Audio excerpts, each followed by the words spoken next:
Hello and welcome everyone to the second week of the Mythgard Weekly Open. I'm Brasiah here with my wonderful co-host Noah. Hello. And we are ready to get everything underway.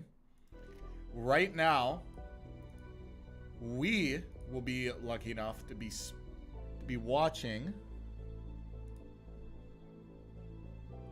two new players to the scene, Ultima and Madwheels. Madwheels happens to be one of the only people, playing Rainbow's End right now. Yes. Which is there. We have a lot of interesting stats for this week. I believe it's 22 people. I believe, right, Noah, are playing Smite. Yes, we have 22 smites, 1 mend, and 1 infuse, I believe it was. Oh, man. We'll show you the stats on that in a bit. But first, expect to see a lot of smiting today. Oh, man. All right, well, let's get right into the games. Waiting for our first feature match to start. 22 smites, man. That's insane. It is. That's gonna be some. That's gonna be some good feedback to follow into for the devs for sure. And we can see here,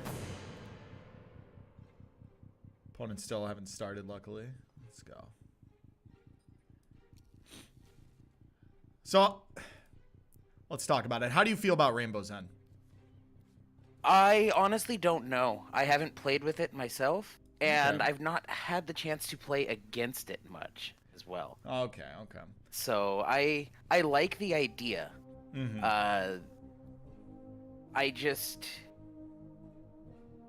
I don't quite know. That's fair. Obviously, if you don't have a lot of experience with it, you can't always give a fair opinion on it. I happen to love Rainbow's End. I am one of the few people that play Slide on the ladder. So I feel that Rainbow's End is a fantastic path to go. Along with Journey of Souls. That's probably a more common one that we're going to see throughout this week's tournament. Just as it's so beneficial for pretty much every deck. Yes. So we do see Ultima choose not to take the combat and just move that pup out of the way. I was wanting to see how they chose to play that out, and I think I would have done the same in that situation. Yeah, it's rough, right? Because you can clear, or is it worth it to kind of hold back the unit? I mean, if Pup gets 2 swings in, it equals out the life that you lose. But I don't know. For me, maybe I would have traded, but I could definitely see the movement as well. This would have been that attack would have been a good time that having infuse as opposed to one of the 22 smites may have come in handy. Yeah, for but sure. It's not like not having it put them in a bad position by any means, because now, yeah, we see Madwheels gonna go ahead and push the damage. What that movement of the pup followed by the placement of the second minion basically allowed Ultima to say you can chase if you want and not put in damage. But Ultima also showed damage back, so kind of making Madwheels make the decision. Do you want to come chase me? Do you want to attempt to out-damage me? How do you want to play this game out? Just kind of getting a chance to feel out the opponent a bit and maybe pick up on how they might be playing out as the game goes on. Yeah, no, for sure. But with the Parsa units, you have to be kind of cautious. You can't always just value trade, because most of them, right, always generate some sort of second copy, some sort of token that you essentially lose value. You can think of it as a 1-for-1, but it's not, just based off the fact that they get another minion off of it anyways. Yeah. Okay, we're going to see the Amnesia down on the Not Dune getting Cat. to put out an enchantment off the Dune Cat.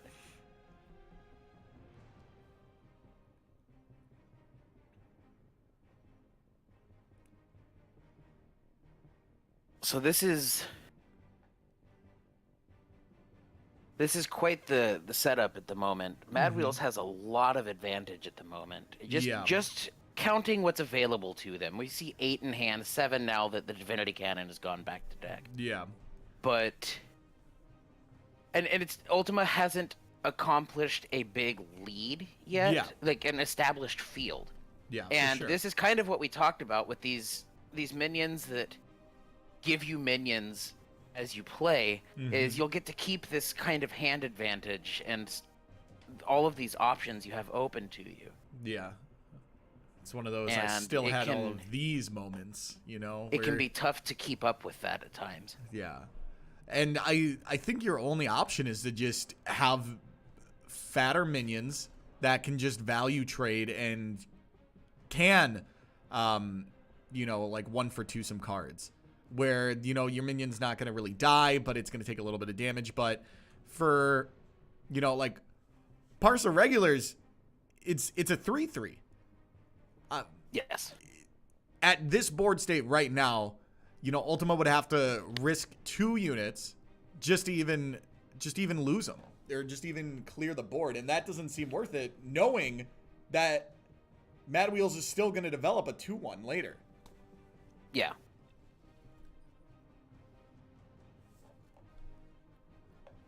All right, and we see the engine go down. Bazaar go down as well. I am a big fan of that minion, actually. Getting the Swift, so you get to move it and then enchant its lane. I like that a lot. Yeah. Getting to continue to not only impact the field in the placement of its stats, but also in getting those enchantments down and kind of getting the engine of the deck online. You know, it as you get to have all of these lanes enchanted. Yeah. So we do see the Enyo. Yeah, Enyo comes down. Enyo is such a neat minion. I quite enjoy getting to see it play. Yeah, for sure.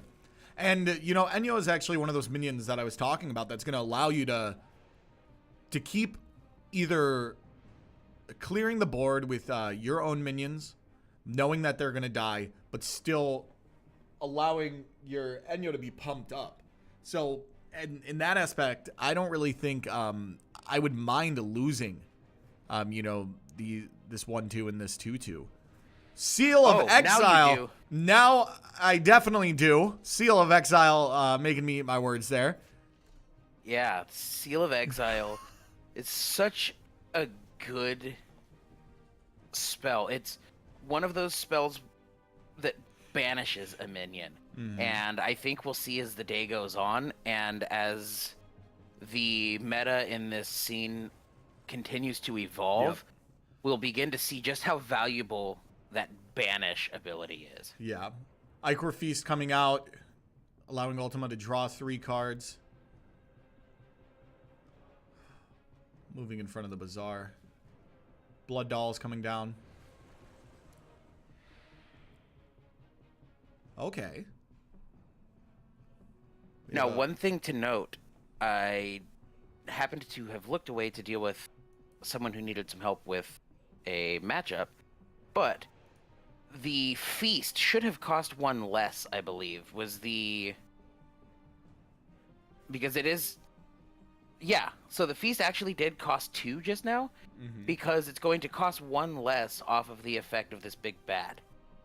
It is not just minions that get that cost deduction. And if we thought Feast was good enough as is, which we'll see when we look at the stats on the most commonly played uncommons of the day, you will see that 2-cost Feast is especially good. Yeah, for sure. And, I mean, obviously losing 3 life, I don't want to say this early in the game, but at this stage of the game, you know, we're fairly established. It's worth it. Being able to, you know, draw 3 cards, 2 mana, that's a no-brainer. Oh, yeah, easy. I think the only time I wouldn't do it in that case is if the damage would kill me. Like, Yeah. that's about the only Yeah.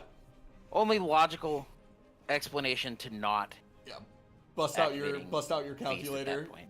Do some math real quick. Yeah, it's worth it. Especially when we have Pup on the field. I mean, Yes, the life steal, the life tap on the pup is going to help mitigate yeah. the loss of life as you play effects like Feast. Yeah, for sure. Now, how would you handle this? Well, Fire Song Prodigy kind of eliminated that's my value. question. I was going to say, would you start moving your minions over? Because we still have this, we still have some minions over here that we're not going to be able to deal with. This engine is just going to kind of do its job for a few more turns until we can actually get some minions down there. Would you start moving over, or would you just keep laying pretty heavy on the side? I think with the life steep tap that the pup gives you, you can continue to push this side and say, I have established a good field, and I'm going to make you fight it. Yeah. The 2 damage off of the engine actually gets mitigated each time the pup attacks anyway. Okay. Now we have an option to reset where a familiar went. Yes, we do. That I may play.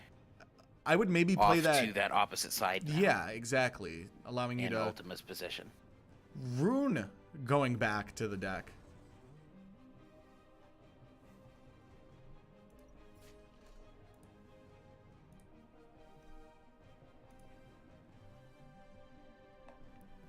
So we're choosing not to use the move action on that engine.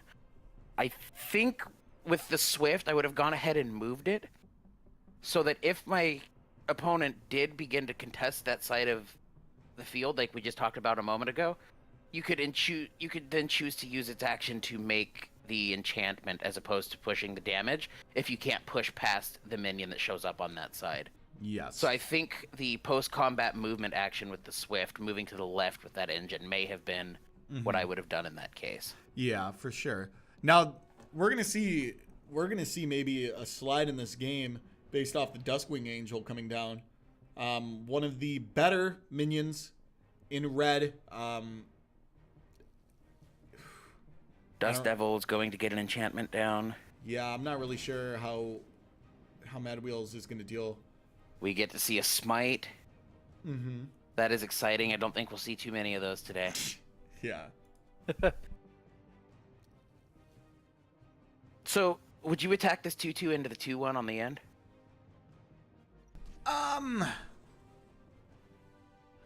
Would I? I mean, it would die to the Duskwing Angel anyway. So yes, probably is what I would say. The second option is letting the Duskwing Angel take one of these 2, and then hoping to follow it up with a second minion on that side. But I think in this situation, I would just go ahead and take the 2/1, and Madwheels has opted not to do that. I think both lines basically equal out about the same. It's not like Ultima is going to infuse that now and attack past something and keep that 2/1 on the field. Yeah. But I think I would have gone ahead and not given Ultima the chance to make a play with the additional minion. Yeah. That's something I find myself thinking a little bit when I'm streaming and when I'm playing. At some points, I feel like it's better to throw your minion into theirs, but sometimes it's also a little bit worth it for them to waste their... Oh, I didn't think about the Soul's Path. Had that attack been made, the minion would have gotten a minion back off the Soul's Path. Yep. And Ultima has taken this game. That is game 1 to Ultima. Madwheels down 0-1 now, but plenty of match left to play. Yeah. Let's go ahead and get into the second game and update. And we'll get the round update.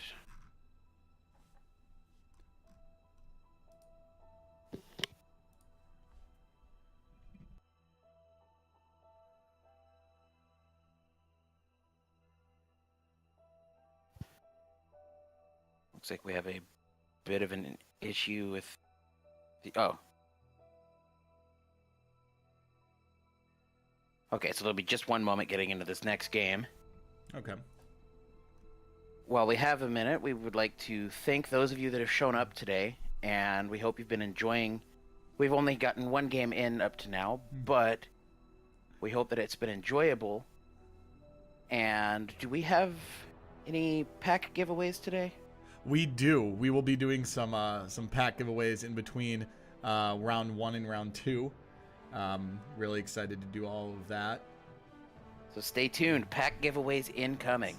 Yeah, same structure as last week. If you've already won a pack from this channel, as of right now, you are not eligible to redeem another pack. So we will be giving away some packs still, though.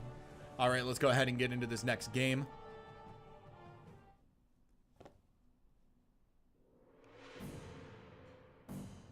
How do you feel about the card back?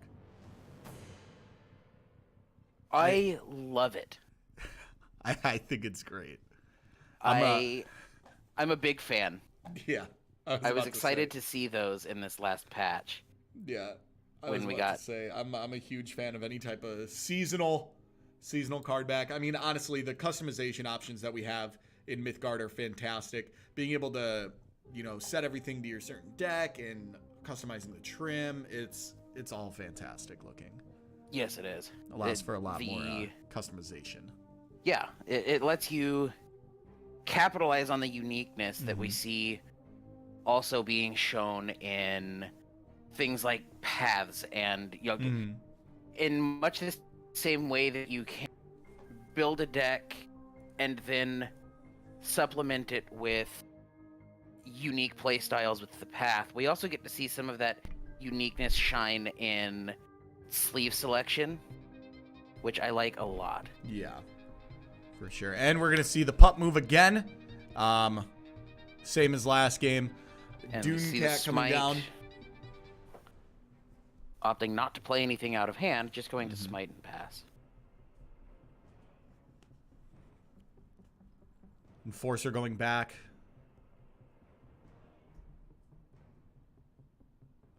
Now, Blue Orange Desert is kind of a staple deck right now. So, I think we've had at least one each week. Yeah, and I'm expecting that. We're going to see a lot of these staple decks in the meta, but I'm also excited to see the meta evolve past what we already have, and hopefully some new meta develop as well. It's also been neat to see the essence costs of decks that stay mostly the same week to week, but as people play and get enough essence to pick up, maybe they just get lucky and pull in a pack some of the mythics they need, watching the essence cost of essentially the same deck go up week to week as people begin to flesh these decks out some with some of the high-costed stuff maybe they didn't have access to 2 weeks ago when we did a test event. Yeah, exactly. That's been fun to watch happen as well. Yeah, for sure. And you see just by entering this event, I mean, there's prize support all the way down to 32. So even just by entering this event, people walk away with a pack at worst, which is always good. It's going to allow players to really build their alpha collection a lot faster, like we saw with our winner last week. 25 packs. Yes. 3 or 4 days into playing, it's fantastic. So we do see kind of a challenge on this left side, as this minion placement will allow both minions to be blocked on the attack. So this has left Ultima no good attack on that left side. Yeah. Now, I suppose if they have, like, an ignition in hand, you could attack with the pup ignition, but you go 2-1 it, and in doing so, Madwheels gets a minion that's also going to get a minion. Yep. So you could choose to get it out of the way, put in the 2 damage on the left-hand side, but doing so, you kind of fall behind, like we talked Yeah. about last game, as these minions making minions will allow Madwheels to stay in kind of an advantageous position as the match lengthens. Yeah, and that's one of the benefits to running Parsa units. You just can't be outvalued.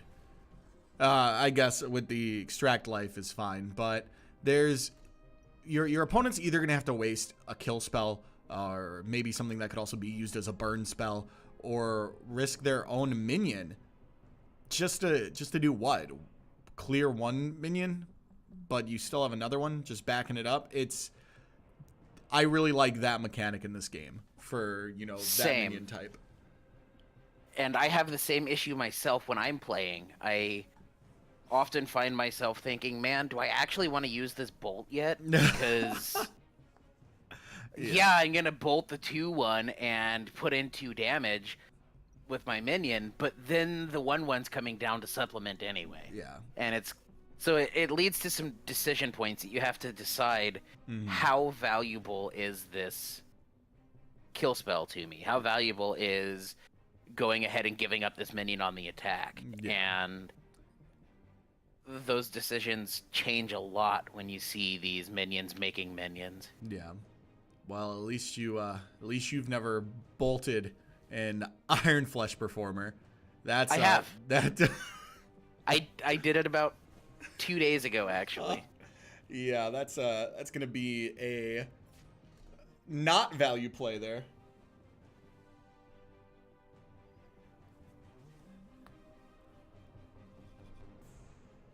Dunecat's making a statement here. He's been alive a lot longer than I thought Dunecat would. We still have that Parsa unit in hand. All right, and now Dunecat is a big cat. Yeah.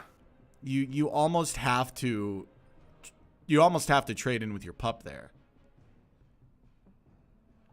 No, if Dunecat dies on an enchanted lane, does the enchantment it plays take the place of that lane? Oh, no, okay, I see now, unless it's enchanted. Unless it's already enchanted. Yeah, so now Dunecat's demise, unless this Dunecat moves, is going to be mitigated, and I think at that point you go ahead and take it, and we'll see the Dunecat go ahead and make the attack to get the damage in. I think that was the best way to do that, unless you chose to just move the Dunecat and hold the enchantment. Yeah. So once the enchantment comes down, you kind of have to make the attack with the Dunecat at that point. Yeah. Or else you're just losing value. And I mean, it's gonna free up the lane for, you know, the Parsa token to kind of come down if you want to. Magmatar. Mad cow disease yet again plaguing the field. Oh no. That's value. Yeah, that's how you keep up in this value fight. Yeah. Is you need to take multiple minions with one ability, one spell.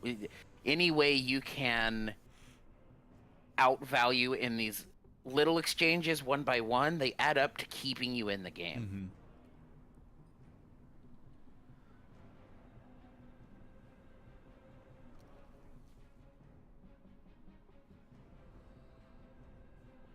So we do see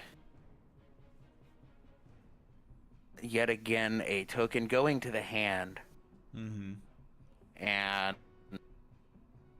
Madwheels just gets to keep up this I'm going to always have things to play kind of aspect that they've had to this game.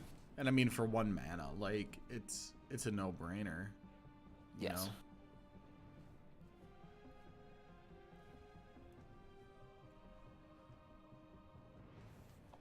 Now, do you swing in with the bat or do you swing in with the ankle biter?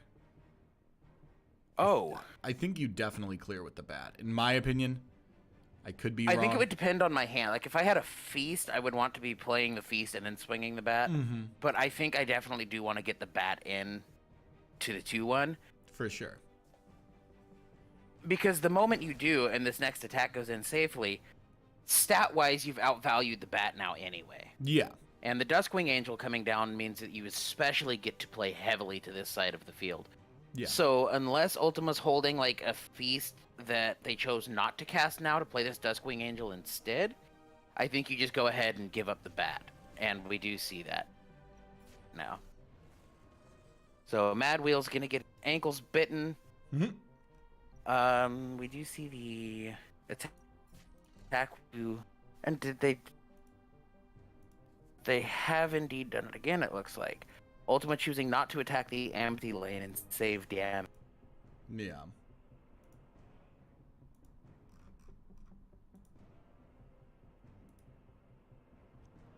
Let's see. Bolt coming down. Most likely going to see a second bolt follow that up. Yes.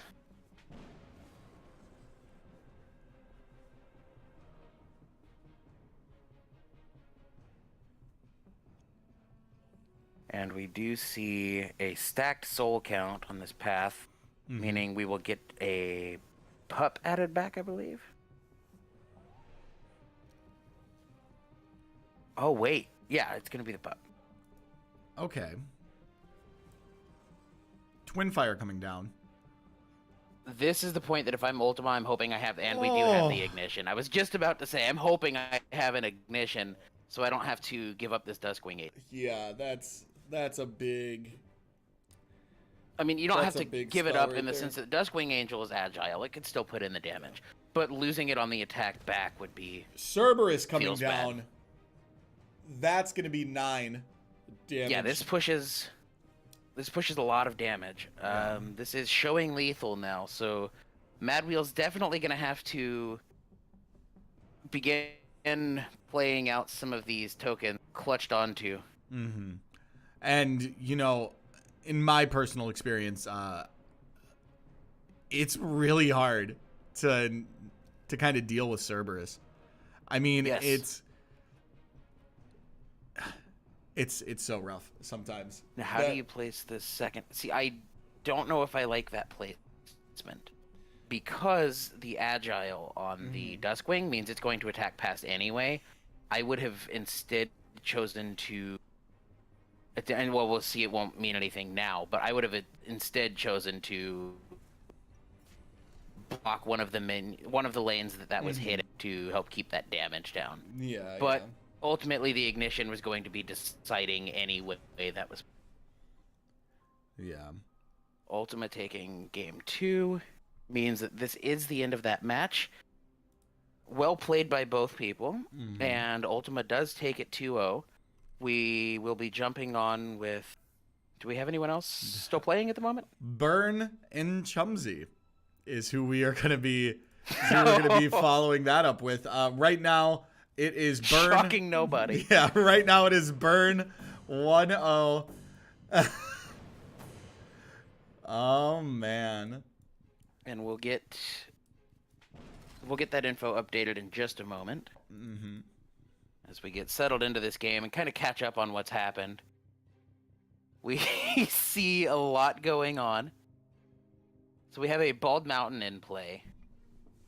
We do have the Loki's Veil that looks like it is locking down the double spell flux.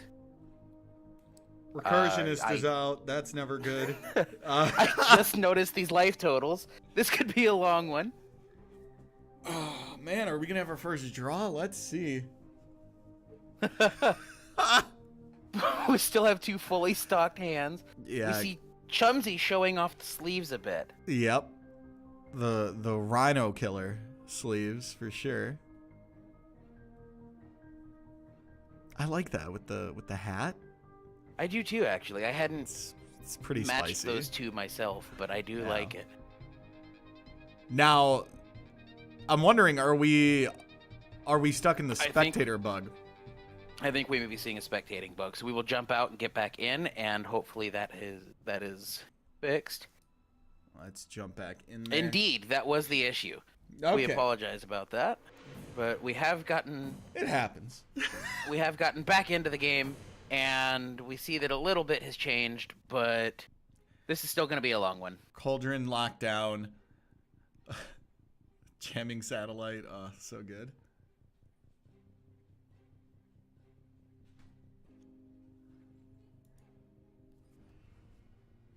Wow, what what a game state. We do see Allfather's quite a Horn. few minions coming down. Detain. Gonna hit it with the ported afterwards. And that will actually get it off the field at least a little bit. It's not going to stay gone, but it is gone now. Yeah. And oh wow. Going to see the second detain. Looking to push an OTK, I believe, is what's... How many spells can Chumsie play? Let's see this. Troika set coming down. That's 27 smite. Oh, with lethal. smite with the lethal? Oh, wow. no. That was nasty. That was awesome. So that is 1-1. Oh. We get to see the next game in that matchup, I believe. I hope we do. I want to see a full game. That was... Oh, man. That was quite the lethal. I'll be honest, you know, tuning in right there, I didn't think it was gonna happen, but I didn't think about the damage that the spell fluxes gave in that situation. Pop up. Yep. And you know, Chumsie threw out the well played, and I was like, okay, maybe Chumsie's conceding, but I didn't see that coming that turn at all. Yeah, that was fun. Oh man, that's Which fantastic. I think we can expect any way this matchup goes that we will see air healing. Something fun in this matchup. Yeah.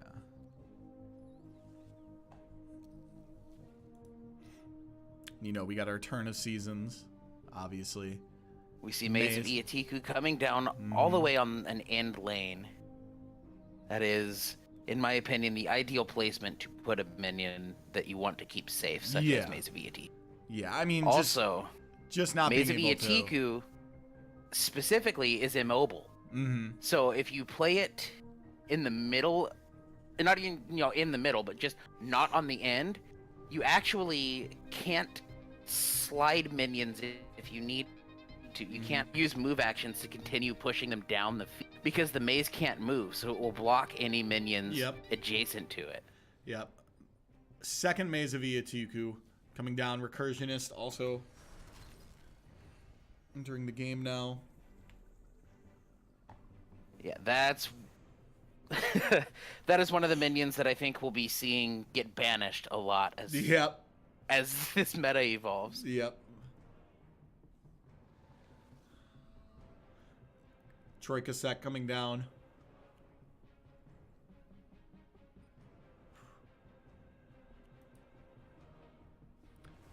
And Chumsie gonna look to do a bit of digging.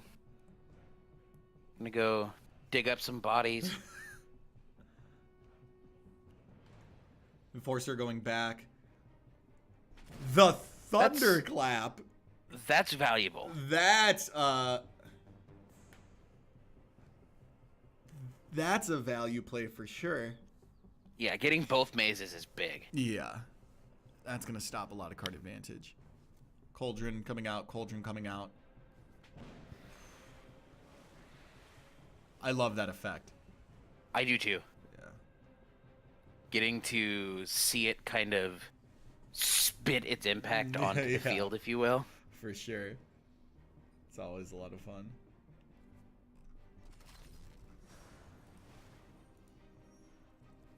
So we do see the mend, which don't get too used to seeing it because it is the only mend in a field of 1 mend, 1 infuse, and 22 smite. So it is nice that we'll see at least one game today that isn't double smite. We do see the bolt. Will we see the second bolt? No. Oh well, we'd have to see the blue end. Okay, that's the blue. Back into the deck, and so Chumsie was sitting on all of the bolts, evidently. Yeah. And still has at least one. Let's see. The Cataclysm. How do you feel about this Cataclysm now, just to push the 6 damage? You know, Cataclysm's fine there. I maybe would have saved it for something where you could be a little bit more impactful, but at the same time, I don't know if we're actually going to see something that impactful that you can kind of wipe the field for. Well, yeah, I suppose, Bald because a lot of the Mountain. minions we will see will be coming off of snake dens, and you can Cataclysm once, but they'll come back. Yeah. So I guess, the Cataclysm's not too bad in that situation then. Troy Cassette going back to the deck. We see a pass without using the smite. In Gotta a remember to game do with that. no fast spell type things in hand, to hold in hand, and we see the oops. I think Chumsie just noticed that we indeed did not see the smite used. Air healing coming down.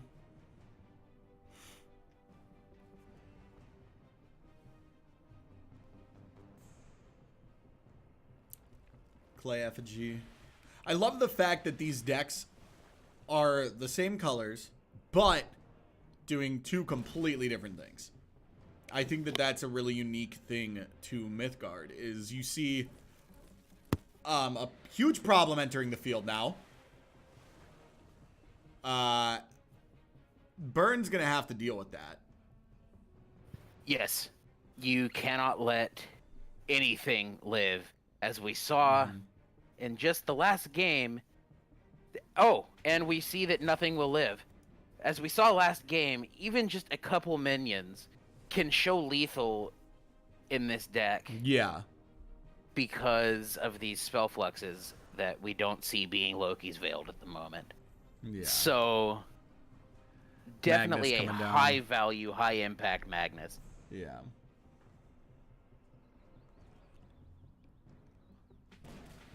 Another Cataclysm. Putting the Detain back.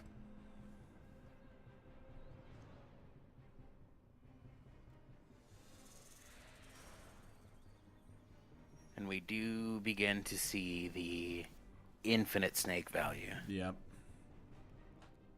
Will Chumsie have a way to deal with it? We might see the Allfather's Horn. Yes. And there's that. And Do we have a bolt? we have a Detain. Detain? Into Okay. Deported. Into So this is 27, 29 with smite. Assumed Lethal. Air Healing. That's 30. So we still need 2 damage. We need a spell. Nope. Yeah, Way that will do more. it. Yep, that's Chumsie will take Chumsie the going match, for the 2-1. BM here. Yeah, Chumsie's going deep. I would have loved to see something else go back to the deck. The smite activated. Oh man, that's fantastic. I have a feeling we're gonna see that deck go very far. I am excited. I want to see it again at some point as the day goes on. Yeah. That should have been the last matchup we had going on. That is the last matchup that we have for round 1. Right now, what we're going to be talking about is the most popular cards in this week's tournament. Where if you've joined in before, you guys are very familiar. We always have graphics for these things, so we're going to be bringing those up right now. We are going to be starting with the commons.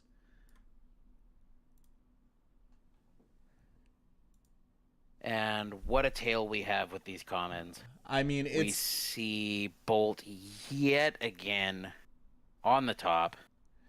Bolt, Air Healing, Ice Spike, 49 bolts, 36 Air Healings, and 27 Ice Spikes. 38 Air Healings. Yes. Oh, man. Don't want to cheat someone's 6 life. Come on. Yeah. And 27 Ice Spikes, which you'll notice this is the 1 gem Ice Spike and not the 2 gem Ice Spike that someone pointed out last week. We did get that updated. We apologize. This is the 1 gem Ice Spike being shown. I think nothing too shocking showing up in these commons. I mean, not seeing really. it just solid slate of blue. When we have as much blue as we'll see, and we have stats on that as well that we'll be showing in a bit. Expect to see a lot of blue coming up today. Yeah, and sure. so I think showing what we see with these commons, it's not too shocking. I think Bolt has safely established itself as the go-to common at this point.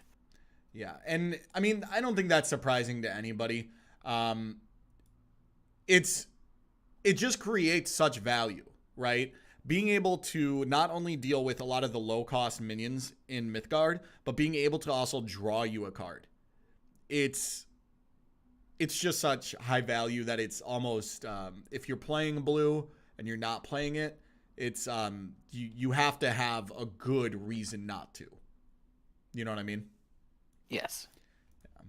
So we are going to be going in getting round 2 set up. While we are doing that, we are going to be showing these featured slides that we showed last week.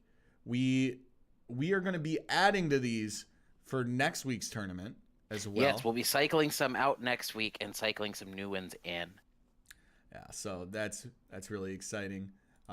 We know we got a lot of positive feedback last time. If you guys have any suggestions for the Works Well With for the featured card spotlight, you can always leave us feedback. We're always looking for more opinions from the community on, hey, this is something that I'm doing with this card, and I think it works well with these.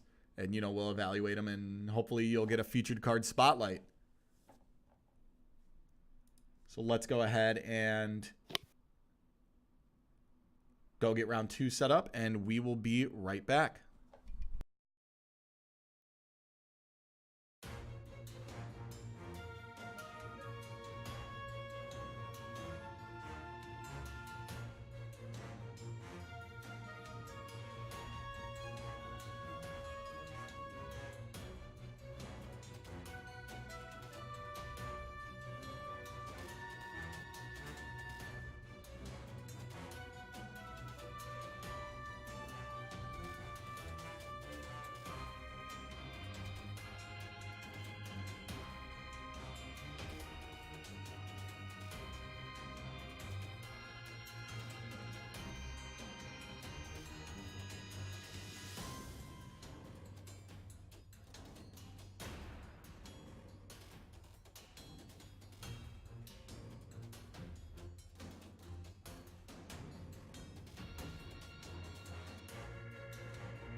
All right, and we are ready for our round 2.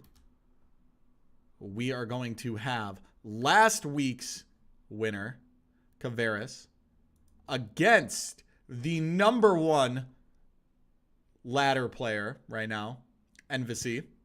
Yes, I'm excited. I am very excited for this as well. I think we are going to see a phenomenal game here. Phenomenal couple games, actually. And this should just be some great gameplay. I'm really excited. Yeah. I like looking at both of these lists. Seeing the essence cost is almost identical between these two lists. Yep. And Koveras definitely stepped it up from last week for sure. Yes. Those 25 packs went a long way to helping. And I talked about this just a little while ago. These lists that we see on a weekly basis, seeing them get fleshed out a bit and watching as that essence cost goes up, it's kind of fun to see the expansion of these decks as people begin to be less limited by, well, what do I have the essence to play? And get to say, well, what do I want to play? Yeah, exactly. So let's go ahead and get our feature match started up as well. Oh, man. Eternal Conflict. Valkyrie Bounce. This should be exciting. Both players obviously playing Smite. This bounce list that Envesy's playing looks a lot like a deck we saw last week when Tune was playing. Exactly. All right, and we are going to be jumping in to the featured match right now.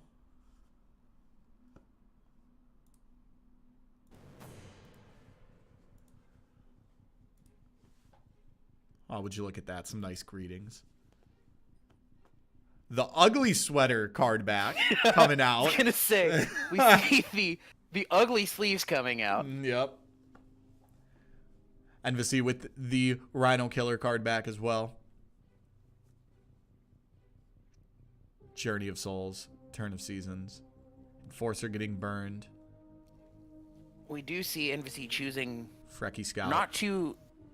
Seeing Scout not being played one off the middle is something I didn't expect. So I'm anxious to see how this plays out. I usually like seeing those one off the middle. Yeah, Broxa coming down is going to be a great, a great blocker for Scout. How do you feel about that ability? Fully heals whatever an enemy minion is created. I like it. Yeah. It basically says you have to get me out of the way and then play post-combat. You don't get to slam a minion into me and then play a second minion close by to make the block. Yeah. And so it kind of punishes that mis-sequencing that can happen if you don't pay attention to the effects on the field. It's one of those, by punishing mis-sequencing, it also kind of helps to push good technical play. Yeah. And I like effects. Yeah. Ichor Feast coming down as well. Going to be able to draw 3. This early in the game, that's a no-brainer right there. And moving back in and taking out the minion, not going to let it live. Scout is such a good card. I mean, being able to make plays like that with Swift for 1 mana. Oh man. Yeah, I like the playmaking ability of this of Swift. We do see the Pact coming down. Gonna lose a little bit of life, but that Banish just not letting Envesy keep a good minion. Yeah. It went to taking out a good minion, and it was a good use of a Pact. Another Broxa coming down.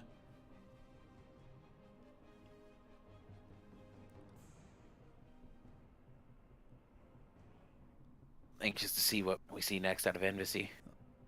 Allfather's Horn going back. Bragi! Oh.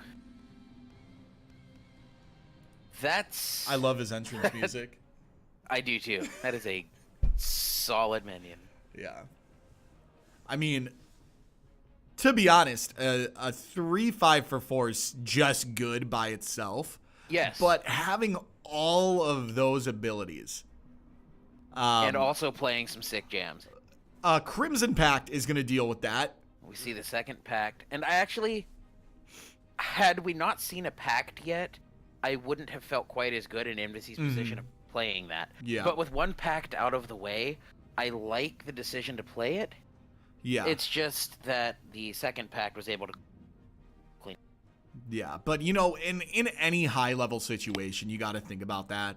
Opponents have your deck list an hour or so ahead of time. Anytime I've ever played an open deck list tournament, I always have it up when I'm playing. So you're always just looking. It's never maybe they don't have that in their deck. It's no, I know you have Pact in your deck. Maybe I need to think about that. And those are those high risk, high reward situations because you got to think about all the numbers and the statistics, and I'm sure you love doing that. But you just got to play it and hope for the best. Now Muse coming down. Yeah, Calliope Muse, a minion we've seen quite a lot in the last couple events. I expect we'll continue to see it as we move on. Yeah, I mean it's just got such high value for a 3-cost minion. I mean, not only is it a 3/3 body, but Divination is just so good. Yes. Bolt from the blue is going to deal 2. Bolt. Raid the tombs. Scout Bolt going away. We do see Envesy not bolting the minion that could potentially heal itself. That's a good heads-up play. Yeah. By someone who has made plenty of good heads-up plays to get to the position that Envesy is in. Yeah. Within this community. Duskwing Angel. Do you feel each of them has like an agenda in this matchup, as we see Envesy getting to come in and say, I didn't play in the last 2 weeks, but I've been dominant, and this is why. Yeah. And I'm going to take down the champion. Yeah, I mean... And then we also see not only the champions want to defend the win that they had last week, but getting to take down such a notable name within the community in doing so. I think both parties can make a big statement, but at the end of the day, you're going to get some good games in. This is one of many tournaments that are going to be happening. But I do think that this matchup is really fun to watch. Yeah, I think this is going to be a statement win anyway it goes. Magmatar going to be clearing a small dosage of mad cow disease. Not quite wiping the field, but it does allow some damage in.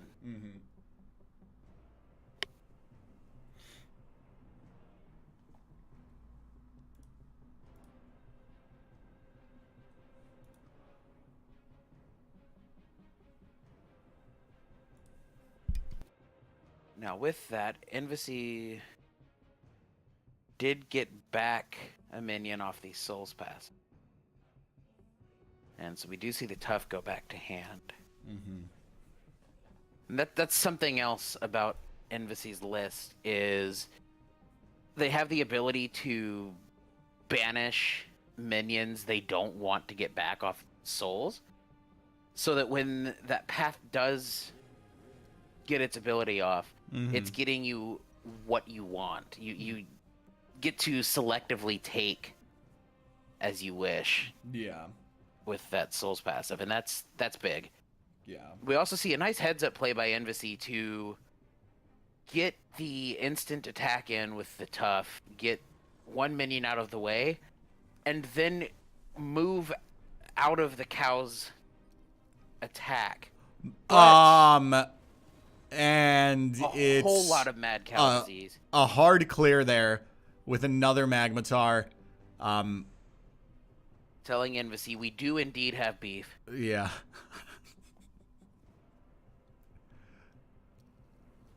Tough coming down, hopefully to defend against the cows. Another Tough coming double down. Tough. Yeah. Detain to slow that down. I like this. This effectively locked out all 9 damage that Envesy was looking at. Mm-hmm. I want to see if we have a way to pull this lethal. It will be fun to watch.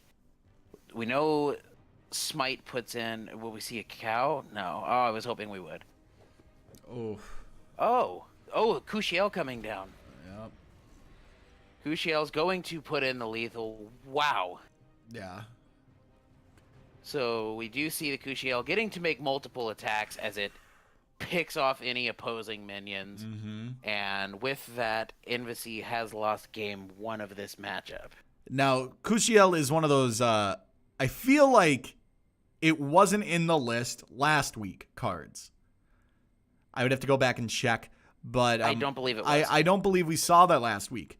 You can see, and this goes back to your point earlier in the tournament when you were saying it's interesting to see things develop each week. It's interesting to see new cards getting added to the same style of deck that somebody's playing. Indeed. Let's go ahead and see if we'll get you jumped back in and update the game count in just a moment.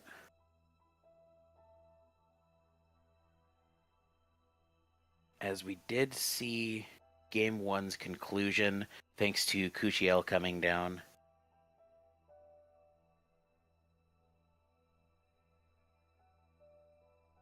We did see the Hecate's wheel go back to the deck.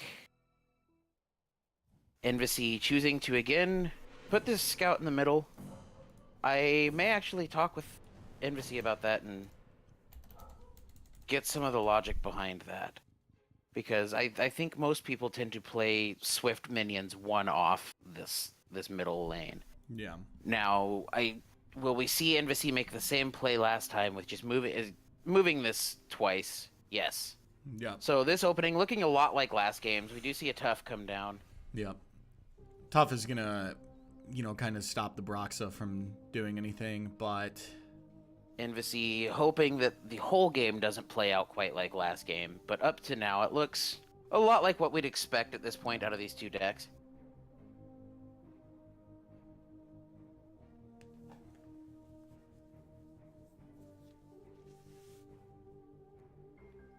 Seven Ring Ritual. Oh man, we're gonna see a good game. Yes. That has such a chance to be highly impactful. Mm-hmm.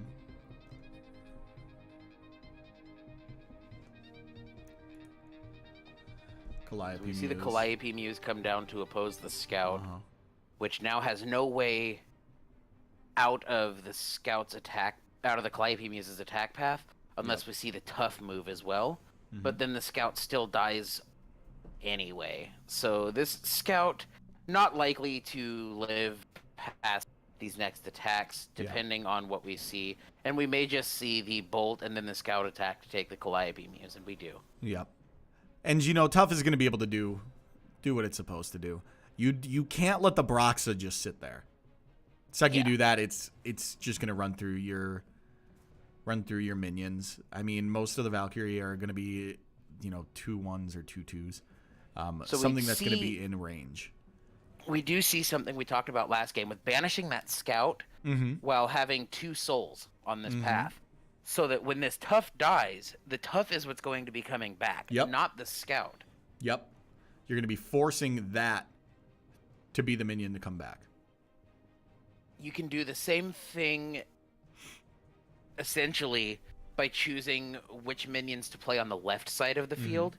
Because as a sweeping effect that kills multiple minions in one instance hits, the ones on the left will be the ones that go to the bottom. So playing to the left side of the field when the opponent is playing sweeping effects can net you the same type of play. Yeah. Parry at the gates. Coming down to Awaken. So good. Yeah. It's just such a good card. It is. I expect we'll see it pick up in play as time goes on. Yeah, and I feel like we're going to see it pick up the more we see Orange get played more. Yes. Because I don't think, and if you look at the stats we had last week, we'll compare them to this week's stats for color representation. I feel that orange was vastly underplayed, and I feel like that because it requires high essence cost cards to really function as smoothly as you want it to. Yeah, I could see that. It is the second least played this week, only to yellow below it. Yeah. And we have the stats on that we'll be pulling up at some point today as well. So this tough is not going to make this attack in. We do just see the detain, and we'll look to get the weakened tough moved out of the way and hopefully get it in to make an attack on the face safely. Now, I don't know if I would have set my... Well, I guess with parry being stunned, I guess it doesn't actually matter. But if Koveras has a way to eliminate the parry and play a Magmatar, that would be an optimal play. I think I would have... I think I definitely would have moved one of my toughs around. But I think we would risk it. I think it's okay, knowing the only way that they would have to do that would be the ignition, at which point they wouldn't be able to play the cow anyway. So I think, and we do see that they have the ignition, so I think it was a good heads-up play, actually, by Envesy, to still keep the attack on the 2-2 with the unweakened tough, because they wouldn't be able to ignition the 2-2 out and then get the value. Yeah, and maybe that's just me thinking, like, 2 lines too deep instead of the more realistic lines that could occur.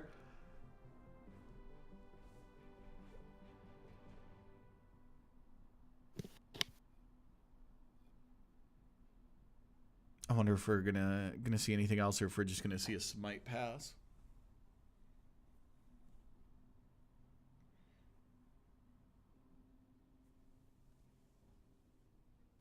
Yeah, we didn't see the smite activation. We did not see the smite activation. I have to just assume they just missed it. I don't see why you may not in that situation. and it happens. I mean, I'm a culprit for sure of not always using my power. Road Queen coming down, Valkyrie Tough coming down on the opposite side. Showing a lot of damage at a lot of points on this field.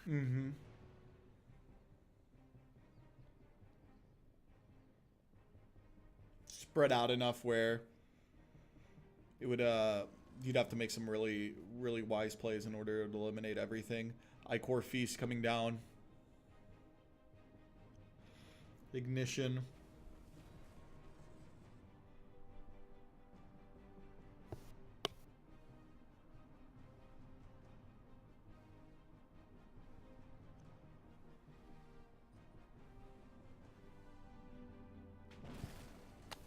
This time we see the smite. We saw the smite. Not gonna miss it twice. Yeah.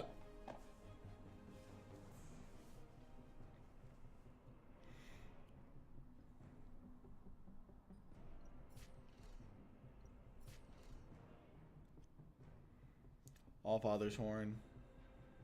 Seeing a lot of this today. Now, I saw mention that maybe it's not supposed to give back gems. It is not. See, I did not know that. I think until that has been fixed, moving on beyond this, it's too late this week, but moving on beyond this week, we may have to issue a ban until that is fixed. Yeah. We have done so. We did so last week. Nothing is banned this week. But as we find things that have impactful bugs like that, we may have to ban them week to week while... game is in alpha, and bugs like this will just show up. And so we'll be discussing that following today's event. Yeah. And it is likely we will not see it next week, unless we see a bug fix of some kind. But we are going to see the game 3. Indeed. Envesy pulled lethal out that game, sitting on 28 life. That one, Envesy felt good most of the game. Seemed to always kind of have his foot on the gas, if you will. Yeah. So we are going to get that updated, and we are going to jump right into game 3 when it starts. some quick updates from other games. Tunestar has defeated RainZone. EndoZoa has defeated SemperPie. Let's get into this. Let's jump back in. Envesy, will we see the scout in the middle play that we did last 2 games? No, I'm guessing Envesy did not open the scout in. Yeah, they might not have had it.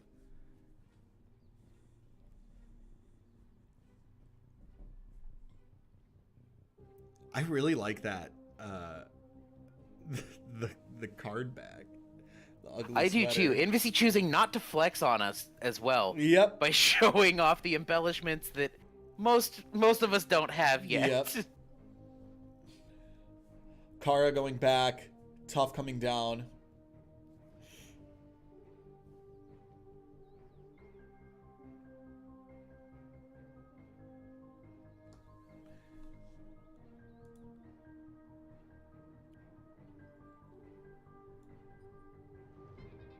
Tough just sitting in the middle of the field, looking to dictate the pace of the game, but getting packed it instead.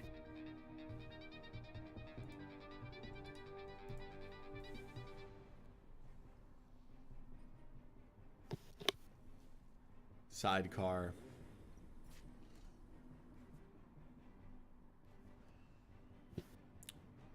Now, how do you feel about leaving sidecar in, the middle lane? I think it's fine at this point. Mm-hmm. I don't...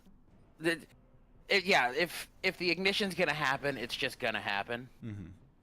So I think the placement on that actually wasn't too impactful at this point. It could have gone basically any place but one of the end lanes and been okay.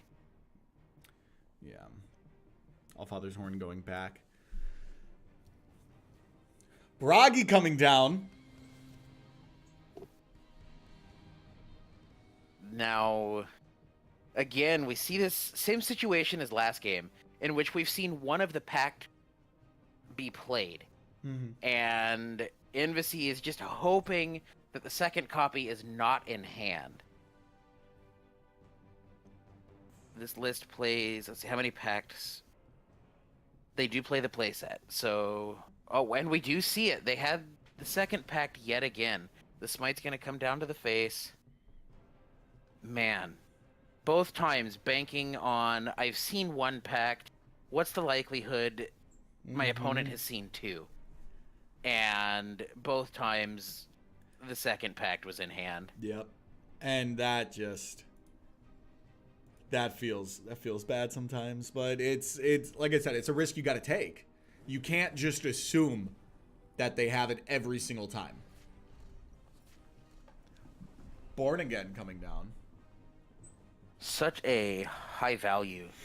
Oh yeah, for minion. sure. I mean, I've had times that I had like 10 things in hand in my instep, so the game would do the hand check, and that's what I would give up to go down to 9, and then it comes back to hand and passes, so you actually get to end with 10 in hand still.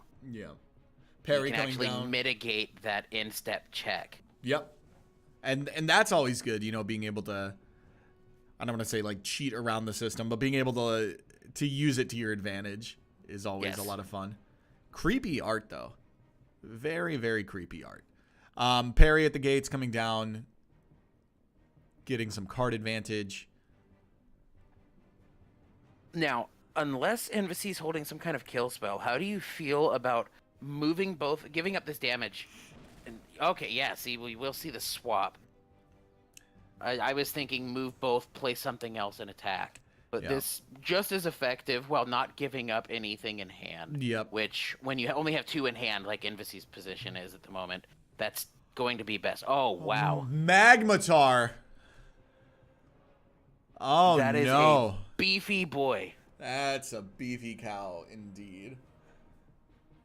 And that was a good heads-up play by Envesy making the swap, though. That was not something I had thought about. It's not something that I've had to do myself too often, and I don't see it much.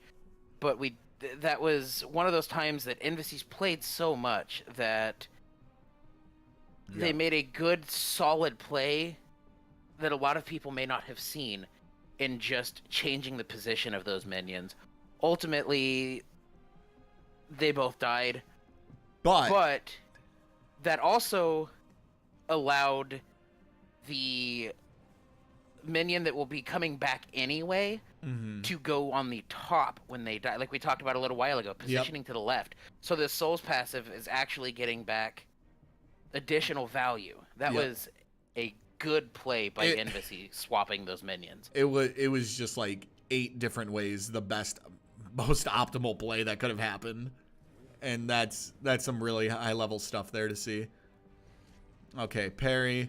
It's going to go down. That's actually really, really good. It's going to allow for the Magnetar to have to swing into the tough, not being able to kill the sidecar.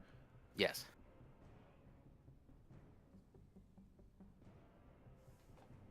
Not to say that something in that hand won't out it anyway. Yeah. But when it comes to combat, you'll have to deal with the tough. And we do see the aimless vessel come down. Yeah. I feel like Vessel is too good. I don't know how I feel about Vessel. I don't dislike Vessel by any means. It's got such a high chance to be impactful. Yep. But I am not a fan of playing minions with such a high dependency on adjacent minions in a meta like what we see at the moment with so many kill spells. Yeah. We have a lot of ways that by picking off the minion next to my aimless vessel, my opponent has effectively shut off my aimless vessel as well. And so you get to just play to the opposite side and use kill spells to keep the aimless vessel in check. Yeah. So I think in a meta with less kill spells, I would be high on aimless vessel, but at the moment I'm not completely sold on it. Yeah. I think that I would say the opposite point of that. I feel like it's too easy to have it swing in every single turn. Just by throwing down something like Born Again, I guess. But we haven't seen that color combination really pop up. But I feel like there's enough low-cost minions where Aimless Vessel's drawback, if you will, is kind of non-existent. And that it can just kind of get in there every single turn. Valkyrie tough.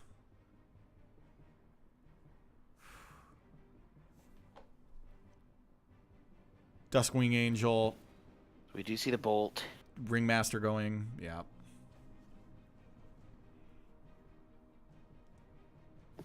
I don't know what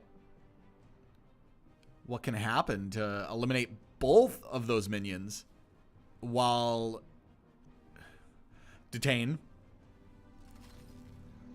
scout,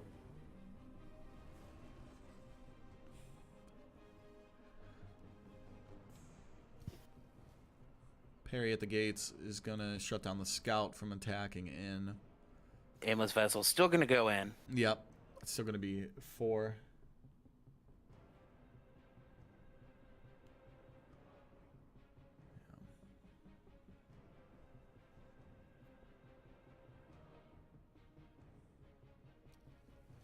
What do we see? Oh, the second aimless vessel.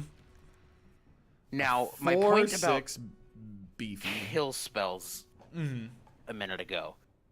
Most of the kill spells we see tend to be damage based. They deal damage to kill something. They don't just flat out kill it. And one point to the weakness of the point I made a few minutes ago is if you put 2 aimless vessels side by side, suddenly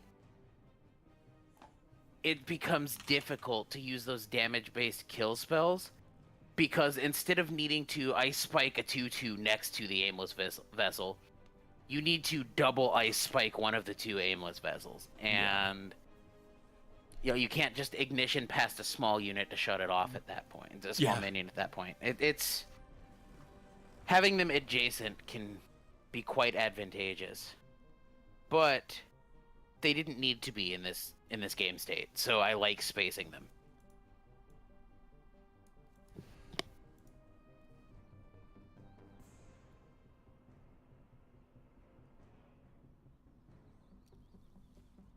Muse is going to come down, allowing for the aimless vessel to swing.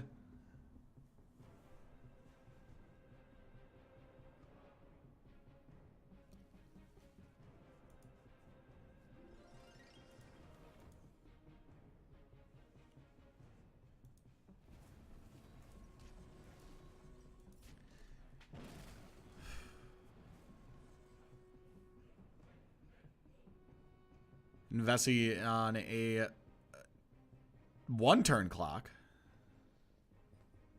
Yes, Envesy is looking at a lot of damage on this field. Yep.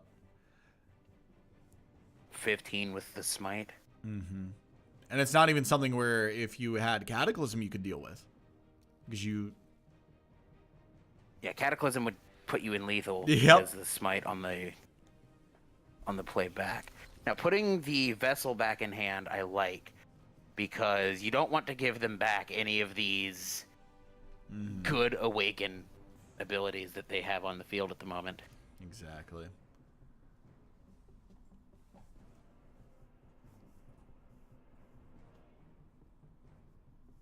Now that's interesting. I like this play. Yep.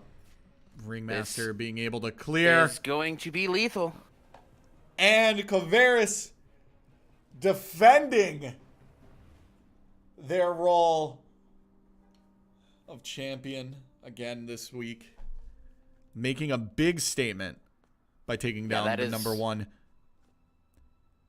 Mithril player in the game. That is a big win. That's got to feel good. Mm-hmm. Well, I mean, Envesy and winning it. It's not like Koveras is new to card games. Yeah. So I'm not surprised by the high level of high level play that we've been seeing. Do we have? It looks like Pulp may still be in a match, so we can jump in on that. We do see Pulp and Logic. Let's go ahead and try to get the update on that. As of right now, I have it. It should be 1-1 right now. Okay. So the tied 1-1 can just stay. We jumped ahead of that a bit. Yeah, we did it. Look at that. Hecate's wheel. Yes. Is going to be locking out the Valhalla. Mm-hmm. We got a little 6-2 Kraken over here. So we did just see the pillage too. That is huge. Oh yeah. The pillage should at this point shut off Pulp's gas. And oh wow. What value. Oh no, I think we tuned in at a bad time, folks. We may have jinxed Pulp. Yeah, Pulp's Logic with the clutch pillage. Oh, can we talk about their card backs? Oh my gosh. I like both of them. Yeah, that's some really spicy color combinations. I love it. Oh, the pillage. That doesn't feel good.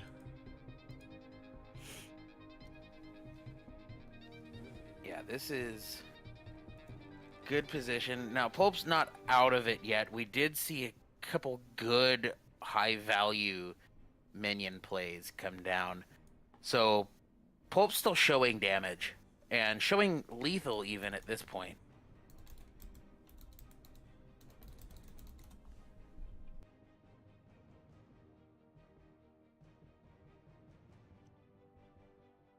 And, ooh, the hatchling is going to die.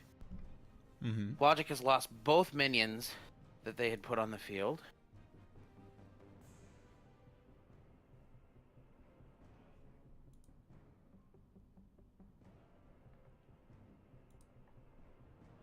How about the visual effect on Hecate's wheel? I am a fan. Oh, yeah. Ooh, we see a Pact again. Now, Pact is awesome when you have a high life total. Mm-hmm. Pact can be big on these low life totals. Yep. Like, just now, we saw the Pact take Logic's life 8 down to 6. That typically would mean, against a blue deck, that the Cataclysm that wouldn't have killed you now would. Yep. But Logic made a good play pacting when they did, because being on 8 life, the Cataclysm plus a Smite can still kill you. Now, not quite yet in Pulp's case because they don't have 8 mana. Yep. But noticing that the Smite on top of the Cataclysm puts lethal in anyway, means pacting between 8 and 6 is still okay. But now we also have an interesting situation where you're dead to that almost. So the Smite, Logic's going to go to 1, and this is going to come down to, can Logic gain life? Yep. Because Pulp has one of the 22 Smites we'll be seeing today.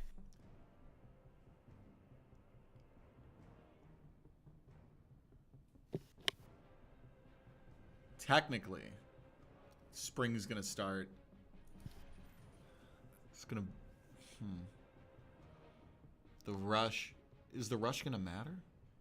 I don't believe so. Let's see. No. No. No, I don't think Logic has a way to win this game.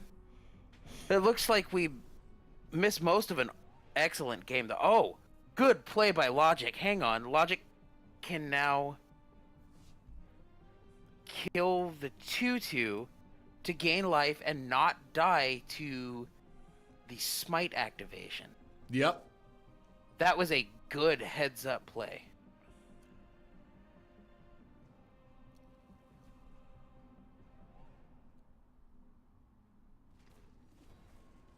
That was well sequenced. Good plays by Logic. Oh yeah, for sure.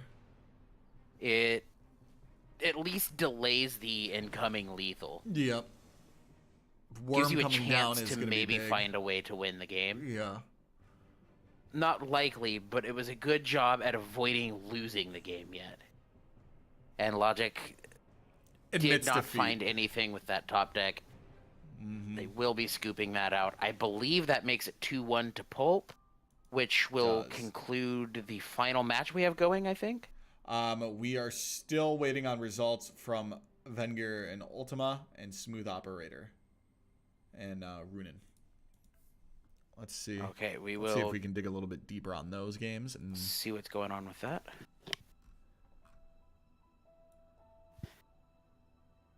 In the meantime, we did actually... Did we miss the pack giveaway we intended to do? that will be in between the next round. We can always get it started up. Okay.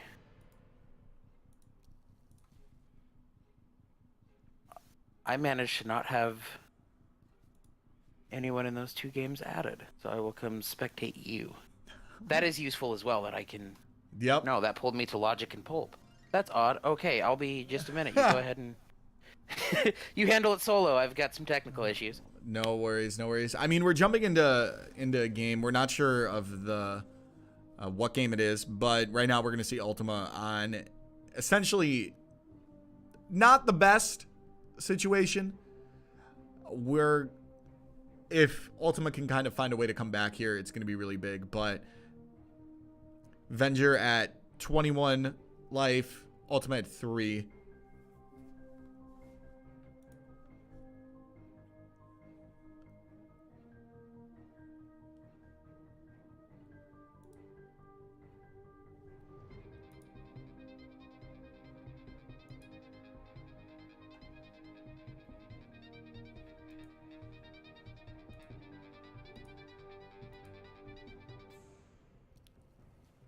Dashing Ringmaster.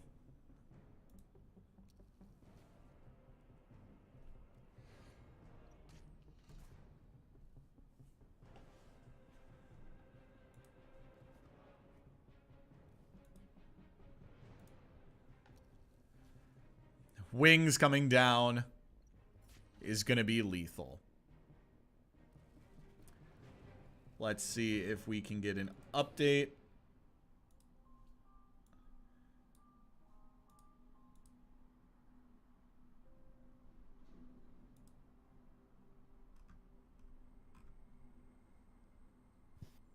Okay, and I found Ultima and have them followed. I thought I had gotten all of this week's. I folks, believe. but I guess not. I believe that was the last game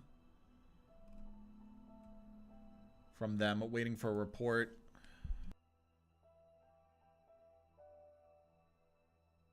Yeah, it looks like it may have been. Having a slight issue with Battlefy at the moment. No worries.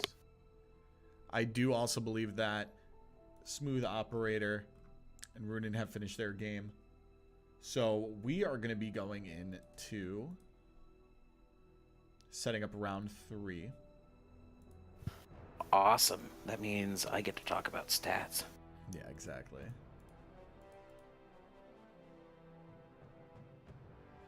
I think we should talk about the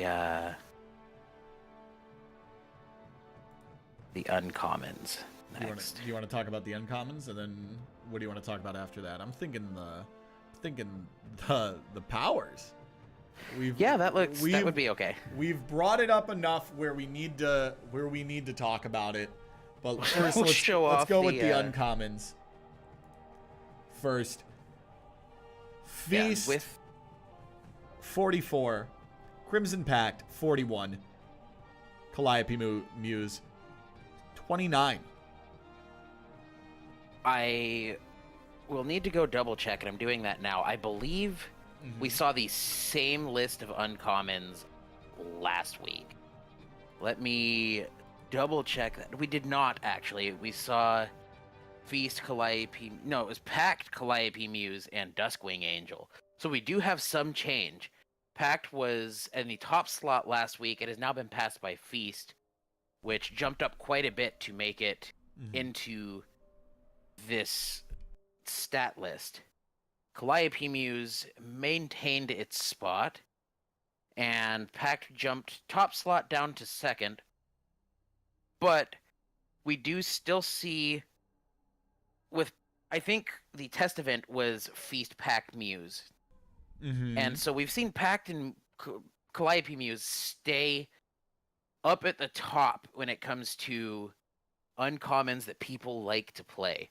And Feast has hung close to the top week to week. This kind of feels like the same situation with the commons. We mostly know what to expect on a weekly basis with these now. That, the totals tend to be so high that folks have definitely found the uncommons and the commons they like the most, and we'll continue to just see those few cycle in and out on a weekly basis. Yeah. Now let's jump into the powers portion of it. And I mean, we've been making jokes, right? But I think that really does say... I really think it does say something about... Folks like Smite. Yeah, and I mean, that makes sense, right? Smite is very good. You deal 2, and it's just flat. It's a static effect. Whereas stuff like Mend, I mean, if you don't have a minion, it's just gaining 1 life, right? Or Infuse is really good. It's gonna allow you for some easy trades out of nowhere. But I talked in the test event about the usage of Smite and how I felt it was just kind of the best. Not that it's the only option, but that it does tend to just flat be the best choice, because Smite is the one that will actually win you a game. Smite will deal damage, and I feel like we see that in this week's showing. A lot of people opting to take this Smite. Do you feel some of that may also be because it's the easiest to know when it's used well? Like, if you have 2 mana and the choice is between Smite and not Smite, you just always Smite. But with something like Infuse, if you have that 2 mana, but you don't have a minion that's able to make an attack, you can't do much with that. So do you think some of it may be less about the fact that it deals damage than it is that it's just always live? Yeah, and it definitely does come down to, do I feel comfortable knowing when to use my power or not? It's very direct. It's very just transparent. I'm gonna smite you. That's fine. You know, it doesn't dig as deep as that, is how I would say it. You know, you don't need to know when to infuse, when to mend, do any of that stuff. I use Reanimate for my slide deck because it's busted in that one. Reanimate in some other decks, maybe I don't feel it's as good over Smite. So that's why I think we're seeing such a dominant standpoint for the powers this week. Let's go ahead. We're going to go get round 3 ready. If you are interested in winning a pack and you haven't won a pack previously out of the current pools that we have, go ahead and start typing in chat. We're going to be giving out 3 packs right now. So go ahead, start typing in chat if you haven't won a pack previously, and maybe you'll win a pack. While I'm getting round 3 ready, we're going to be giving those out as well.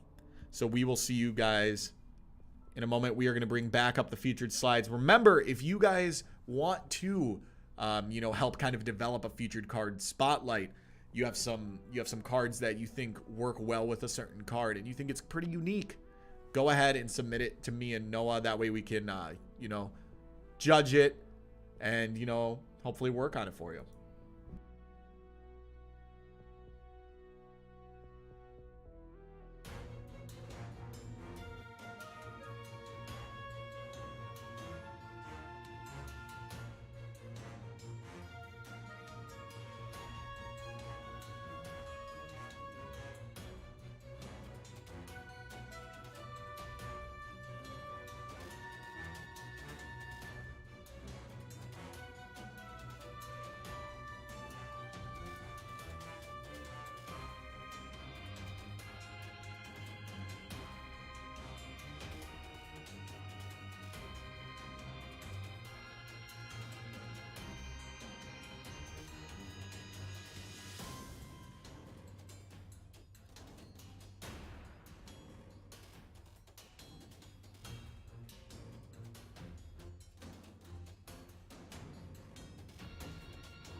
All right, and we are ready for round 3.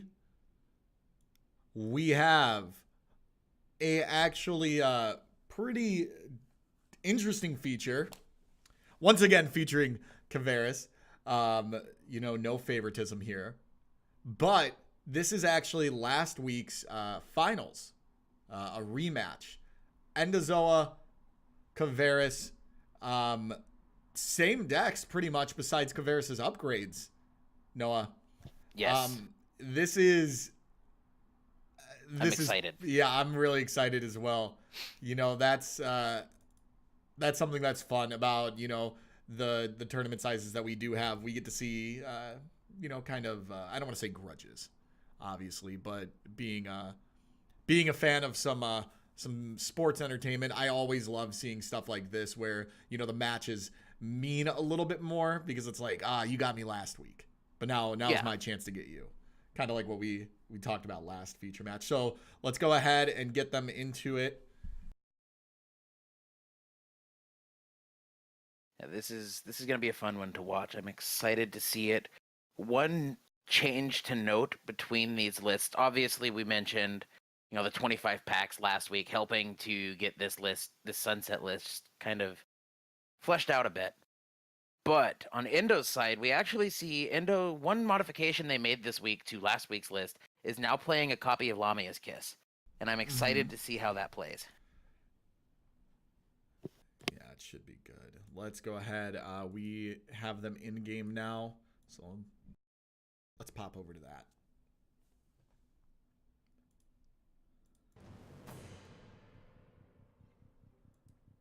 Whew. Endo with the new card trim that they earned. A little bit of extra flair there. So I was actually just told the Lamia's Kiss change we talked about with Endo's list. This week, Toon was playing an almost identical list to Endo's, which we saw following last week's event as well. And evidently they got matched up so many times that they both decided to test the Lamia's Kiss and have both ended up playing it this week. That's fantastic. That just goes back to what I was saying about, the size of the community and the good sportsmanship that we do have here. I love it. Yep, it's a good feeling. It is. It's a nice community. Mm-hmm. Small enough that you get to know people. Exactly. It's a lot of fun. Hecate's Wheel coming down. Not suppressing anything, but at the same time, not allowing new enchantments to be a threat, really. Yeah, and this is actually one of the cool uses of Hecate's Wheel, is you can use it once an enchantment has come down to mitigate that enchantment, but by playing it like this, when no enchantments oppose it, you can actually kind of influence the layout of the field. Yep. Because now EndoZoa, if they have any enchantments they want to play down, they have to push to the outsides of the field to do so. And this allows a claim to the middle of the field. Yep. Essentially. Thane coming down as well, going to be a very powerful... not quite. Pact is going to take it out. And the Ignition coming down as well, going past the armor.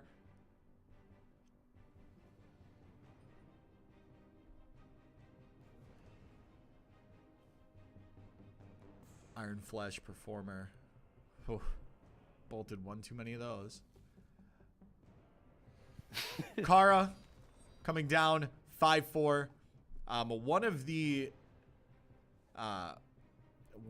better, mythics that we could see. Yeah, that isn't seeing too much play yet. Yep. And I don't know if that's at a fault to Kara. I think it's more of a fault as people talk so much about like Bragi and Magnus and stuff, because those are the first ones that they're more likely to make.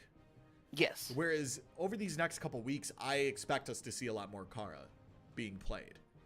Yeah, as people get to expand out some on, now that I own the staple mythics in in this case blue, Exactly. I can begin to test some of the less widely accepted as highest impact Yep.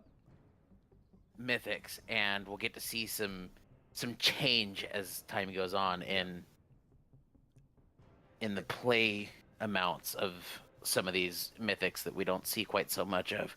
Yep. And that's where things get interesting. I mean, we're going to see a kind of a movement, if you will, in the gameplay that we're going to be, you know, casting and viewing and all of that stuff, because people are going to start getting their collections a little bit built up, especially with the help of, you know, this tournament series. I mean, the support from the devs has been fantastic. We have, Yes, it has. I think we have over, if we would have had 32 players, we would have had over 100 packs in the prize pool. Yes. That's insane, being able to come in here like Koveras did last week, with what most people would say a budget deck, and being able to get net 25 packs plus a $20 gift card to ingaming.com. Yes. That's just, it's just a really good thing to see in such a tight-knit community like we have. Yeah, and with the inked gaming, it doesn't help you get anything in game, but they do excellent playmats and mouse pads. Uh-huh.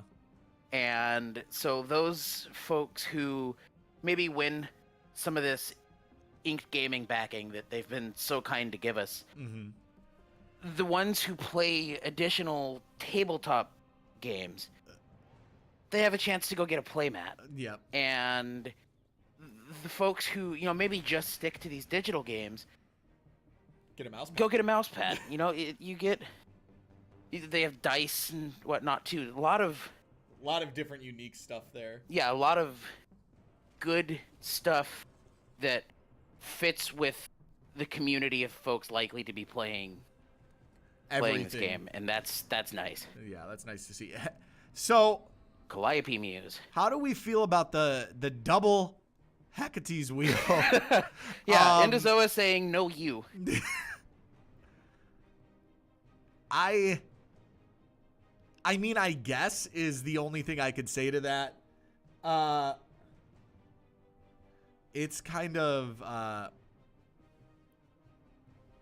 I don't feel like we're going to see that many big enchantments coming down, so I guess it's like, okay. I think they both this. mostly just have enchantment hate, if I'm not mistaken. Yeah. But I have to go pull up the list again. Yeah. One moment, let me take a look at that and see. Roxa coming down. Yeah, so EndoZoa has a Loki's Veil and the Hecate's Wheels, and I believe that's it. And so the only enchantments we'll be seeing in this matchup will be enchantments that just give out enchantment hate, essentially. Yeah. So that should be fun to see how they begin to play these. Maybe not noticing it so much in game one, but then as they move on, we might see these played less and just see them used to get mana instead. Yeah. Because they'll mostly be dead against these matchups. Yeah, and that's an interesting part of how this best of 3 format works. Would people be playing those if there was like a multi-deck or a sideboarding type thing? Are these cards actually that good, or do you just need them for the one-off scenarios? Yeah, exactly.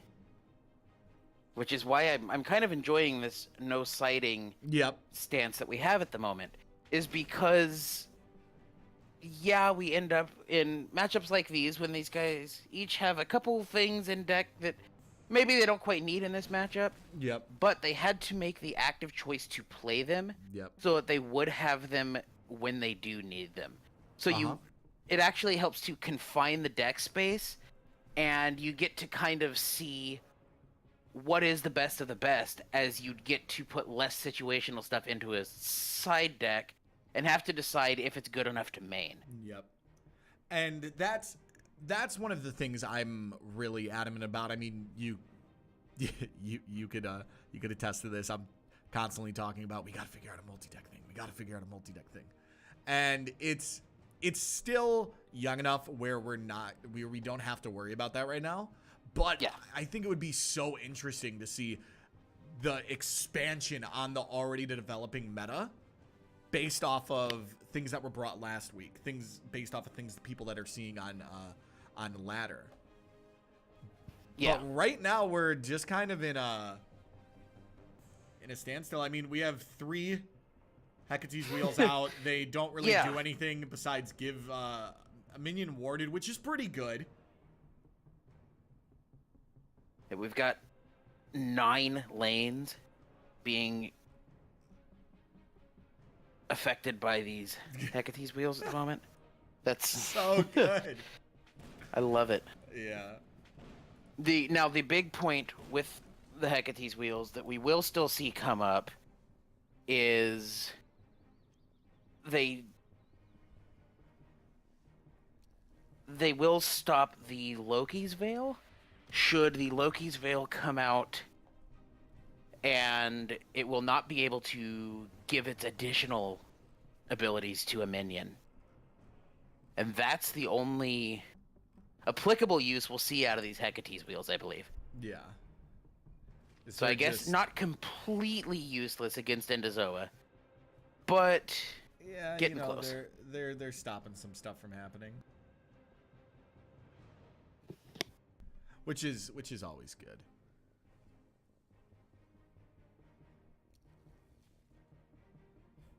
Magmatar, not the, it's not the most effective thing right there. It's a good trade, I guess. It's good value, but it could be better. Because I don't think EndoZoa is going to really have any minions that are over, bigger than a 3/3, essentially. Well, completely forget everything I just said. Maybe someone should be looking at the deck list. Yeah, Yeah, we do see a big 6/8 come down. And this is actually the minion I've seen most often with the Loki's Veil that we talked about a little while ago. Being able to have such a high statted body, also be immune to kill spells, is huge. So that is like the one applicable use of these Hecate's wheels this match is going to be not letting the Loki's Veil make the top end of this deck untouchable. Yep. And you gotta think like that for situations like this. I mean, this is a match between 2 of the, what I would say, highest skilled players in the game. They're definitely up there as far as how much they've been playing in the last 2 weeks or so. And we're gonna see some pretty optimal plays for sure.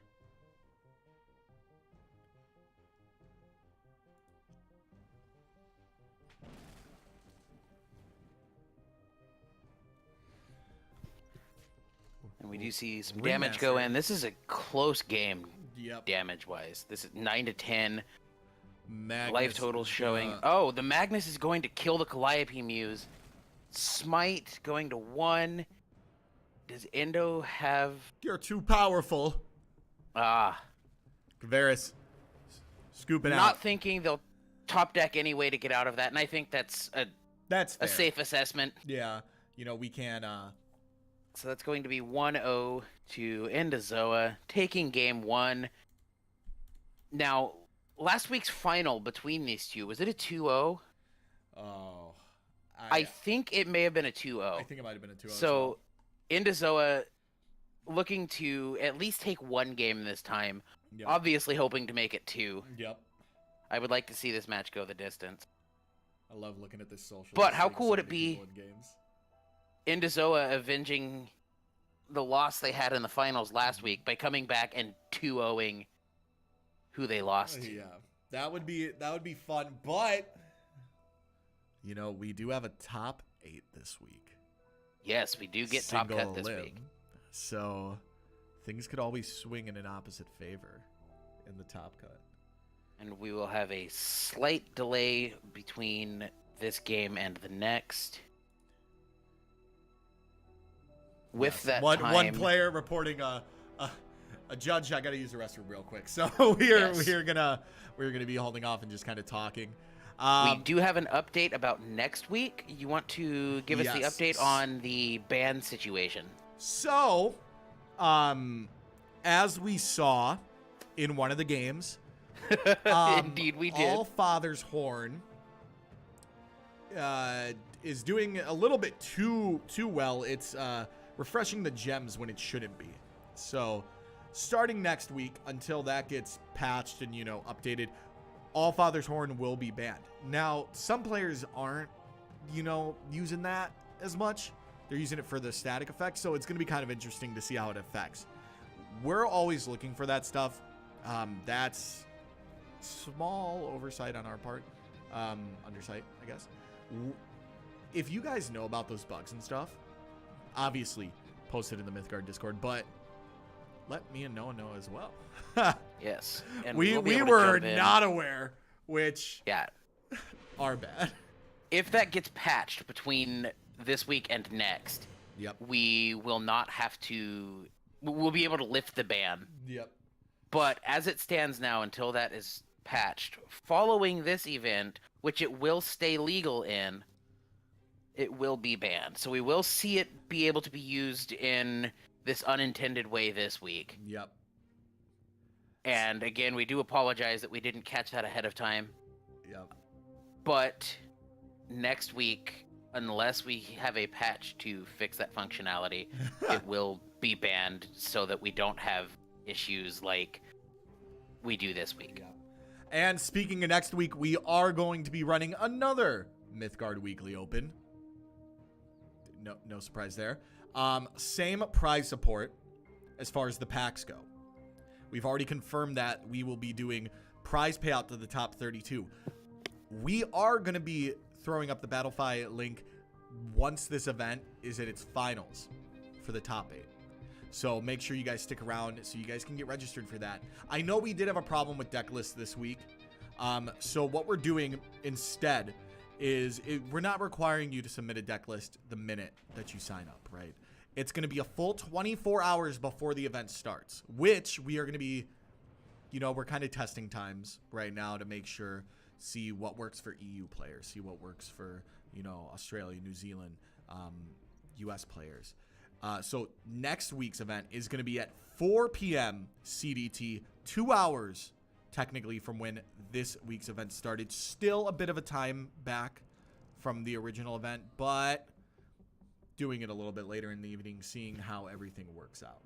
Yeah, just taking this time while the game is in alpha to establish what time slot fits this event best, so that as we move to beta and we see an expansion on how many people we have playing, we have the best time slot known ahead of time, and we can move seamlessly into those events following the beta. Yep. And, we did get a lot of positive feedback from EU players for this week's event. And yes, we're just testing it out. We're not saying it's going to be locked at 4 p.m., but we do want to test it out just to kind of see.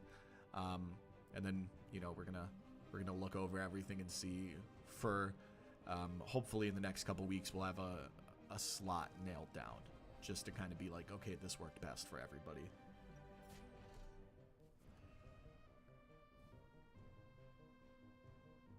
Double Muse out. We saw some pretty good starting turns, but nothing too impactful. Broxa is dead. Ichor Feast coming down. Bolt from the blue. Would you save Feast or would you cast it this early? I like casting it now. If we don't see what else Endo has in hand, but especially if Endo had nothing else to do, if Feast Bolt outweighed Smite and a 2-cost minion, like I guess a Thane may have come down, but Thane dies to each of these. So I still like the Feast and the Bolt. Go find the outs that you do have to the double Calliope Muse that's being shown at the moment.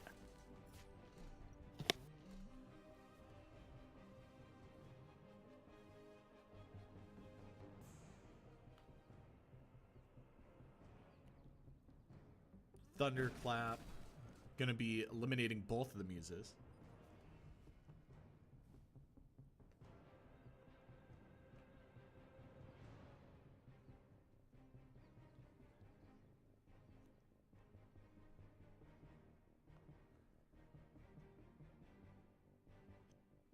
Ignition. I guess in this matchup, you know, Ignition isn't really that that valuable. The Cushiel coming down. That's a pretty insane effect, but it doesn't matter because Crimson Pact was in hand. And we see the Hecate's wheel go back to the deck. This is what I was talking about last game. Endo noticing that this Hecate's wheel is not likely to, to do anything on the field, so you may as well use it to get mana instead. Yeah, and that's just a heads up play. I mean, you gotta do what you gotta do. But we do see Kara, Morning Wives coming down. I feel like that's just such a strong ability. I feel like the reason we haven't seen it before is because it's such a high cost mythic to make, and you have to prioritize. But... Ooh, Ignition going face now. Look, you just push this damage. Yeah, we're seeing some quick. Typically, an Ignition to the face at this point means they most likely have lethal in hand. If not, then they expect to be close enough. Like, typically you'd hold the Ignition if you didn't have to do it yet, you know, because, like, putting that back to get mana, you could have just smited instead, because you would have been at 2. So I actually think that maybe the Ignition was a bit misplayed just then, as they could have just gained the mana and smited instead, holding the Ignition. Yeah. Unless they needed to have all of the 8 mana available to them now to win the game. Yeah, but you know, like we talked about, the Kiss coming down is gonna be very, very good for Endo. All right. And we see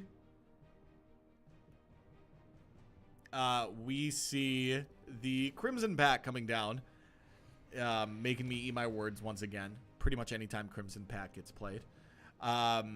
So we're actually not going to see any real benefit from the Kiss. Yeah, and the Pact was good.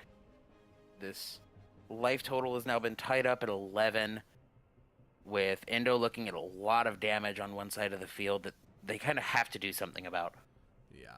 You know, obviously the Kiss did hit for one turn, but it's still super good, but it could have been game breaking if the Pact wasn't played. So we do see the Thane come down. Ooh, Endo gaining 6. Ooh, this is big. That's a good extract life right there. Yes, it is. Losing 2, but that's fine when you just gain 6. Oh, we may see a decent onslaught of damage now. Let's see how this is followed up. Oh, wow. Oh, 5 damage. Endo going to 12. Not done gaining life quite yet.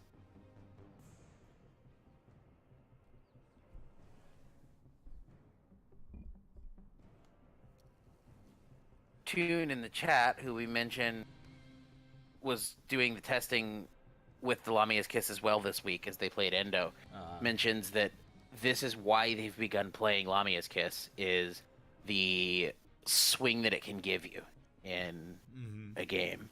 Ice Spike going to be dealing with the dashing Ringmaster.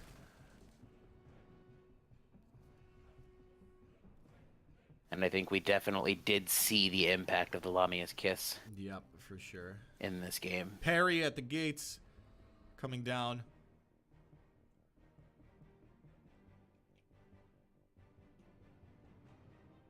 Definitely hoping to find a Pact. How many have we seen played now? At least one. Just the one. So they still have 2 Pact. Yep. Definitely hoping to find it now. Yeah, really needing it right now.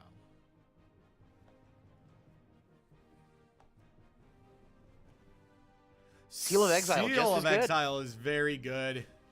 Effectively does the same thing in this situation. And we're going to get the burn and the smite. Wow. Endo going to 5. That was a big, big Seal of Exile. Yep.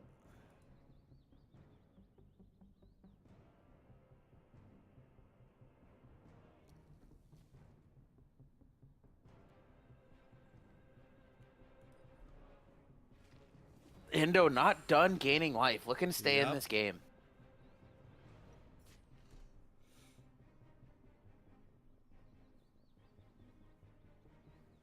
Wow. So just trying to survive at this point. we have smite to put on damage, plus what we have in hand, which, like, double ignition smite would win the game. It's highly unlikely that's what it is, but how cool would that be? Crimson Pact. We do see the pact. Oh, no. Ignition, please. Oh. Wheel. Oh, man.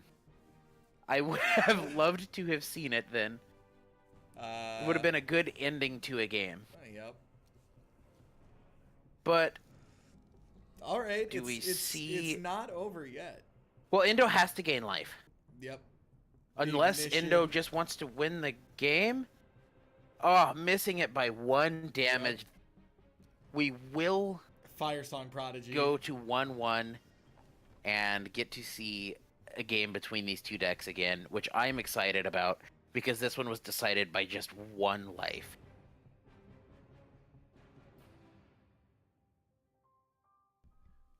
Yep, and we are going to be going to a game 3, which is great. This is pretty hype. Yes, it is. So let's go ahead and get into that. I don't think we need a little break in between that one.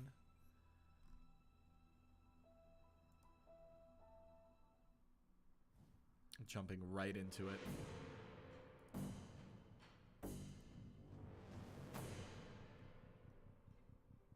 This has been an exciting match.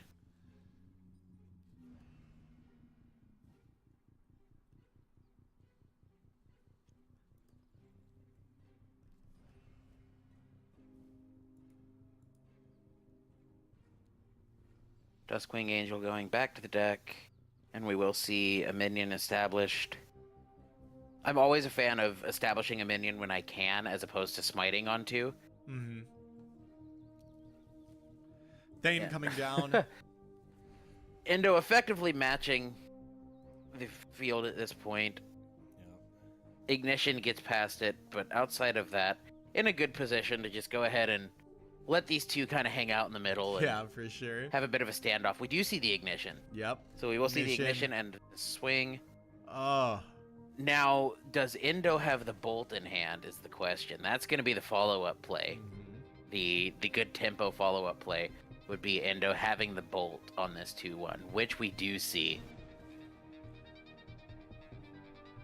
So we'll likely see something go back to the deck, and a smite, yes. Smite coming down, and we pass again. Yep.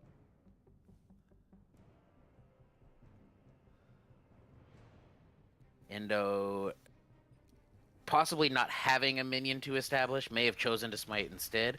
My guess would be, though, that they didn't have a minion to play onto. They didn't have a Thane to put down onto. Yeah, then, you know, that's just something you gotta play around. You can make it look like you didn't, or you could, and you just decided to smite instead. But this aimless vessel coming down is going to be very, very big. I think we may see a pact. We'll have to wait and see. But my guess, not going to be a pact because they wouldn't have the gems available. Yep. Endo instead choosing to play out to the side and look to begin exchanging life totals. Yep.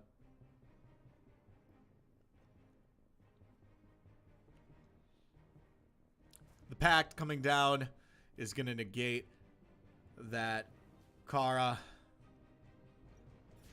to face Ignition Burn. Icor Feast going back. Yep. Now we see both gems available. Magnus coming down. Is very good.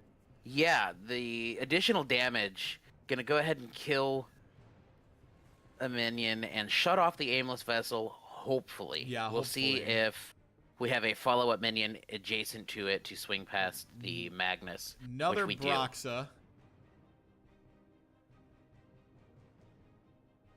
A lot of these self-sustaining heal myself minions being played this week. We see Thanes in Endo's list. These kind of self-sufficient minions. Yeah, Broxa, and it's just too, I don't want to say it's too good, but it's definitely very, very valuable for the role that it plays.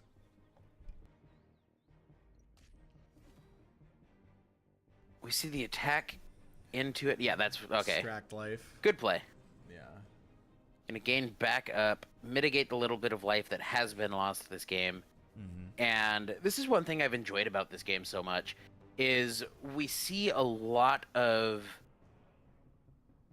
play a minion, pass, does the opponent out my minion, and pass. And we see a lot of these exchanges just setting up a field.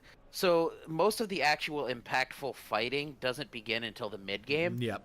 Which means that the fighting that takes place when we begin seeing life point exchanges, it tends to be in chunks. Yep. And with how much life gain is available to each of these lists, we see those chunks taken away as well.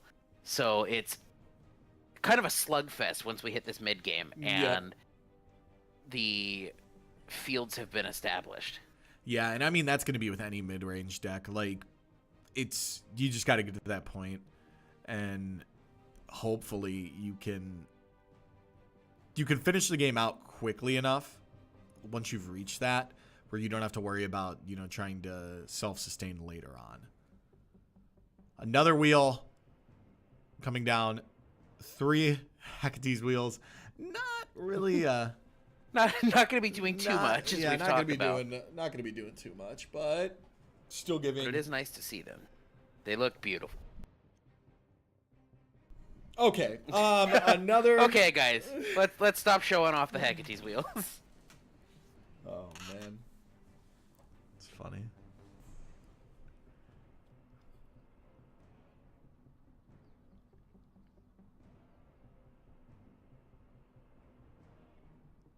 So we'll be seeing Endo likely going to 8 mana, which is kind of a big point in this deck, because Endo plays 6 cost minions on the top end, and that allows you to play a minion and smite.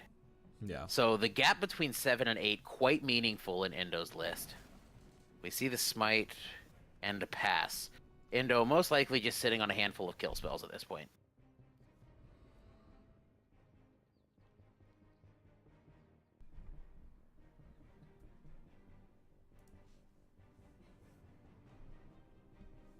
Parry at the gates.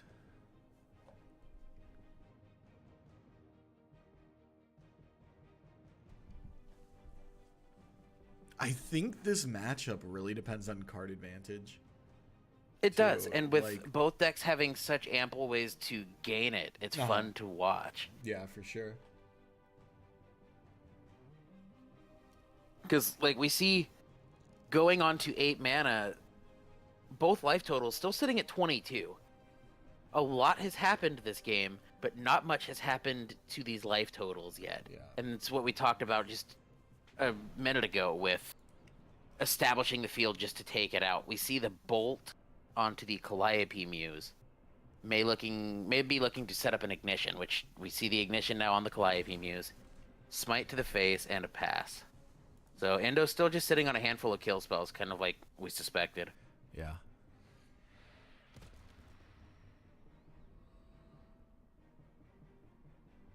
Wow. Okay.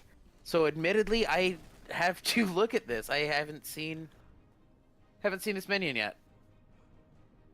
Raziel, Keeper of Secrets. +2 to Divination 2. That's fantastic. Mm-hmm. This, as we just talked about, this is going to come down to that hand advantage, and this may be the solution to the hand advantage issue. Mm-hmm. And it got pacted. Yeah. So we were hoping there. We were hoping we were going to get to see some new sweet tech, but foot meet mouth. but I guess not.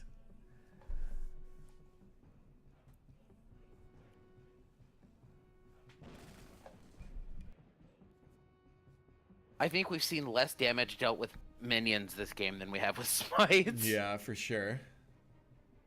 Ooh, so the Thane's going to die, and we get to put in damage. Looking good. Smite. Endo goes to 9. So Ignition in hand shows lethal.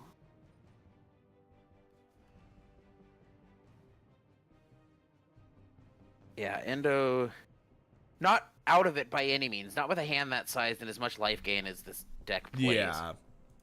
But definitely kind of an uphill battle.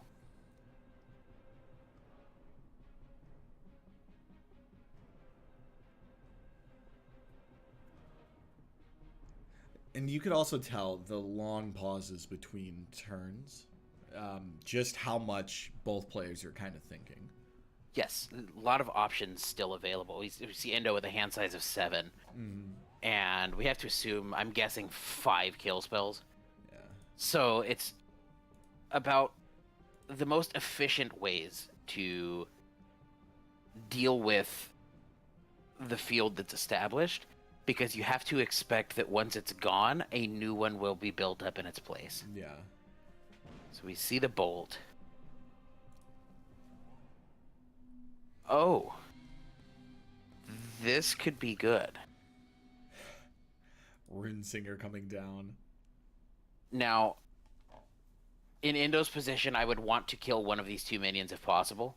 Yeah. Because I don't want that, and that will do it. What a setup. I was going to say, I don't want the double attack to just kill my minion anyway. Yep. I kind of thought we might see the clap when we had the bolt come down. Yep. Oh, can we find... no. Wow. Oh, no. That's not what we wanted. Game. Oh, what a game. Boy. EndoZoa losing it 1-2 in what might have been match of the day up until now. That was well played by all. Man. 7-ring ritual coming down. Oh, man. Koveras saying, nope. This is my tournament.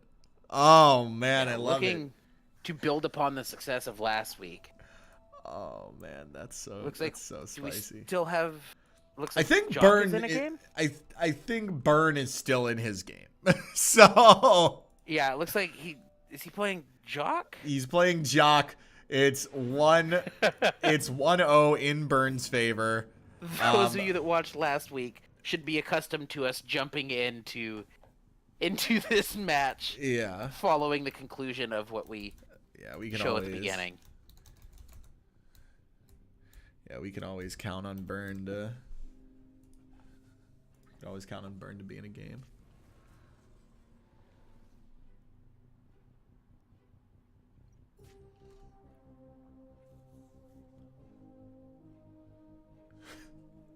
Chat going nuts. Yeah. Over the 7-ring.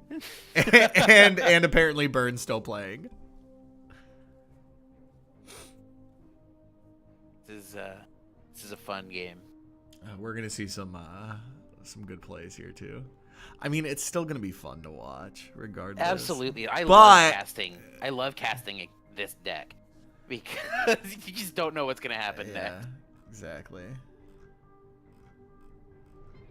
And on top of that, somebody did ask this earlier. What's our policy on if the round ends? And I believe Noah developed that policy. So what we do, we have 60 minutes established. At the end of the 60 minutes, we'll give a 5-minute extension. Maybe 10 minutes. Let me double check so that I'm not misleading anyone. Yes, so we do have a 10-minute extension in place. At the end of that 10 minutes, the highest life total will win that game. If that game win causes the match to be a tie, the match will finish as a tie. Mm-hmm. If at the end of that 10 minutes, the highest, the life totals have been tied, the next instance of damage will win the game. Which should be fun to see with 22 smites this week. Yep. Should be really good. Yes. Although we do notice now the list most likely to hit time is not playing that smite. Yep. So, although we expect this deck to see long games, definitely not wanting it to see the full 70 minutes. Yep. Because in that instance, likely, it's likely that the opponent would win if it came down to a tied life total because the smite would be able to put in the damage. Yeah, and this is where Burns rethinking it. It's like, man, maybe I should be on smite. It's funny.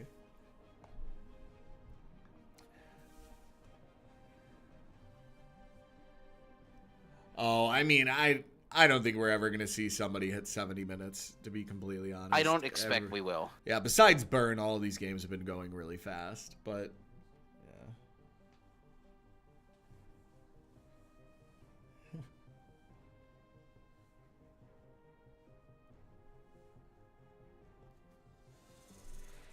yeah. I don't suspect we'll see anyone villainous enough to take us the full 70 minutes. If you slow play an alpha, slow play it out. In the instance, that it highly does unlikely happen. instance that we have someone who is looking to manipulate the policies in place, We'll address it. yeah, we will handle that as cheating. I do not expect it to be an issue. No. Not even. Burn the Sky is a professional. 3 hours later. Yeah.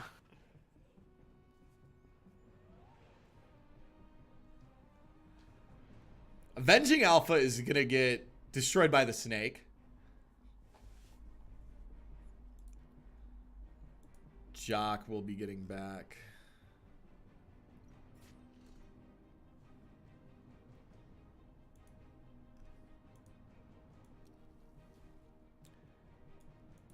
Frecky sidecar.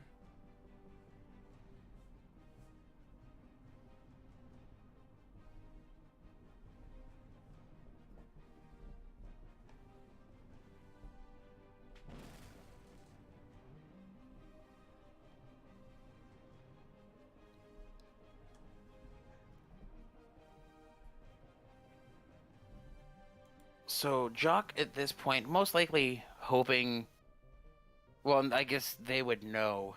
They wouldn't need to hope they have the bolt in hand. But Jock definitely wanting the bolt in hand. So Yeah. this 6/1 can get in at least one attack. Yeah. And not just be chased down by these snake tokens.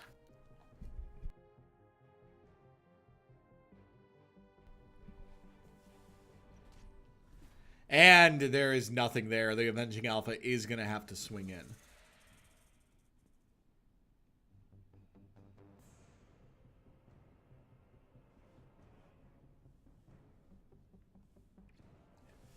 Yeah, so you do have to kind of give up the 6/1 to the 1/1, which feels somewhat bad. Yeah.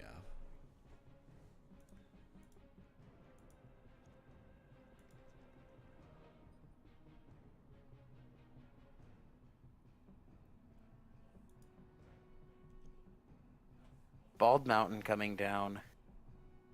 Snake moving onto it.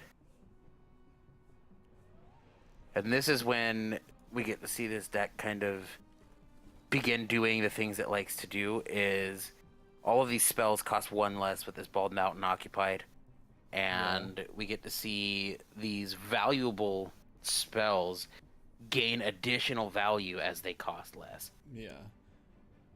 Indric Beast coming down. That could swing the game for Jock, but it kind of depends. I mean,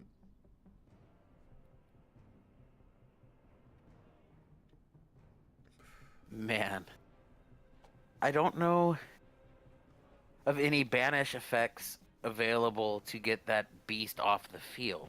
nope. That may become an issue deal with. Rune will. Oh, and we do see it. Are we gonna follow it up with a board wipe? That'll do it.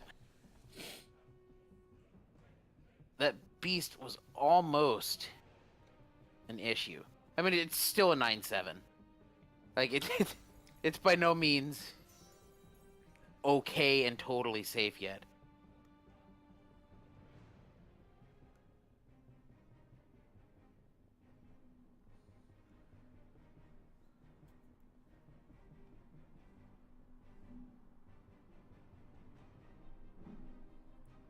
So we do have the 2 damage on the side that can go in uncontested this attack, because the snake was not able to move and leave the beast open to just hit, while also then emptying Bald Mountain. Yep. All Father's Horn.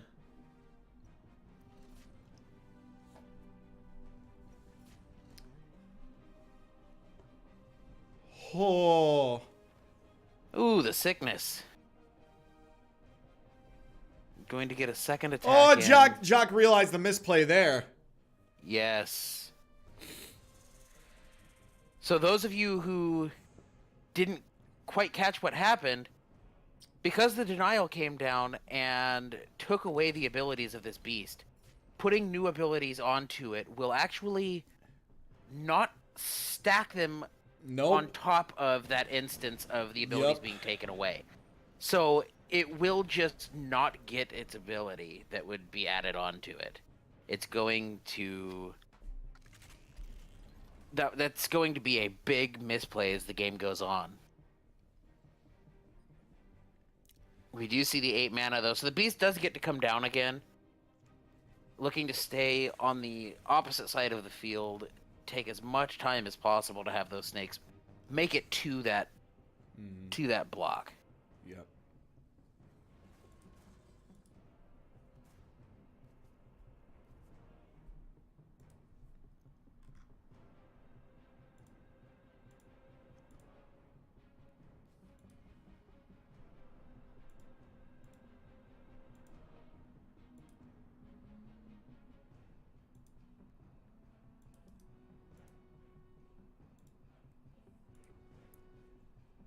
So, let's see. Ooh, okay, we do see the satellite activated, and a kill spell yet again. We see the well played by Jock, complementing the satellite cannon play to out the beast. Volkov Heavy coming down.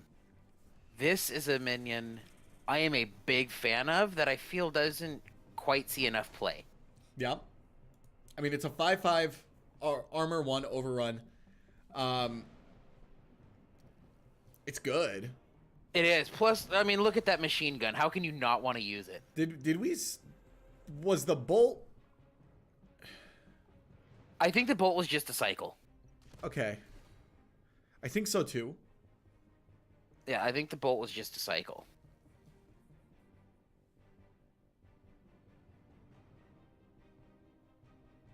Second Volkov Heavy coming down on the side.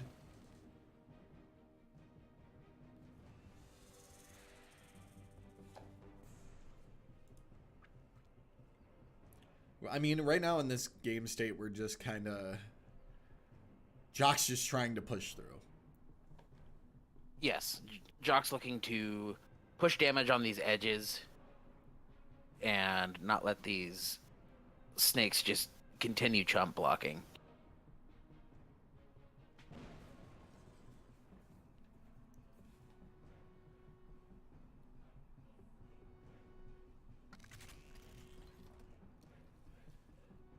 And the silence on the Volkov Heavy to the left means that the snake moving into its attack path is going to actually block all 5 damage, as opposed to still getting damage in.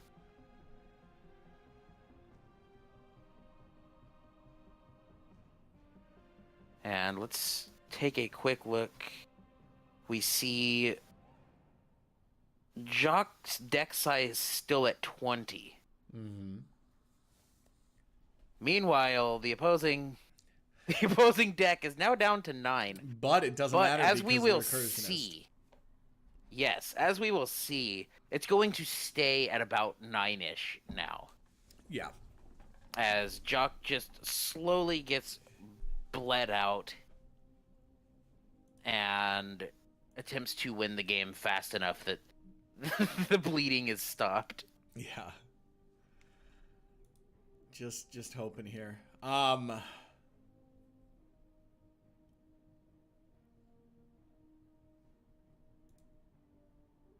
Also, some speculation in chat about if this is actually a machine gun on Volkov Heavy. And I'd actually be inclined to say it was not, and I misspoke. It looks like we have some kind of stim pack in the back of it that I missed. Yeah, it might be So, like a big it is a cannon. juice gun of some kind. Are we in spectate bug? Possibly? Let's jump out and jump back in just in case. Yeah. This is like Yes, the one match we were in a spectate bug. Okay. That's like the one match I don't know. It could just be that the match is going to continue taking a while. So that was indeed a spectating bug. We have jumped back in. We apologize. But we may. But we did settle the issue of Volkov Heavy's juice gun, so at least we, time was not totally wasted. We may actually see this go to time. They have 9 minutes left. We may end up in time then. I don't think we've done that yet.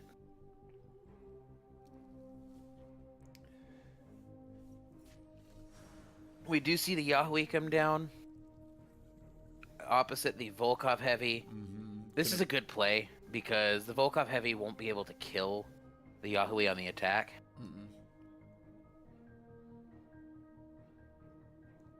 Yeah, and Yahui was gonna just kind of hold off the Volkov Heavy, and Yes. it's gonna do its job. Look at it, it's protecting. Hopeless coming down might be really good though, depending on what they can get out. Now, one thing we haven't talked about is Jock's disc path. This is the only disc of the week. So we'll have to see how that goes as the event goes on. If the one disc makes it into the top cut.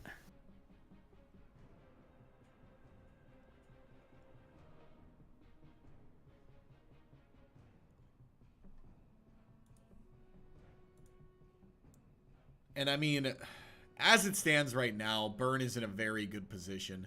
I would love to see Jock come back, though. I would like to see Jock make the comeback. The thing that could be possible at this point is if Jock wins this game as we go to time. Like, if they haven't begun the final game as we go to time, we have ways that this could end in a tie, as the match count could potentially be 1-1 if Jock takes this game too as we go to time. Yep. So this will be fun to see. I believe we're in the spectating bug again. I was just thinking the same. Let's go. Hopefully we get that fixed up a bit as time goes on. Oh, yeah. Okay, life total's not looking as close as it was a minute ago.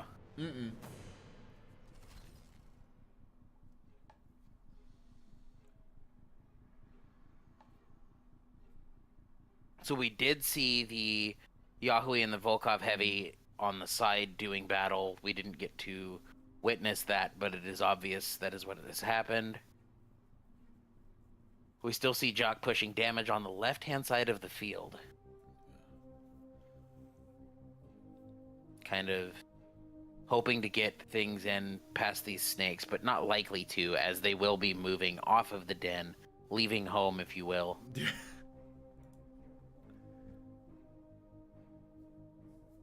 And I believe it is we bugged possibly again. bugged again? Ooh. Is that what's happened? This is... We are going to be jumping into... Indeed, that is what happened. So having some technical issues this week, we do apologize. But we, as we move in on time, which looks to be in about 5 minutes, we have begun to see some technical issues popping up. Yeah, for sure. Spectating.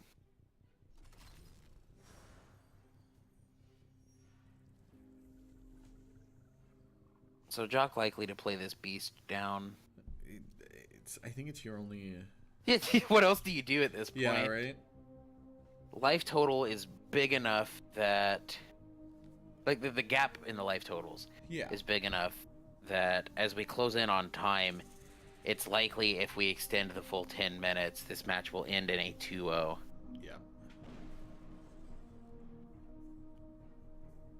Healing.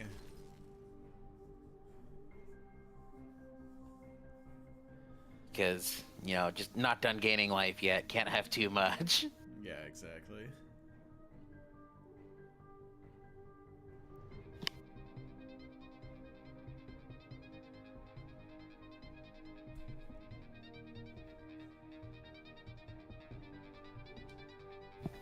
Did we bug again?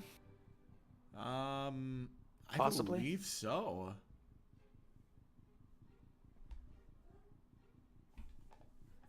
We are bugged we have again. indeed bugged again.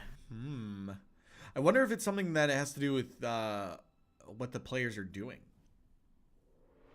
Possibly.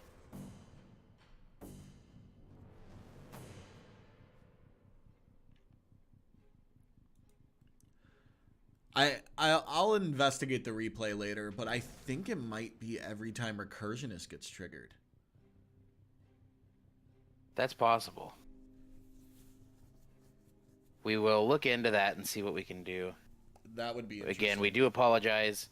This is still not only new to us, but the game is still in an alpha state. We should expect these kind of things to happen. And we'll be going in to investigate and see if we can find the issue to help out the devs in identifying what needs fixed. Yeah, exactly. And we did have time before the finals to do this. So we have also opened registration for next week's event. Remember, we have prize support all the way down to 32. So if you guys are interested in joining this, being part of Burns' campaign to take the longest time ever, make sure to jump in there, register. Don't nerf my deck. And I think we may be bugged again. I think you may have identified that one. Which was it? Nope. No? Nope. Am I just... Okay, I'm just impatient. Apologies. Calm down. Yeah. I'm telling you, I think it's when the recursionist triggers. But I would have to, like, look. If not, it might just be some random timing thing.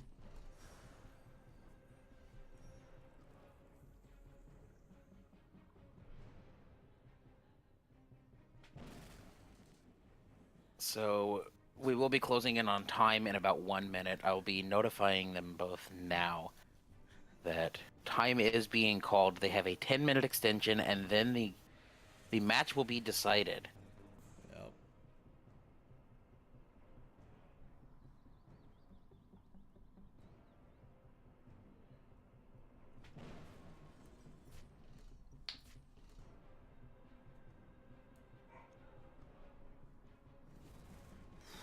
And with that, we will now be in time. Congratulations to these two players. We have done it. We have hit the time limit for the first time in the Mythgard Weekly Open. So I will be... Not even game 3, that is correct. Yes, we have hit time in game 2.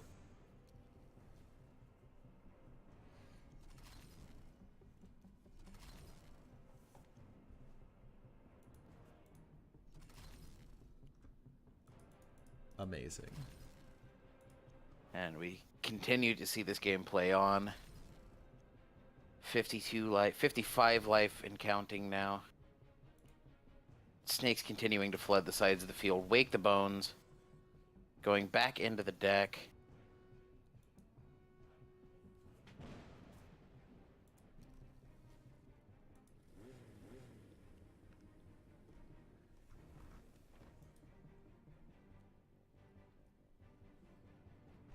We do see the detain and Is this Jock's way of... Yeah, that's the well played. I think we see Jock surrendering. Jock is going to scoop it out. We went about 2 minutes into time, but that is the 2-0. We will be getting the next match set up. So we'll be... man. What a game. The real champions. So we are going to be going straight into the featured slides for this one. We're going to save some of the data for the top 8. So we are going to be going into the featured slides. We're going to be getting round 4 set up. Remember, like I said, I did have time to get everything all set up. So if you guys want to sign up for next week's event, go ahead and do so. While we're doing that, I think we got a couple more packs to give out, so type in chat if you want a pack. Remember, if you've won a pack previously, I cannot give you a pack code because it will not work.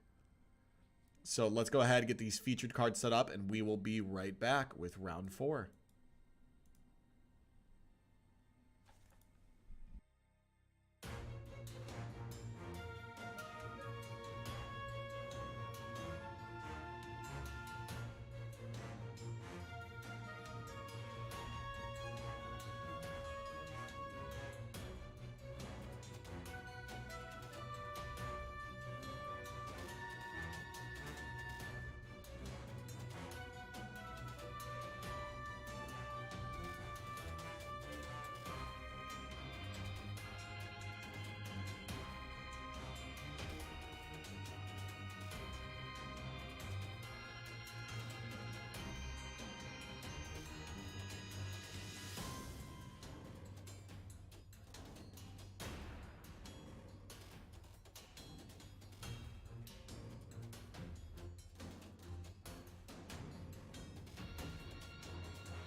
right.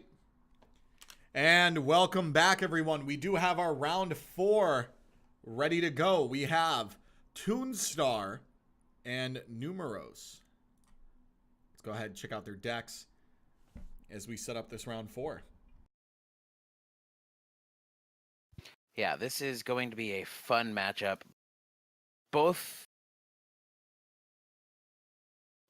of these people played last. I know Toon also played in the test event. I think they both may have played in both of the events the last 2 weeks. They did. Numaros was fairly new, but was still like, hey, I'm going to get in on this. This seems fun. Yes. I want to get better and, really play this game. So they were really open to joining in and playing. And if you look back in the last couple of weeks, you could see their deck increase and, the essence cost go up as well. Yes. And we do see Toon on a list that is, I don't think exactly the same as Endo's, but quite close. Those two have played a lot the last couple of weeks and have talked amongst themselves about this deck, and they've done a lot of tweaking to optimize this list. And yeah, so it's going to be fun to see that and to see how this list evolves week to week. Yep. All right, and I think we are just waiting for them to challenge. Yeah, we should be good to go as soon as they get into game. Mm-hmm. Everybody else is already starting their matches. We have some pretty good matchups. So I'm really excited. Round 5 obviously is next, and we're going to be able to get our top 8. Let's go ahead and jump into round 4, Tunestar and Numaros.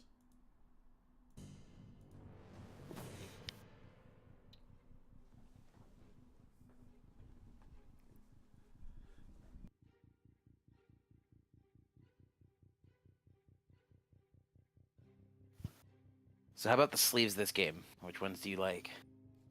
I'm in love with Tunestars, to be honest. That's immediately what I was doing. I was staring at those, and the gold and that light white on there, the light white, light blue, is fantastic looking. Yes. I like both, but I do think that if it came down to best sleeves win, this would be Toon's match. And we're going to see the pack go back. It's not really that important right now. Yeah. Toon's going to get the ignition. And it begins. Oh, it's going to begin let's slowly go. getting sapped. Oh, man, that's exciting. That's really exciting.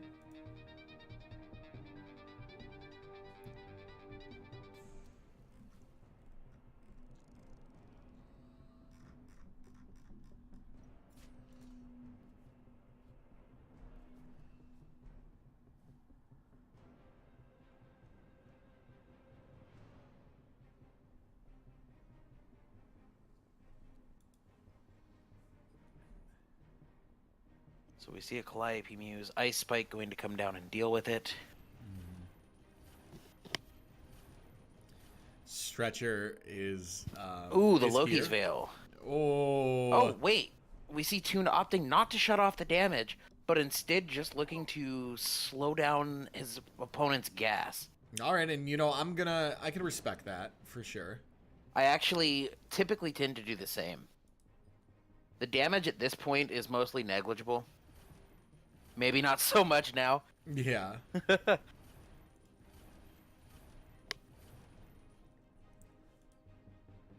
I did want to point out, it's really interesting to see the amount of turnip seasons we're seeing.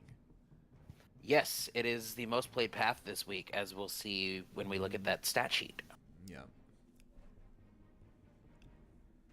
It's not quite as dominant as Smite in its usage, but I think it's about 12 off the top of my head. That's great. That's great.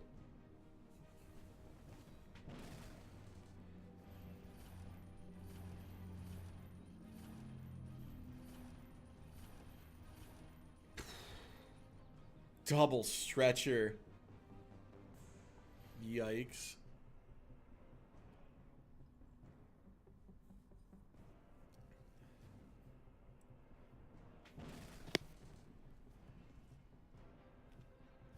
Toon sitting on 2 Thanes. Two solid, Thanes. solid minions to have. Yeah, 2 Thanes, but no way to deal with these stretchers right now. Yes. You have double stretchers. If you...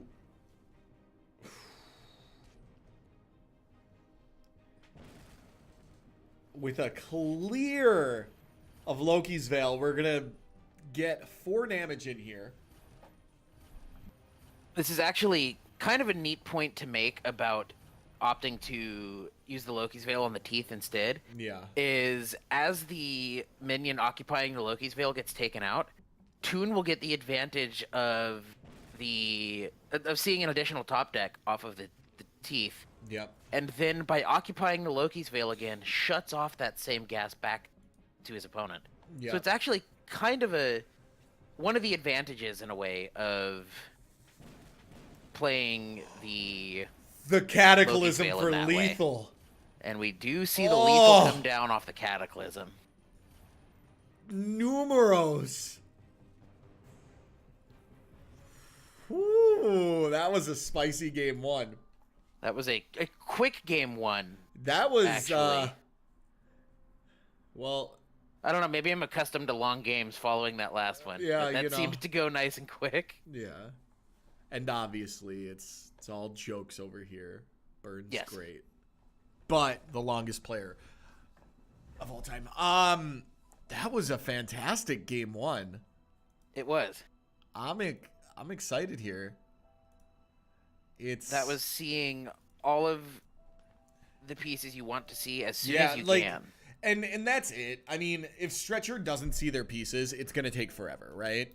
Yes. But if you see them as quickly as you did, it's going to be a very quick good game. game. Especially with the Cataclysm to close it out like that. Yeah, for sure. It didn't allow Toon the time to find some life gain and get back in the game. Not allowing the Lamia's Kiss to stick on a Thane. Yeah, for sure. All right, let's go get into their game 2. Let's go check this out.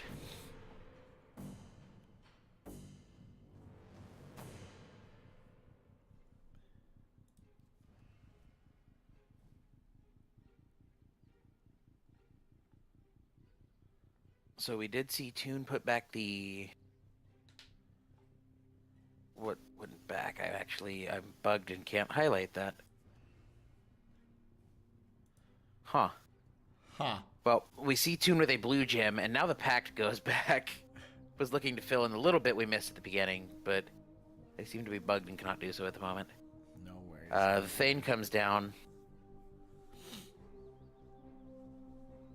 Thane's gonna come down. As we see in Twitch chat, Toon did have the kiss, like I was talking about, with sticking to Lamia's Kiss, but the Cataclysm not allowing it. Air healing. Coming down. Looking to find those pieces as efficiently as last game. Yeah. Toon going for the big Icor Feast. Toon has to do this now, essentially, because you don't want to lose 6 life doing so. Yeah. And so that's one of the advantages being on the play against this. See, that's exactly it. Is being on the play, you get a chance to feast while they've only been able to play 2 mana on the opposing side. And going second, you don't always get that that ability. Yeah. And then that feast costs you 6 life instead. Ooh. Toon opting to self-bolt. Just a cantrip, that's all it is. Yeah, I'm guessing Toon's hoping to find a Loki's Veil at this point. Yeah.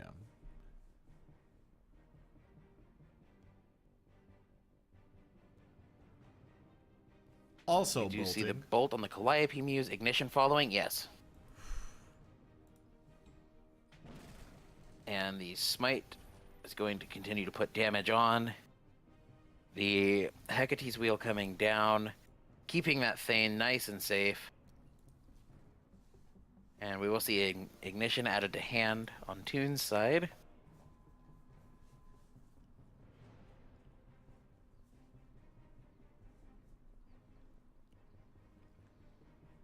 Air healing.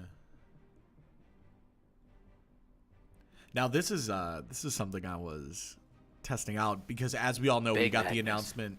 We got the announcement about the artifacts, and maybe they have something additional. Oh, we haven't talked about that yet. Yeah, we haven't talked about that.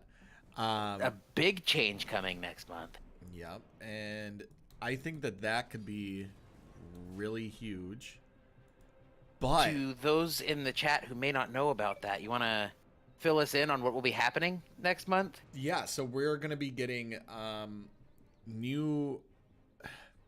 Essentially, artifacts are going to be having some sort of either durability or like life total that's going to allow them to stay on the field, but also be removed easier. Because right now, if you have Stretcher out, unless you have like Loki's Veil or one of those things or something that removes it, it's kind of hard to deal with them. And the devs have received enough feedback that they're actually going to implement a change. Now, per the devs again, they said this is just to test it out.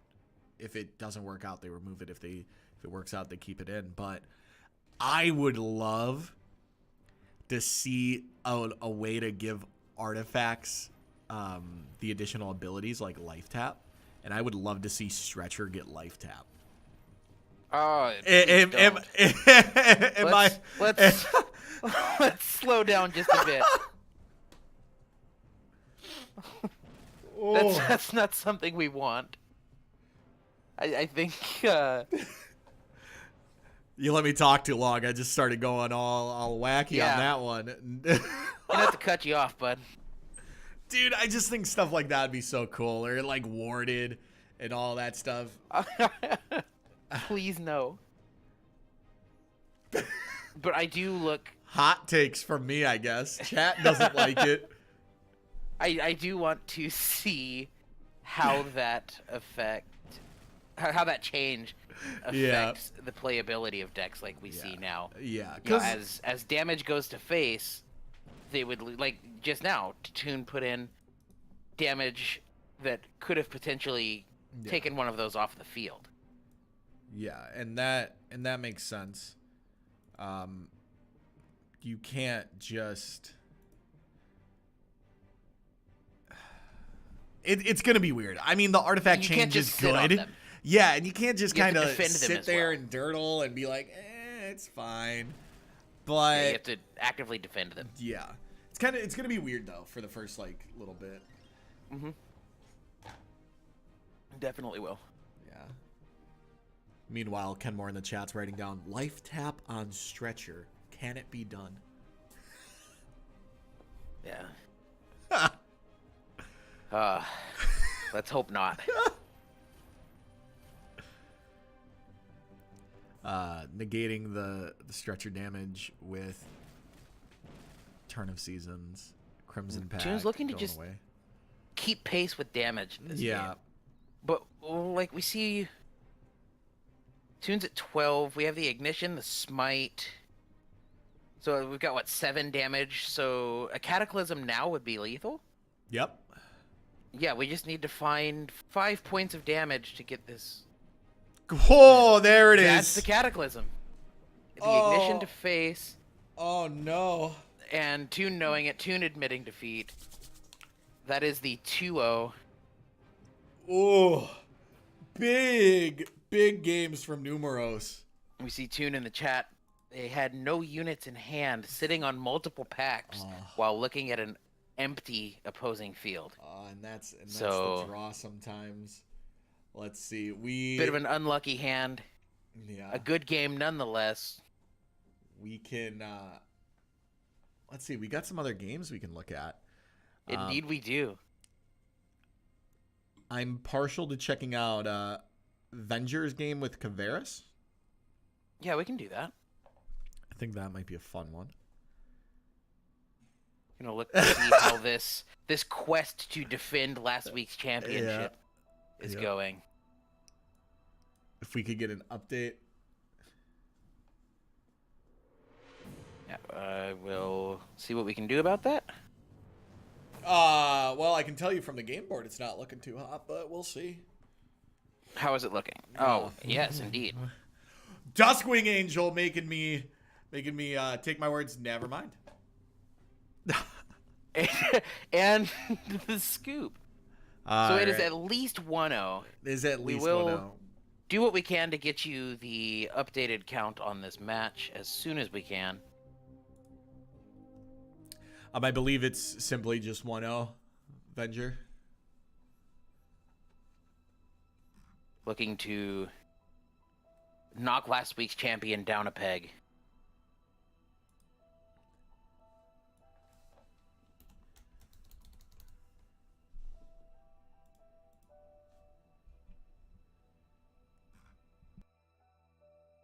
And we are just waiting for them to get back in game. We did just find out that was the 2-0. That was the 2-0. That was a 2-0. Okay. So we will be jumping in with someone else next. Let's see. Who do we got live right now? Ready to go. I believe we have Madwheels and Eolis still playing. We do. Let's go jump in on that.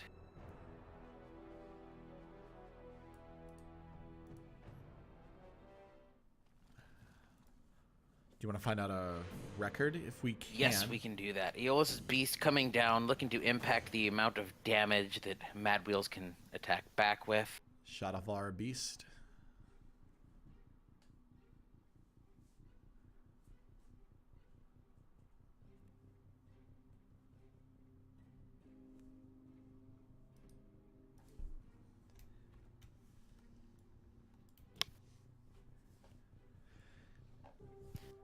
Waiting on an update to find out how this game count is going. In the meantime, Madwheels opting not to play that on the enchantment. How do you feel about that? I don't know. I definitely would have played it. I think on the enchantment is correct. Maybe there's a different reasoning. This is indeed 1-0 to Eolis at the moment. This is game 2, so we'll get that updated as soon as we can. As we see Eolis looking to deal with the go wide capability of Madwheels' deck at the moment.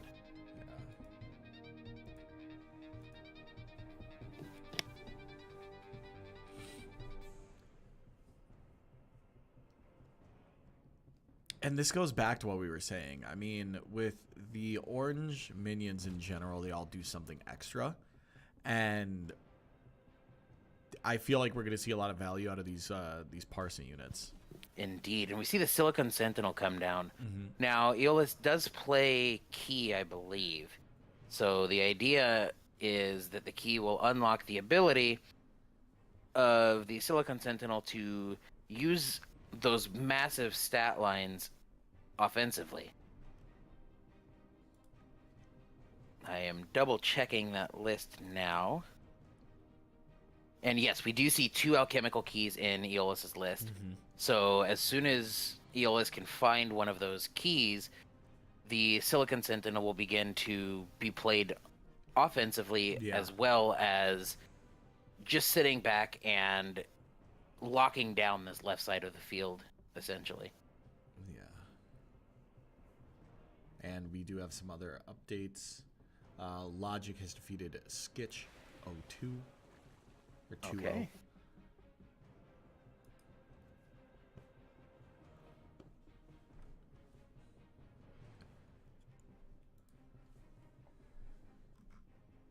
So it's still nice and even. Hand size is the same. Fields look mostly the same. Life totals 28 to 27. This is a good, even game at the moment. I expect we'll see a lot of play still out of this game. Yeah. Madwheels cycling a bolt off of the Silicon Sentinel, hoping to maybe dig into something to help finish that off without losing too many minions to it. Yeah.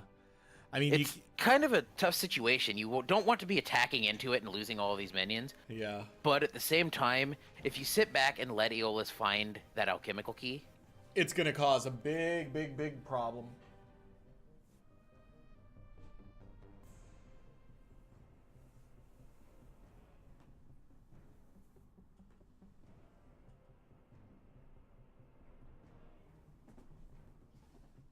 So let's see how this plays out. This is Yeah.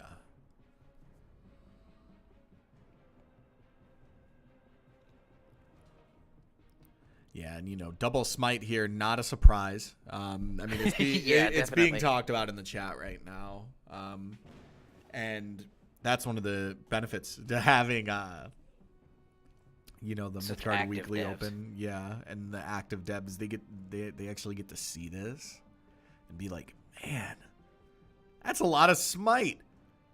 So, yeah, it's great to be able to actually communicate with them about these things going on. So we'll see a movement hoping to get these minions away and not have to deal with the Silicon Sentinel at this time. Yeah. Now this does allow you to not have to attack into it like we talked about. Mm-hmm. But, okay, this helps a lot, putting it back in the hand. I was going to say, but it does open up the chance that a top-decked alchemical key becomes insanely valuable as you have less minions dedicated to the defense of that side of the field now. But with the Silicon Sentinel back in hand, we do have an established left side of the field again by Madwheels. Yeah, and we're going to see, the simple block there for the parry if choosing to do so. I would be kind of concerned about my Marty Core going in. At the same time, you don't have to. Well, but moving it, you don't have any safe movements. I like that attack. That's what I was just about to comment on. Is just getting that chip down low now and putting something else in its way. Because any movement you made with it wouldn't get it out of an attack. So going ahead and getting it off now offensively so that it's damaging the minion you want it to damage instead of letting Madwheels give up the 2-1 to take it instead. Yeah.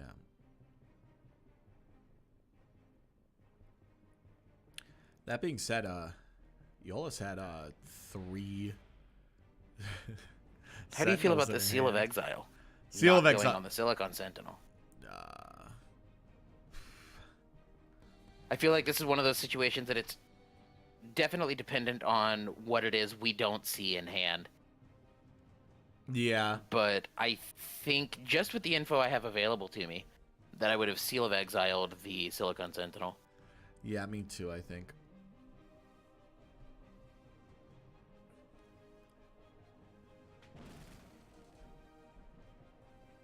Yeah, Seal of Exile there would have been really good. That. Let's see. She burned one, and then she has that one in hand, and then we have that one. Yeah, I think that might have been the one. I think that would have been it.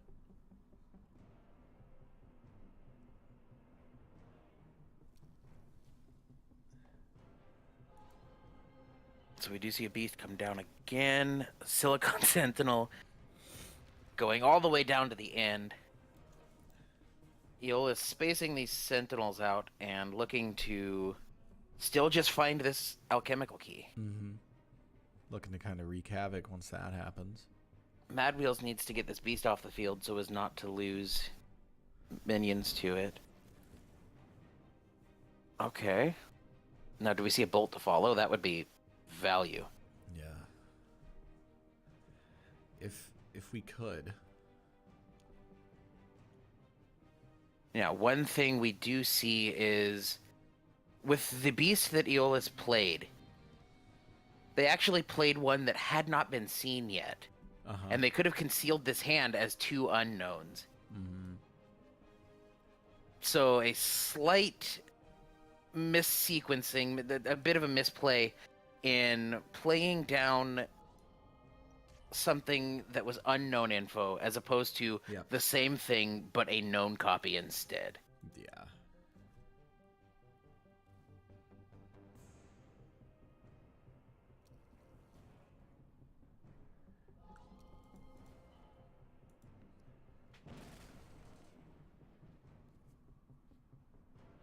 Now we see minions in the middle, minions on the ends. Eolis putting up quite the field at the moment. spacing these minions out and looking to establish as many points of attack as possible.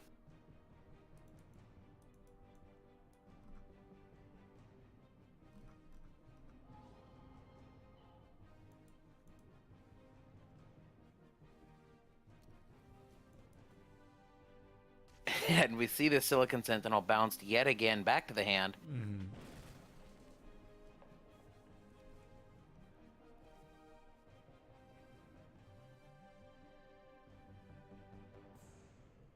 Eolis looking to find the key to win the game, the alchemical key to win the game, if you will. Yeah. Key here would be very, very good. Yes. It is the key to the deck, if you will. Stop.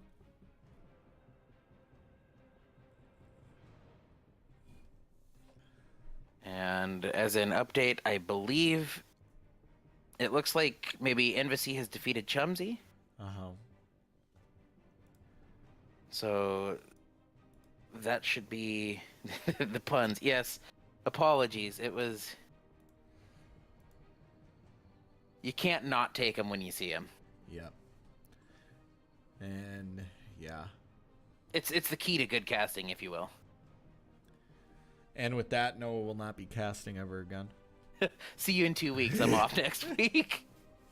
So we do see enchantments coming down, looking to kind of expand this beautiful field, if you will. The enchantments all coming down.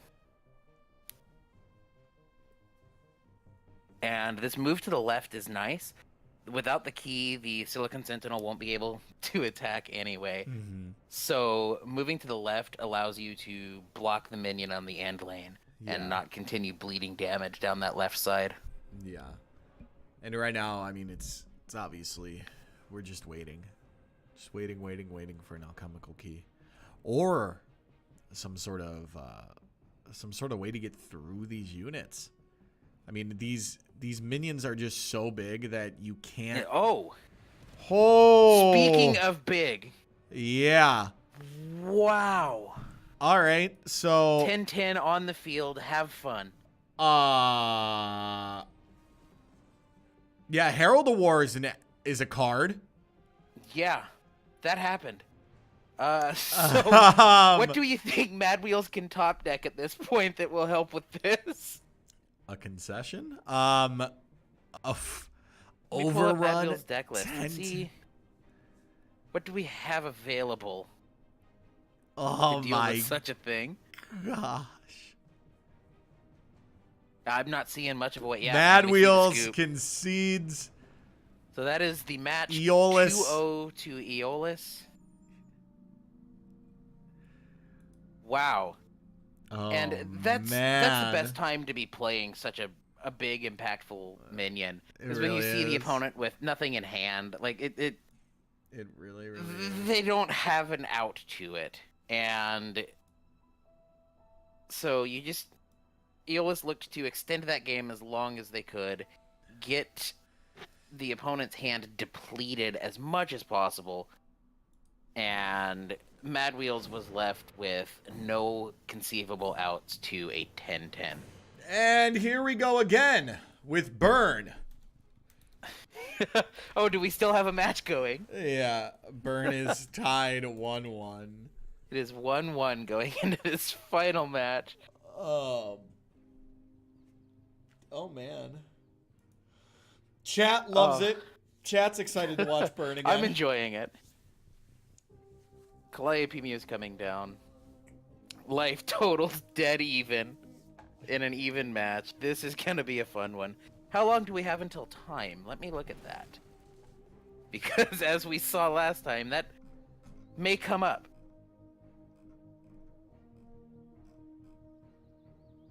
Let's see. 47, so about 30 minutes. Yeah, so we've got plenty of time. We may see this game end. Who knows? Let's set a new record. Fafal looking to bolt and Calliope Muse to get past the Magnus. And we now have full knowledge of this hand. Fafal getting a good attack in on the side lane.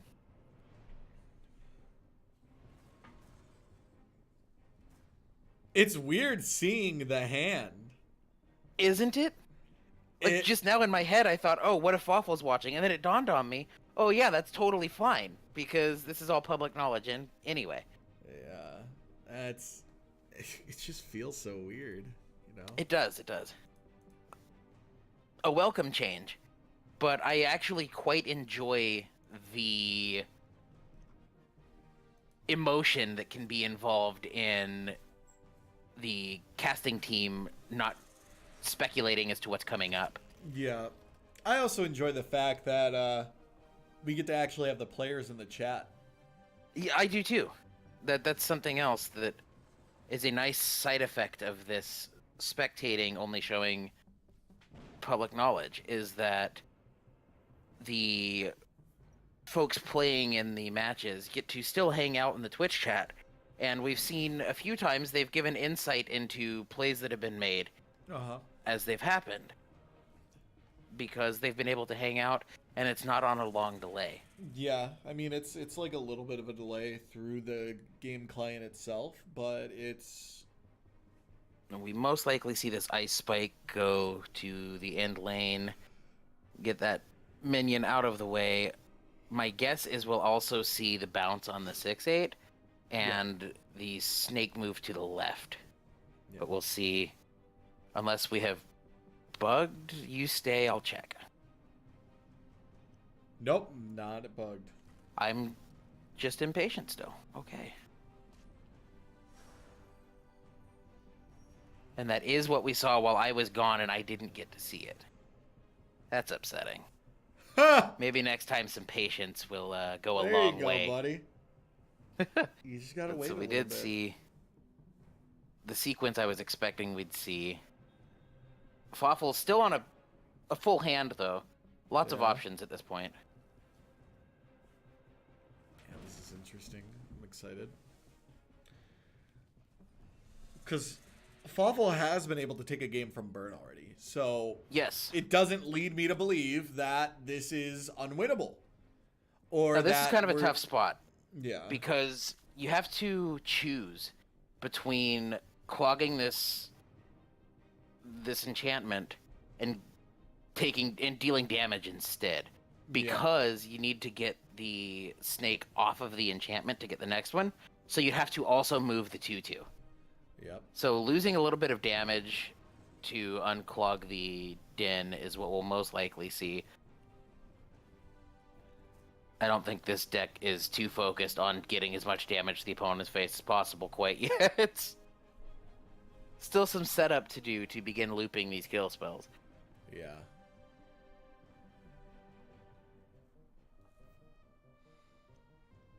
Wake the Bone's coming down. Yahui getting back.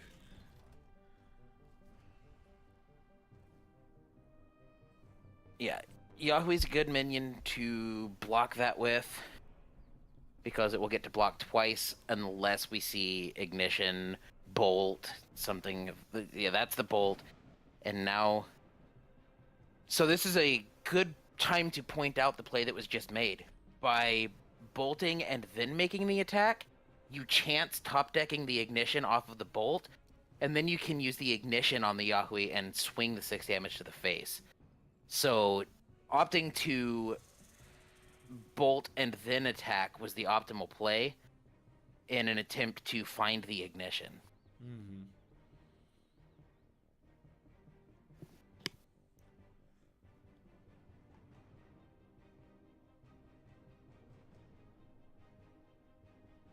And right now we just... Burn has to make a decision on how they want to handle all of this, because that 6/6 is just so... I don't want to say it's bad, but it's not a good situation over there. You know, that's... Oh, well... Cataclysm will deal with that for sure. JK, I guess. Cataclysm coming down. Wiping the field.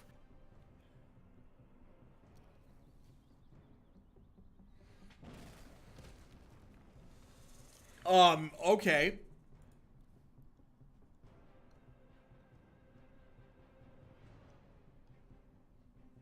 Misanthropia Well, coming down.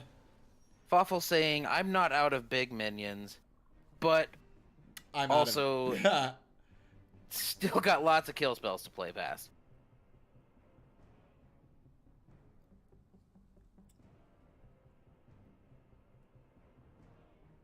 Living Mountain did not live. It is just the mountain now. But again, we see Fafal looking to continue pushing this damage and doing so on the opposite side of the field as the snake tokens will be made. Yeah. Looking to extend the time they have to put out damage on that opposite side as these snakes slowly begin making a line down the field. Yeah.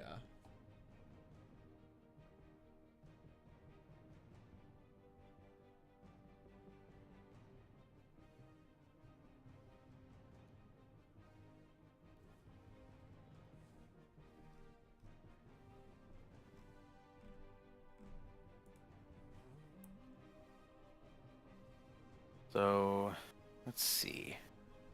What do we expect to see in hand? We'll most likely see the... Okay, so we have an Ice Spike. Do we have something to follow that with? A Cataclysm. Okay.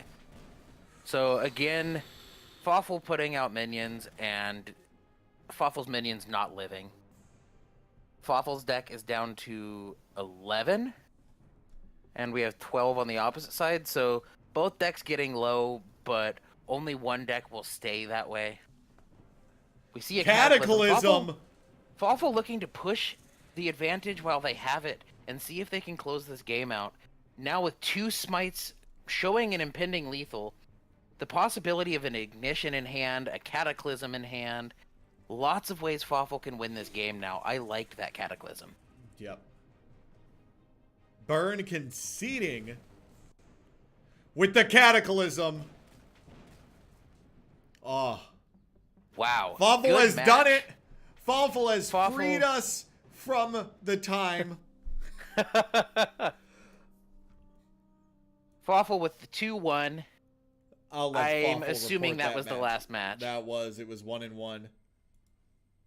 Oh, man. Fafal freeing us from the round 4. That was a well-played cataclysm by Fafal. All right. Well, let's see what we got right now. We're actually going to start getting everything ready for round 5. I want to save the rest of the stats and everything for the top 8 break. So we will be doing that. I do want to remind everybody we do have the signups for next week ready to go. So if you are interested in playing next week, it looks like we already got one player registered, SemperPie. Go ahead and make sure you guys click this link and check it out. We will be talking about artifacts a little bit more in depth during the transition from top 8 or from the Swiss into top 8. But let's go ahead and get round 5 set up. We're going to throw up the featured slides. Remember, if you guys are interested in helping make a featured slide, message one of us and say, hey, I think this works well with this. That way we can get you a featured card spotlight made up if we agree. Always happy to take suggestions about those. Yep. So we'll be right back with round 5, the final round of Swiss.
All right, and we are back with our round 5 pairings. We do have a great feature match lined up. We will be watching for the first match RainZone, the test tournament winner, against Venger, who is currently 4-0 with a deck they call Terminate. And honestly, with a very low essence cost. Yes, it is. That is less than half the cost of the opponent's deck this match. Yep. I can't stress how exciting that is. How cool would that be to see one of these budget decks come in and win again following last week's budget deck win? Yeah, that would be insane. It'd be so great to see. All right, let's get them all started up.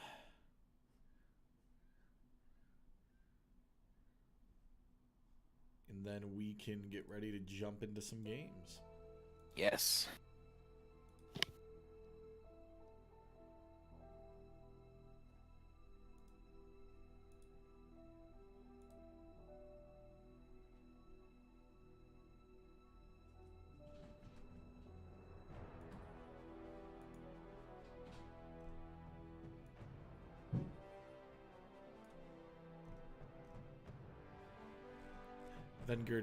Venger does appear to be offline, but they just said that they are fixing that. Okay, so we'll be just a minute. We have a little bit of time to talk about these two decks.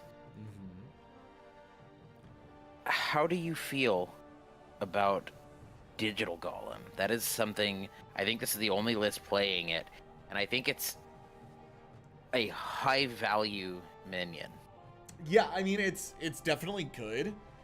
I'm wondering if that's causing any of the game wins, to be honest, is having a card like that we haven't seen before might actually be impacting some wins. We'll have to ask them about that following Swiss. Yeah.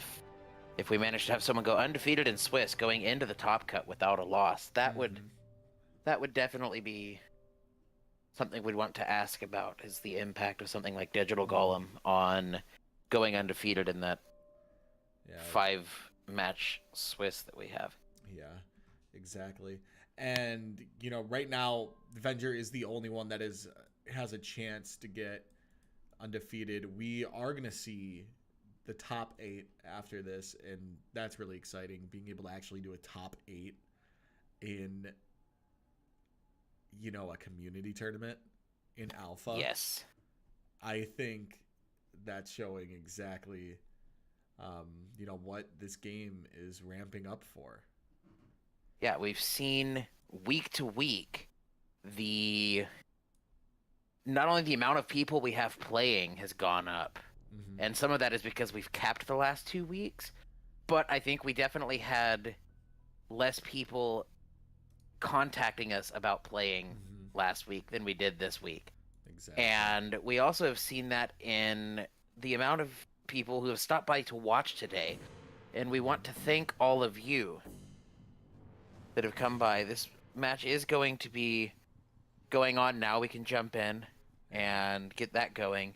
But we do want to thank all of you in Twitch chat that have hung out today and watched this. We hope you've had an enjoyable time watching these Swiss matches, and then definitely hope to see you hang out with us as we move into this top 8. Yep. Super exciting. It's always good to see the growth of the community. Now let's see. Ooh, Shadow Trapeze. That's really good. Bolt from the blue is very good as well. It's going to be able to kill the eager recruit. Air healing.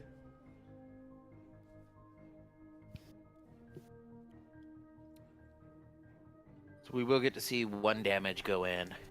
And Fire Song Prodigy comes down. yeah, ignition to hand. That's good. We also see this enchantment giving agile. letting the occupying minion hit the opponent without needing to face the opposition in its way. Yeah. The thing I like about that, especially with this minion giving you an ignition as well, is that ignition can be saved and doesn't have to be used to get blocking minions out of the way to make that attack in because of the agile. Yeah. So it's actually a nice setup when you have that ignition that you know you'll get access to follow up the gaining of the agile ability.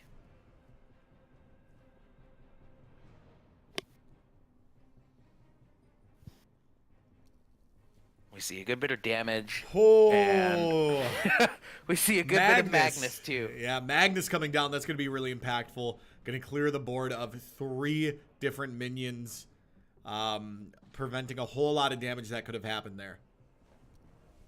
Yeah, that Magnus is quite valuable. Yeah. But Venger Speaking of says value. it doesn't matter because we have more where that came from. Looking to ignition now, and Forcing some sort of trade if it were to happen. yeah, now the Yeah. Magnus does not get to attack past that 2-1 and live. So It's now we most likely just see the Magnus make the attack in, unless a kill spell comes down on the 2-1 instead to keep the Magnus alive. Yep. But when it's got 1 health anyway against such a go-wide deck, Yeah. do you think it's best to save the kill spell, use it on something else, and just take the minion while you have it? No. A lot can happen over those turns. I think it's better to just use it there. I think it's worth it, in my opinion. But it is all situational, obviously. Howling Abyssal coming down. Yeah. Magnus moving off to the left, not wanting to fight the 2-1 at this time. Yeah, can't do it. Not worth it. Perry going back. For a Magmatar. Magmatar is going to big. take out 2 minions. Howling Clear the Abyssal way. is going to put in some damage, though. Yes, it is. It's going to So- deal. It's going to deal 4. Yes. Bolt is going to clear the Eager Recruit. Extract Life seems good. So doing a good job at getting that field emptied out again, which is kind of how this deck wants to play, is into an empty. Yeah. Zergian. When you get to just stockpile kill spells. Oh, the big That's- moves with the stretcher. Yes, that's big. Maybe that's what's been winning them games could be. today, is being able to take that out like that. Yeah.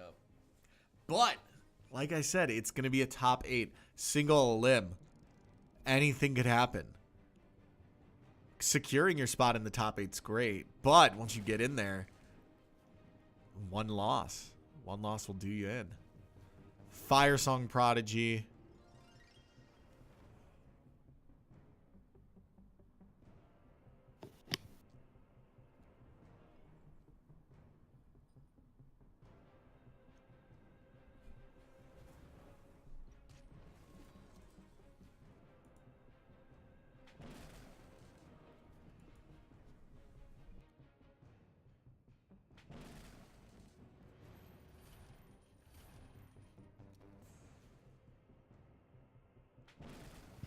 Seeing a lot of damage coming down now. Evening out these life totals again at 70. It's one of the things I've liked about this game, is that we've seen, especially when we saw it with the Howling Abyssal, that some damage was taken, but these life totals have stayed even. Yep. It's been, nobody's That was a weird taking flash. a dominant standpoint yet, so much as we see 2 people just foot on the gas pedal, dealing damage, Yep. whittling the opponent down. Who's going to do it the fastest? Magmatar is going to help with that for sure. Yes, it is. Stretcher. Ooh. getting in its 1 damage. This is 11 to 9. The smite evens out the life total, and then we'll be going down to 6 off of the attack on the left-hand side of the field. This is literally as close as it could possibly be right now. Let's see. We do have the 2 damage that could come down now as well. So a lot of options to find this lethal. And I think that that's the optimal play here. You need to save that rush. The rush is going to be, the air healing. Evening out these life totals again, like we talked about just a minute ago. Yep. This is very, very close. Edge of my seat. Crimson Pack getting burned. Yeah, I like that play at this point. I don't think you want to pact on 9 life in such a high damage matchup. Yep. Like Cataclysm. the Cataclysm into Is the the lethal stretcher. Oh no. Wow. RainZone fighting for his entry into top 8. I think he should be locked. Yep. I think both. Obviously, the undefeated will be going into top cut, but I think both people in this match have locked top 8. It depends on tiebreakers if RainZone were to lose. Okay. If RainZone wins, it's an automatic lock in, but only 2 3-2s will make it in based off tiebreakers. They'll be jumping into game 2. We will get game 1 updated as soon as we can. We'll get you guys into game 2 and then make that update.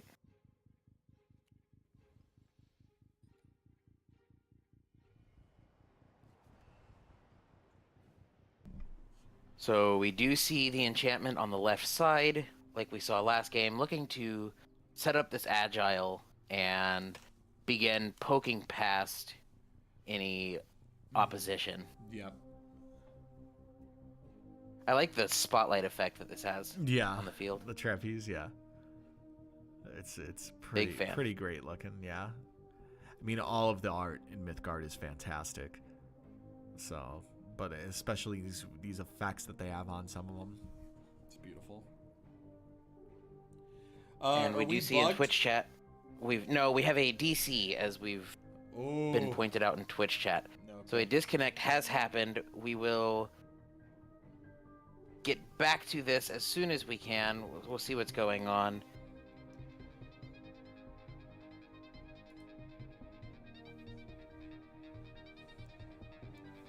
We may jump you to a match in which we have a win and end situation. As it looks like... Okay, wait, we may be back. Yes, okay, so we'll stay. There we go. RainZone should be back. Yes, this match is going to continue now. We do see the ignition in hand. We talked about this a bit last game, having the ignition to back up the opposition on the opposing side of the field, letting you continue to push that damage on the left. But the ice spike is going to stop it this time.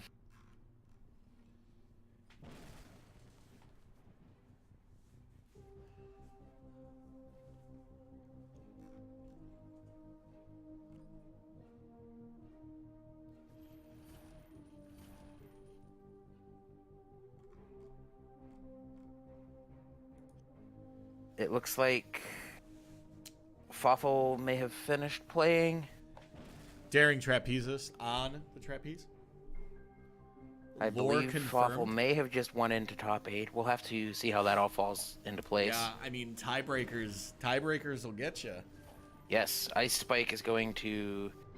We use the standard down. tiebreakers, obviously, so none of that weird stuff that's developed in a few different card games, more recent, but it's pretty standard tiebreakers. So once everything's said and done, I'll be reporting our top 8 to you all in chat, so you guys know exactly what we're going to be watching. Muse coming down. We'll also have some stats to look at as we Yep. go into the top 8. Yes, we will. Extract life. Just looking to keep the Calliope Muse off the field, not Yeah. let it put in any... Sometimes it's that incidental damage that can seal a game. Yeah. Like, the opponent's game plan in this deck is not to win by making all those attacks. But that little bit, the Calliope Muse getting in one time can sometimes be what decides a game. Yeah. Exactly. All damage adds up. And yes, it does indeed look like Fafal is locked into top 8 with that win. I believe Fafal played EndoZoa.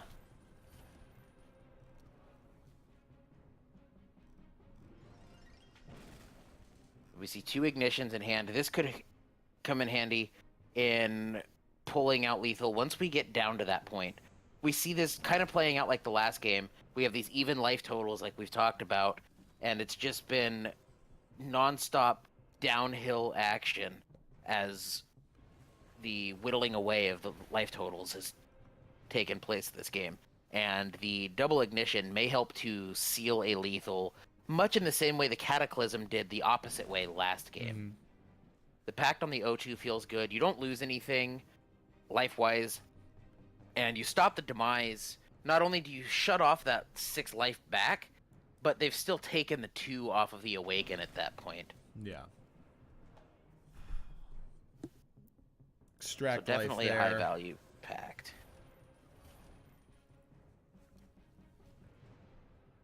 Parsa regulars coming down.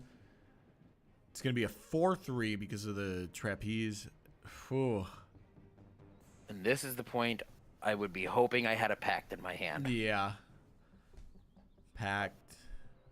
We see the well-played. RainZone issuing the well-played. So something decisive may happen. Long winter, extract life. Oh. Oh, this is a good setup now. Yep. As we'll see all these minions coming.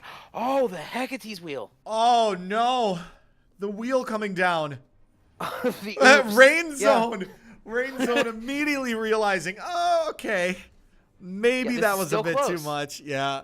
This is still a close game. Oh, man. Definitely saw the BM maybe a little too soon. No BM. Just fun sportsmanship. All right. Magnus coming down. Gonna eliminate the daring trapezist.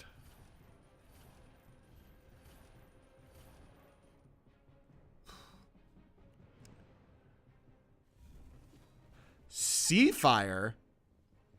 Some sweet tech.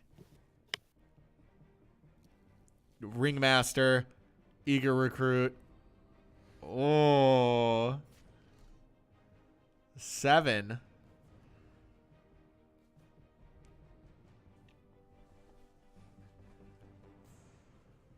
The well played. Into the Cataclysm. Into the stretcher for lethal. Once again.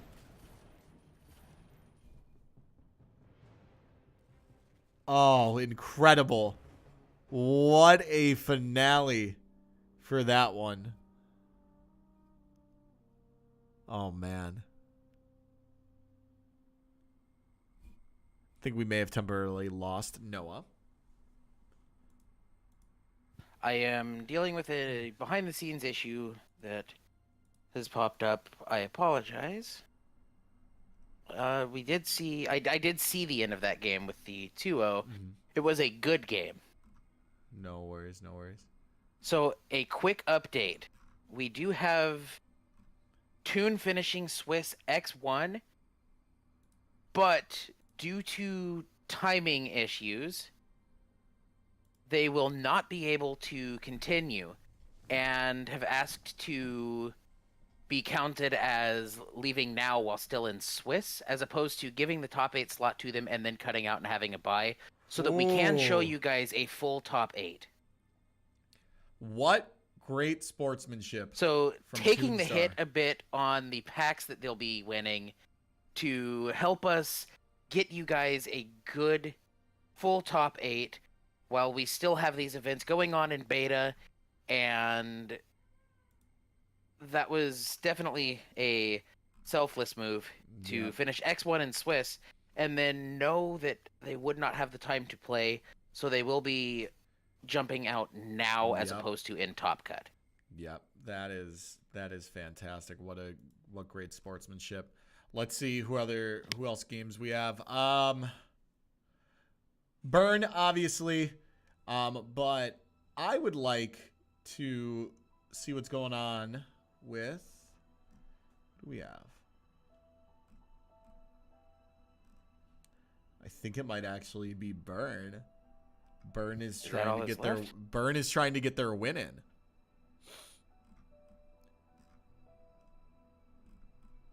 Yeah, it would be Burn.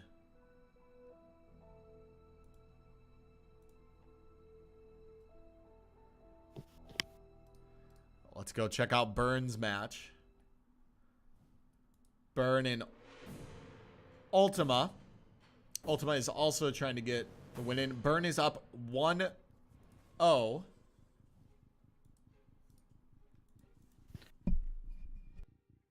We do see Ultima up. And in a decent position now. Definitely wouldn't call it ahead quite yet, but Ultima's in a nice spot at the moment. Yeah, for sure. So Burn leads 1-0. This is a match for winning. So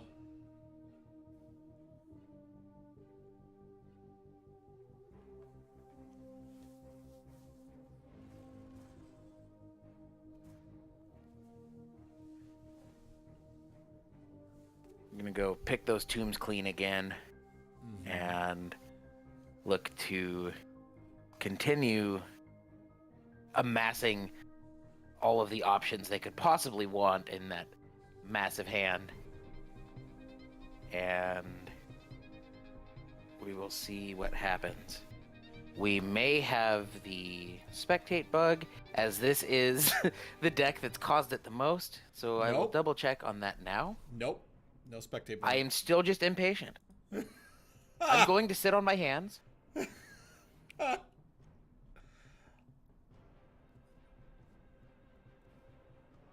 It's happened enough while spectating this deck Yeah.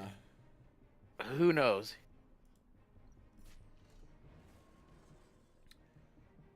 Yeah, So far as an- right now, we have RainZone locked in for top 8. Venger locked in for top 8. Fafal locked in for top 8. And Envesy locked in for top 8. And I believe Ultima may be in a position in which Ultima's destiny is ultimately in Ultima's hands. Say that one 5 times fast. But if Ultima wins this match, they will be into the top 8.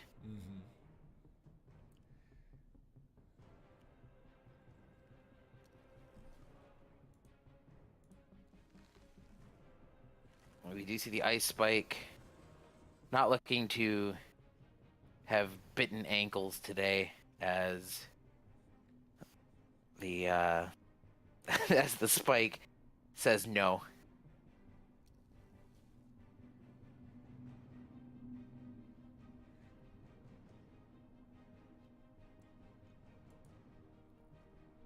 Now, Harvester is an interesting unit. Well, not that it matters right now, but Harvester is a very interesting minion for sure. It's a big body with a good awaken and a good demise. Yeah, like with some great all art.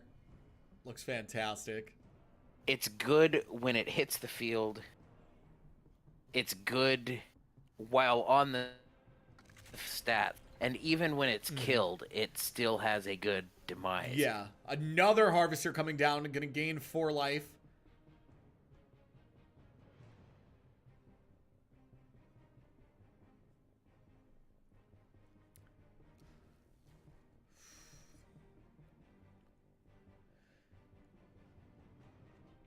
Ultima playing a red deck wins deck. Yes. I think we saw 2 of Dashing these this week, actually. Ringmaster is going to be swinging in. Smite going down, looking to push this damage.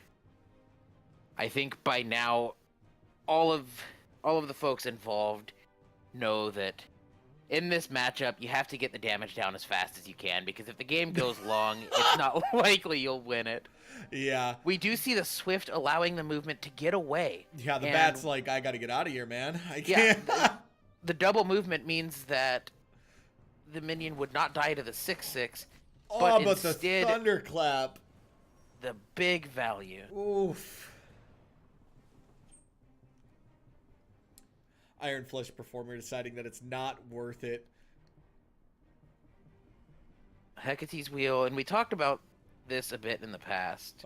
With the Hecate's Wheel into an opposing empty field. Yeah. One, you get the safety of the wheel, but it also pushes the opponent to play enchantments to the outside. Yes. Well, and then the Loki's Veil goes all the way to the outside and shuts out the Hecate's Wheel, which we see is immediately followed up with 2 kill spells to actually get the that you would not have been able to do without the Loki's Veil. Yep. Ultima in a bad way here, looking to try to not even overcome what Burn's doing, just trying to not die in these next turn. That'll be it. Burn 2-0 against Ultima. So I believe with that, Ultima will miss the top cut, but a good showing this week nonetheless. Yes, very much so.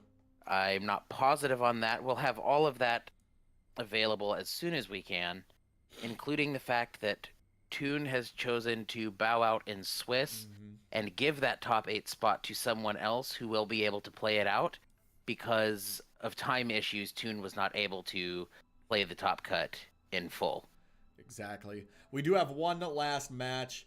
I do not believe Madwheels or Jock are able to get into the top cut, but looks like they just started one of their games. This is the replay.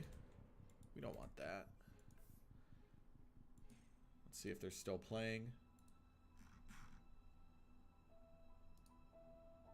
Yeah, so I don't believe this affects the... It does not affect the top 8.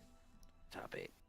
Oh, Jock actually finished 2-0 against Madwheels. So we do have our top 8. Our top 8 for this event is RainZone, Fafal, Venger. Looks like we have Envesy next. Can you hear me? Yes. There we go. Yes, Envesy, Koveras, ooh, Numaros, EndoZoa, SemperPie. That will be our top 8 for this week.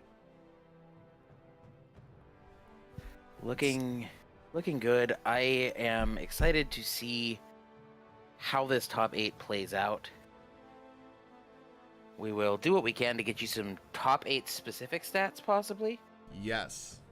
But I don't know that I'll have time to pull them as well as all of the stats we still have planned to show you as well. Yes, we do have a bunch of stats to show you, so we're going to go over that now. Let's see what we got here. We still have left to do a lot. Let's go ahead and talk about these rares. The most played rares for this event.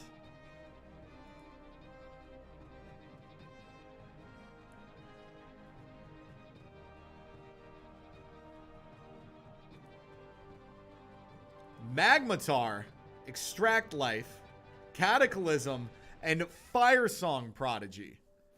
Yes, we did have a tie Oh, this week.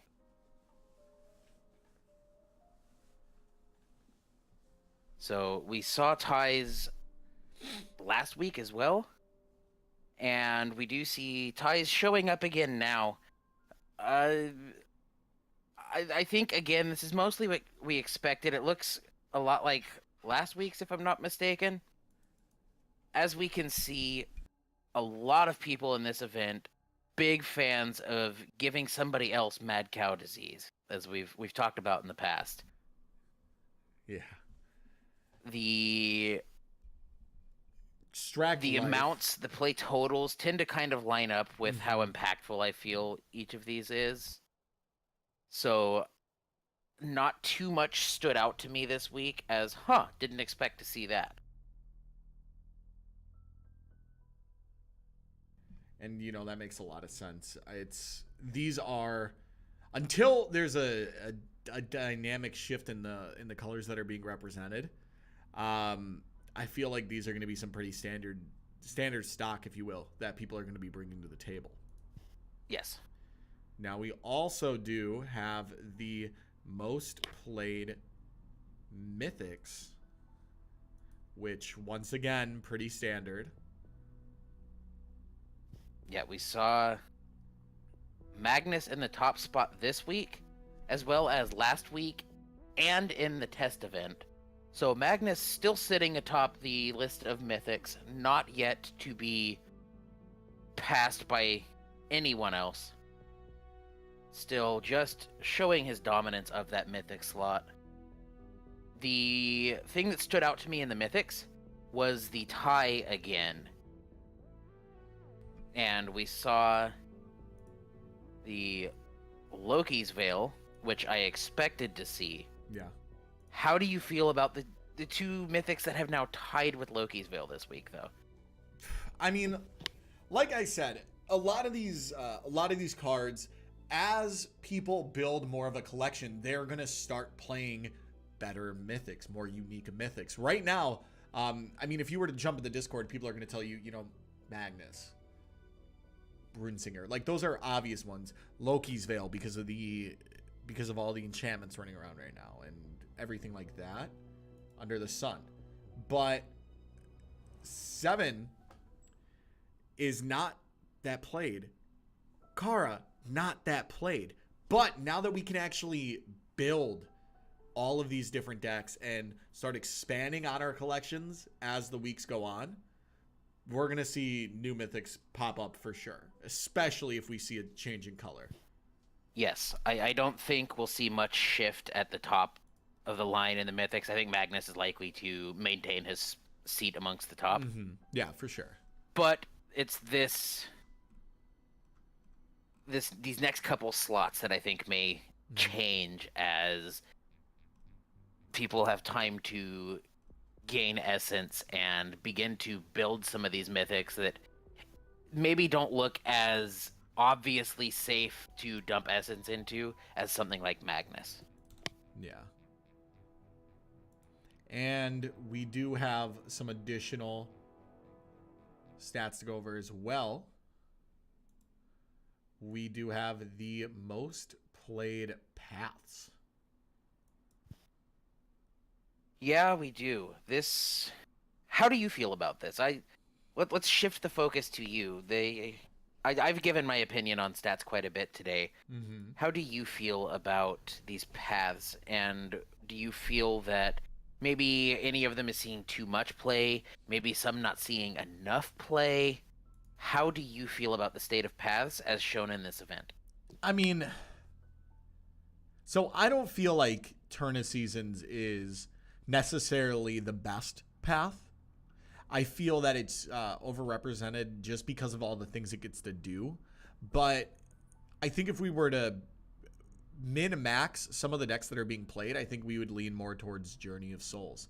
Now, Rainbow's End is very good in the right deck, i.e. Slide or something along that aspect. But, there's also Fires of Creation and stuff. There's a lot of different paths that I think once we start exploring different decks, we're going to start exploring different paths as well. And I believe we have one last stat sheet to show that I may have slipped up and not sent you yet. So we'll be just one moment, slightly delayed in getting this last stat sheet to show you. It's all good. And then we will have a couple minutes while we set up top 8. Mm-hmm. And I believe in those couple minutes we'll also be doing a pack giveaway again. Was that the plan? Yes, I believe we do still have some packs to give away as well.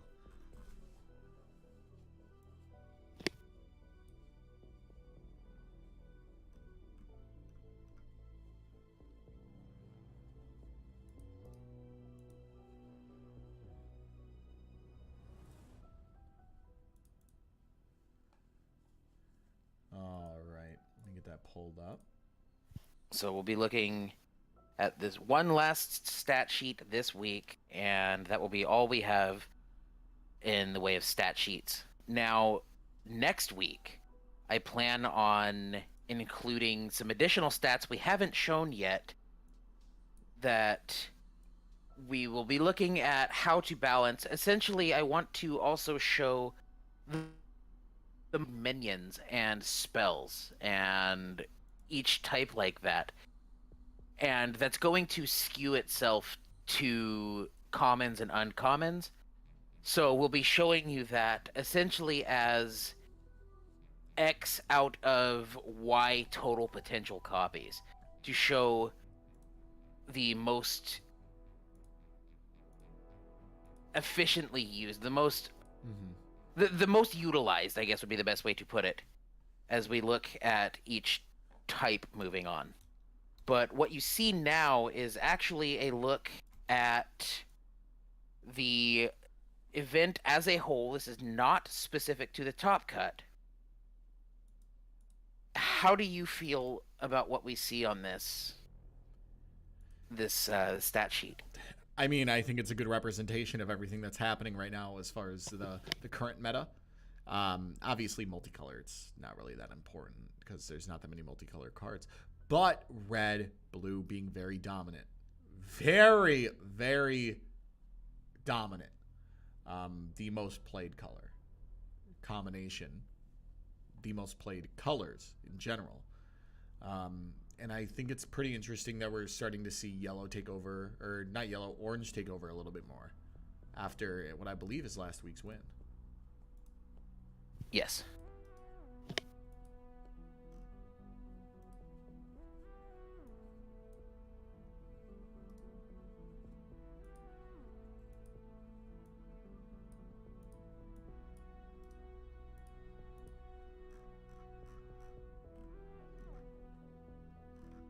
All right, so we are going to go ahead and get top 8 ready. So we will be throwing up the featured slides. Remember, if you are interested in, helping make a featured card spotlight, bring your idea to me and Noah, and we'll see what we can do. We're looking for all the community help, for cards that you think work well with each other. So go ahead, think about it, send us some options. We will be right back with your top 8.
right, everyone. We are ready for your top 8. We have everything displayed on screen momentarily.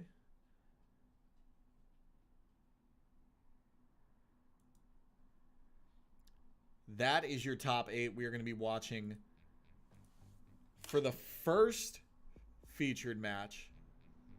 We are going to be watching Fafal and EndoZoa. Yes, the Fafal Endo matchup is what we'll be showing you in this top 8. How do you? We may end up jumping on with someone else depending on how long it takes. Yeah. But we will begin the top 8 on Fafal and EndoZoa. Now, I believe Fafal is new to the Weekly Open as of this week. Yes. EndoZoa, though, has been a finalist, has finished second place in both the test event 2 weeks ago and week 1 last week. So EndoZoa definitely acquainted with top 8. And this is a place that oftentimes people can have a hesitation about being in the top cut. Yes. And it can sometimes kind of affect you mentally.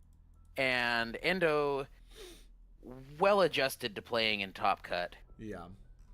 So it will be fun to see how that headspace may affect this matchup if Fafal is new and feeling maybe a bit hesitant about being in this top cut, because now it's single elimination.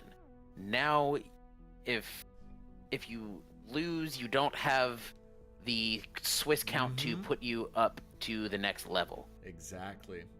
So let's go ahead. Let's get this feature match started.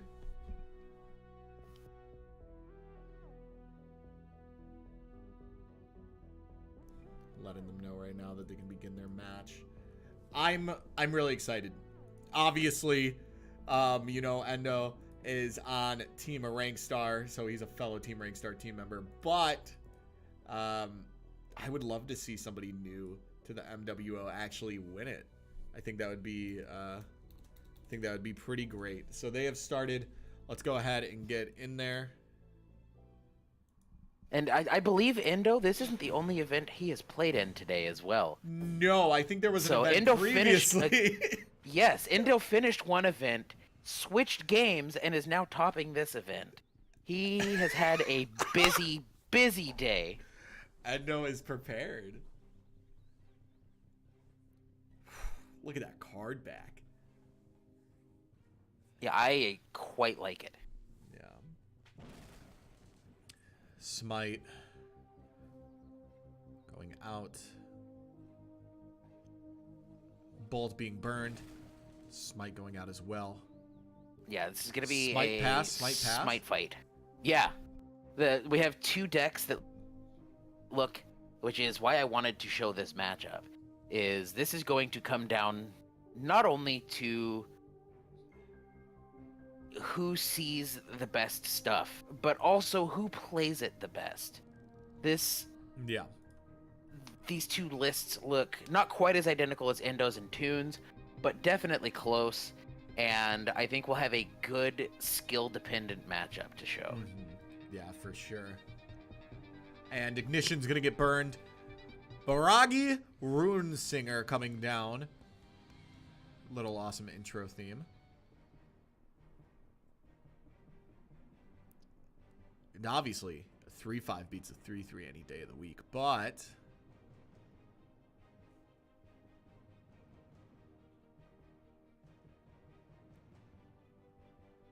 wonder if we're in spectate bug.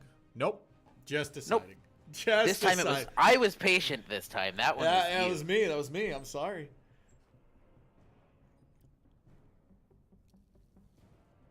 Howling Abyssal out. coming down. Ooh. How do you feel about Howling Abyssal? Howling Abyssal's great. Absolute minion. You know, like, I'm a big fan of anything that can double its damage output, essentially. And this one, you don't even have to, like... Whoo! I'm also a big fan of the Thunderclap during winter for Turn of Seasons. Bragi is going to go uncontested now and just be able to just sit there. I think what's going to decide this matchup, I'm looking at both lists now side by side again. And Endo's list tops out at 6. We've got Endo saying 6 is plenty. That's as big as I want to get. A 6-8 will do.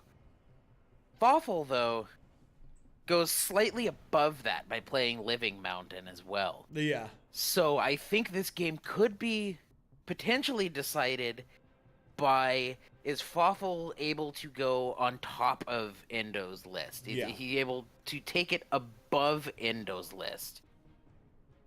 Yeah, and that makes a lot of sense. That will be fun to watch. Yeah, we'll have to see there. Everybody's bolting the Bragi, just making sure that they can draw enough cards. I'm excited. We might actually get to see Bragi Ultima. Endo continuing to cycle those bolts. Yeah, I mean... And we see Fafal's list. Endo has access to this list. Mm-hmm. And if I'm not mistaken, Fafal doesn't play any minions with 1 health. So the bolt would not be able to take out a minion by itself. Mm-hmm. So cycling the bolts to see as much of this deck as possible, I like that play by Endo, not holding the bolts. Well, you could also hold them till winter. Remember? Yes, but do we have any X2s? I don't think Fafal even plays any X2s. Yeah, that's fair. Oh, no, Fafal does play 2 copies of an X2. So, it's definitely not worth it, obviously. Yeah. I would much rather draw.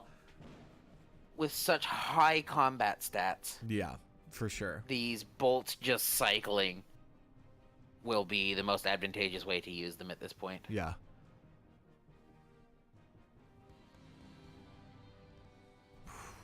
That's a ton of activations for Bragi. Yeah. It's sitting at 7 now. Yeah. Crimson Pack gonna clear the way. Bragi going in.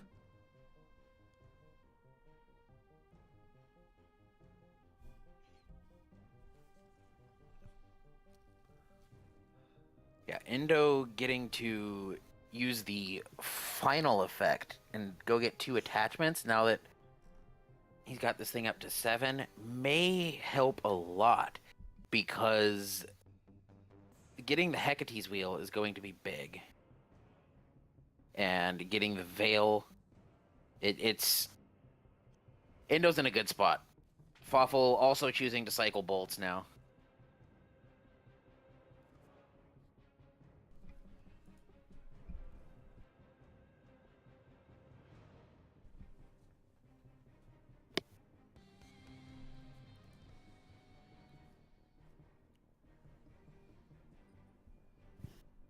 Extract Life, gonna be getting rid of that minion, and it's just going in. That's something else that could help decide this matchup too. Fafal scooping it out. Fafal Game 1 conceded to the Endo. game. That brings Endo up 1 game.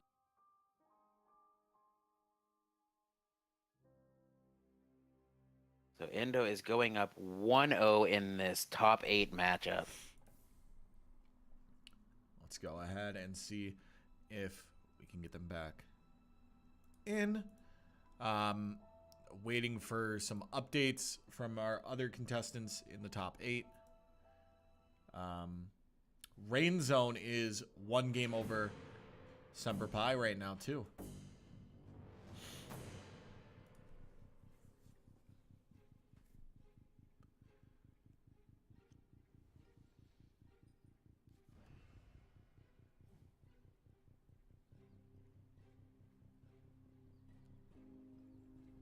Calliope Muse going back.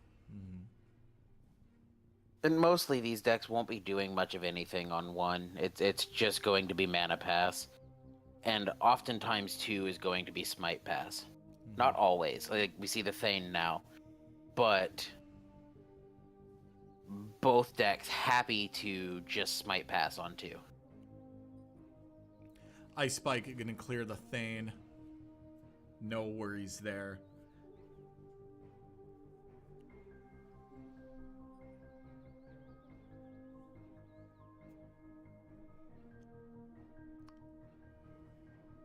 Hecate's Wheel coming down. Not really that impactful last game. Kiss getting burned. Muse coming down. Fafal playing on the opposite side of the Hecate's Wheel, just not looking to Chance it. attempt to establish on that left side at this point. Yeah.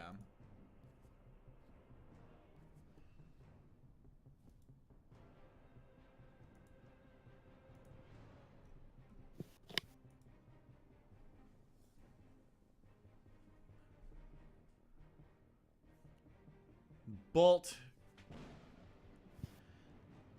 She's in it to draw a card. That might be the only bolt Endo's cast on an opposing minion this match. Yeah.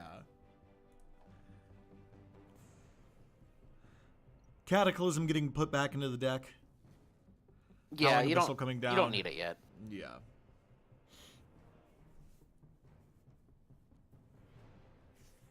Second bolt, clearing the Muse during winter.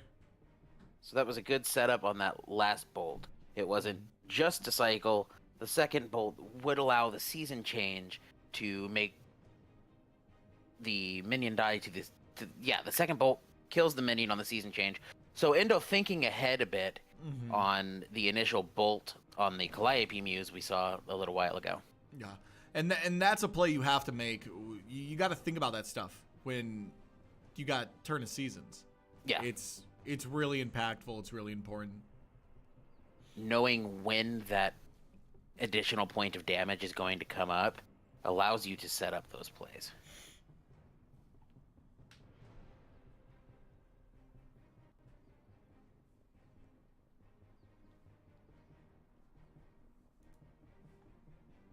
So we see this Howling Abyssal has left itself on an end lane, looking to lock down one side of the field.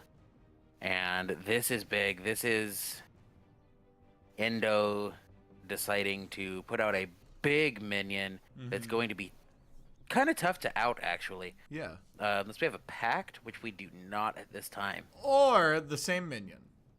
Yes. Not quite as good, though, because it isn't as safe to the kill spells. Exactly. But it's still going to be able to get 10 damage in if it goes uncontested. And there's the Crimson Pact. Ice Spike coming down. Endo did take 9 damage just now, though. Yep. Like, that was no small amount Endo took in getting that field emptied out again. Yep. Enough damage to where it's, you have to be concerned. Yes. Absolutely.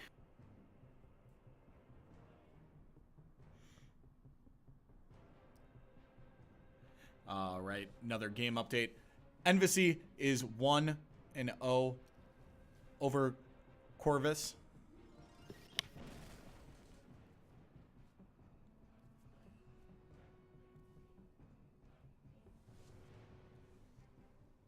Kiss coming out.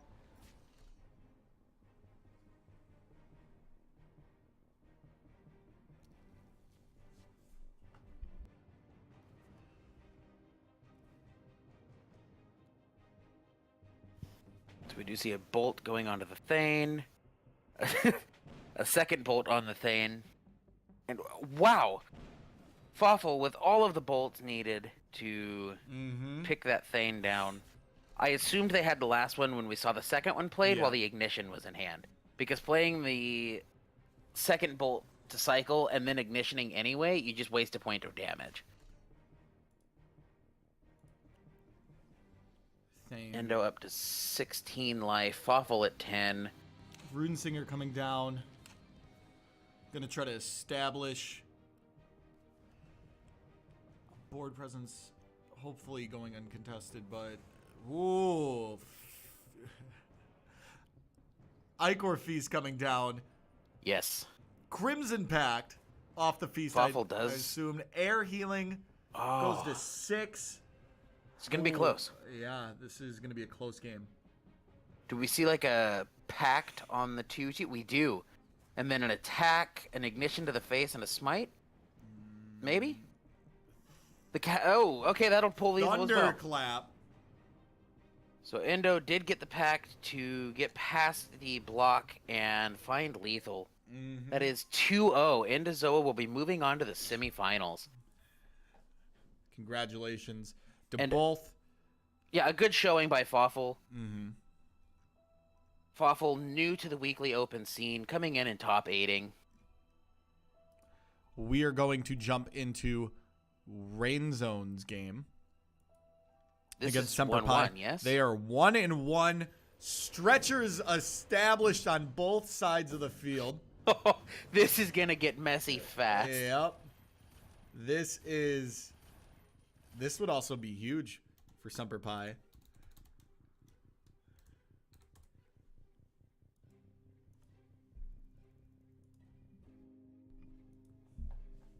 We do see one Howling Abyssal is stunned down, but one is not. Yeah, that's nasty though with the Howling Abyssals. If a Cataclysm were to go off, it would be lethal for RainZone right now. Yeah, I think so. So this is definitely a spot that we'll have to keep an eye on how it's navigated, and the pact coming down. Pact coming down, still triggering it. No, it doesn't because it's Oh, banished. it doesn't. But you still lose But you life still equal lose the to life, its yep. attack. Stretcher just really getting in there. Much. Really getting in there with Stretcher. If there's a Cataclysm... Oh, no. Mono red. Yeah, no Cataclysm in this list.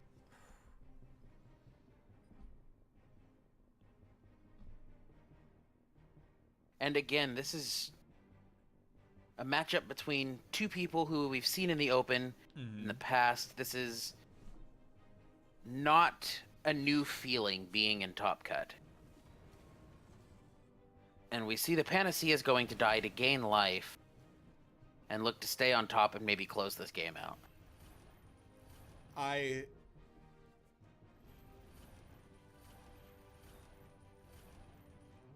Two life.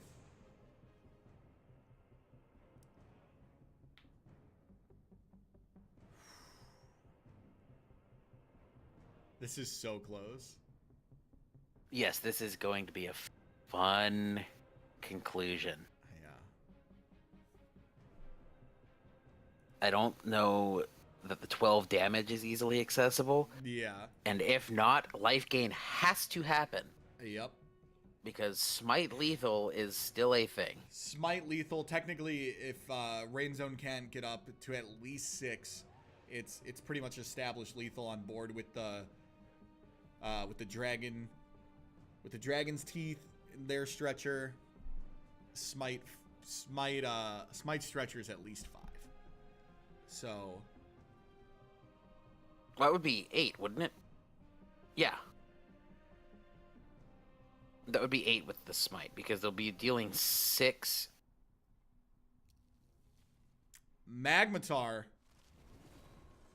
Hoping That's to big. clear away. The Howling Abyssal Demise will not go off Mm-hmm.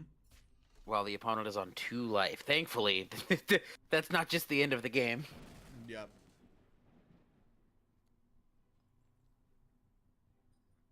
But that might be exact. Right there.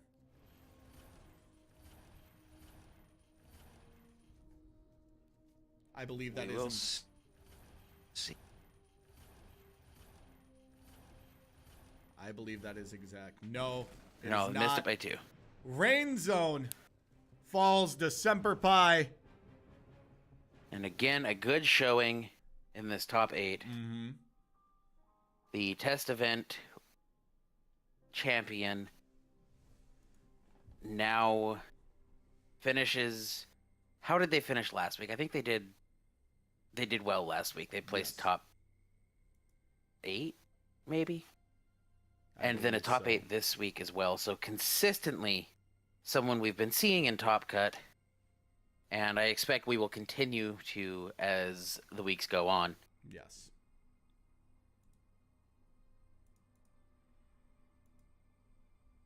Let's see who else we can spectate right now. Who else? Yeah, who else do we have going Envesy. on? Envesy still playing? Mm-hmm. Okay. Oh, wow. What a field we have, too.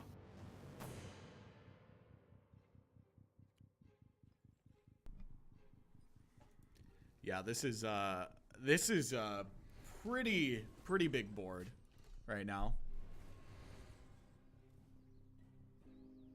We have... Didn't we see these two a little while ago as well? Yep. With Envesy losing that matchup? Yeah, I think we so. saw the same matchup in Swiss. I think we did as well. Yeah. Because... Koveras is definitely going to put the pressure on.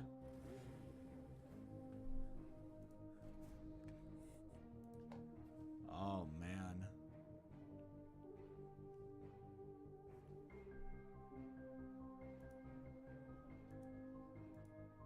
It's going to be a close one. Envesy needs to gain life, and I don't think they have a way to do so. Yeah, this is... We're going to get the well played. Did we happen to get a game count on that match? So Battlefy is not updating. So right now, I believe it was 1-0 Envesy. So I believe we're going to get a game 3 out of that one. We will update you on that as soon as we get all of that info.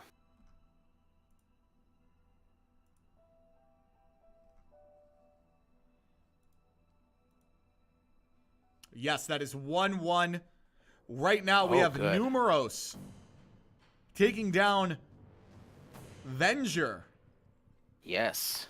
EndoZoa, and SemperPie. Right now, that is 3 out of our top 4, and this is going to decide who gets the final top 4 spot. Don't even have to change the text up there. Perfect. Look at that. Tied 1-1, everyone.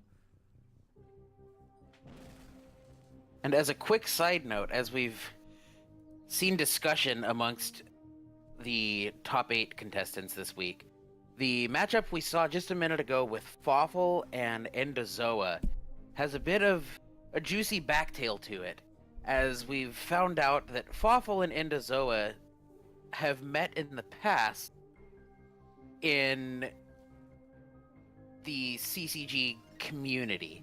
This was not the only time they've played, and as it looks like Fafal had a leg up on EndoZoa in a match that EndoZoa came back and won, and they've been discussing that amongst themselves. So EndoZoa having to switch games, but exacting his vengeance on Fafal and getting even. Amazing.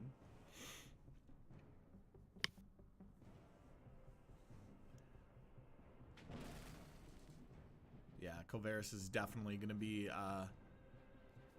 representing the ugly sweater card back right now. As they look to go back to back. Yep. Hoping to make these semifinals, eventually the finals, and ultimately they would like to win again. I mean, and hey, the prize for top 8 is nothing to, is nothing to joke about. But winning again, 25 packs last week, 25 packs this week. That would be huge. Yeah. Yes, it is. Absolutely huge. On top of that, at that point, you got, what, $30 to inkgaming.com? Fantastic.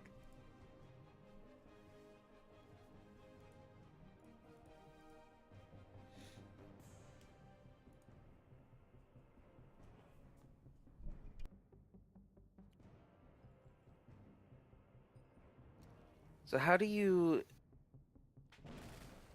think we'll see this game play out? What do you kind of expect? We've seen these two play multiple games now, and this is the final time we'll see these two play this week. What do you think may be the key to this matchup? You know, I think it just depends on who develops a better board state. But it also depends on if your opponent has a better developed board state, if you can deal with it. Either of these competitors is going to bring their A game. So it's going to come down to essentially min-maxing, in my opinion, of who makes the first mistake, if there's a mistake to even be made, or is it just, the luck of the draw? Definitely.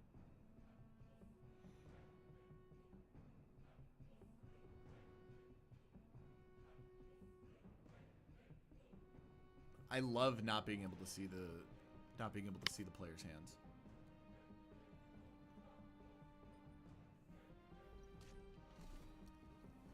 See Bragi coming down all the way off to the side as to hopefully not get hit.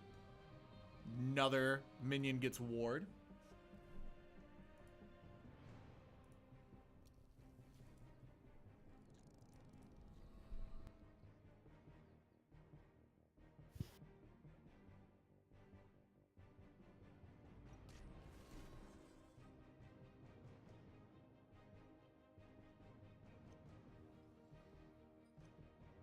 We see the pact come down. That's big.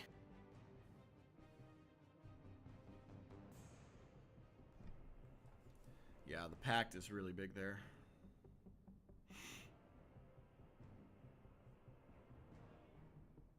How do you feel about Banish?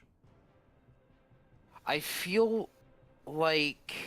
Now be careful, don't make any hot takes. I know some people in the community are no, not it's fond been of contested the this Banish. week. Yeah, people are making I their honestly opinions feel known. like we don't have enough banish effects, and it Fair. lends itself to making the few we have feel a bit too swingy. Yep. I like having a way to dodge demises and such, and I feel like at the moment people may feel that banish is a bit too much because we only have a few banish effects, so they tend to feel like a blowout when you see it's not.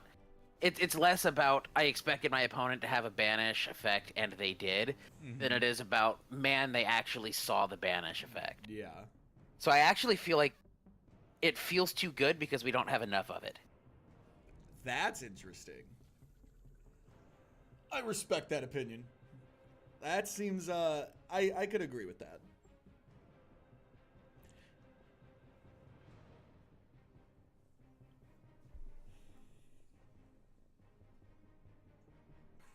So Vessel's will we kinda see a useless minion right next to now. this vessel to attack Yeah. into the tough? I would assume we will, unless we just see a way to kill the tough, smite, and pass. But no, we do see... Sariel coming down. Wow. Yeah. Speaking of not enough banish. Yeah. Speaking of fantastic art. Oh man.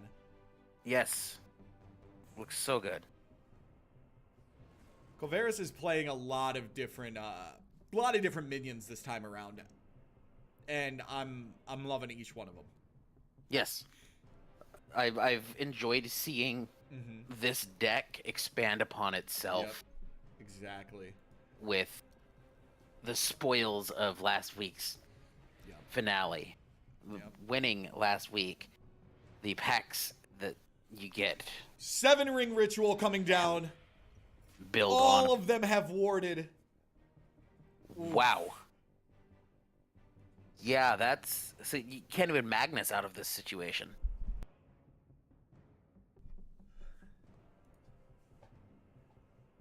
What do you do as Envesy at this point?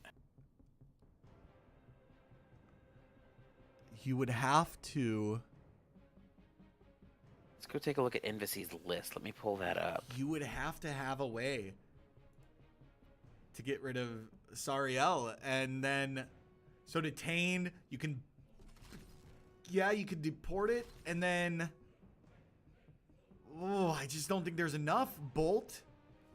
Yeah, you gotta bolt as many of these as you can. Yeah, you gotta just eliminate some of them. But then Zariel can always come back down. It's... Yeah. So Zariel's setting up for massive amounts of protection. Yeah, we do still see 12 damage going in on this attack. And that 12 is not something that might get handled. Now, it's safe to assume Envesy does not have a bolt in hand. Mm-hmm.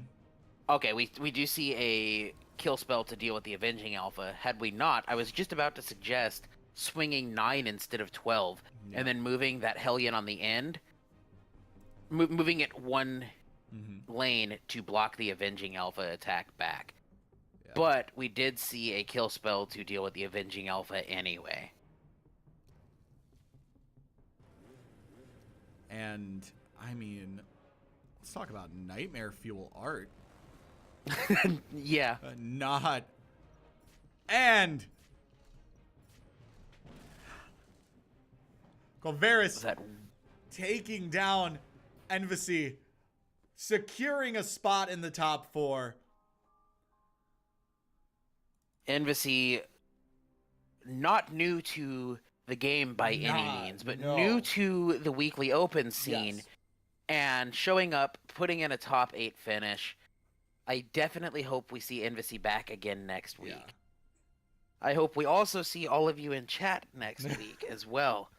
This that was a fantastic game. That was. Oh man.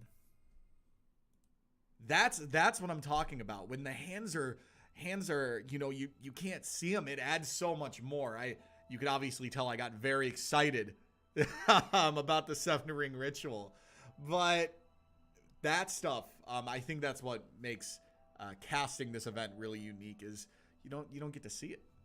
Definitely. You don't know ahead of time. It adds to the enjoyment of casting in the heat of the moment. Yep. All right. So let's see. Let's go ahead and get our top 4 ready, as we have no more stats to discuss.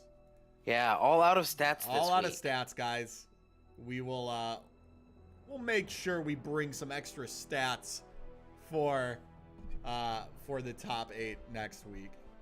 Yeah, beginning next week, we'll have top 8 specific stats, and we will also have some new stats just to show as we move on with the event. So we'll be expanding on the stat sections that we have done.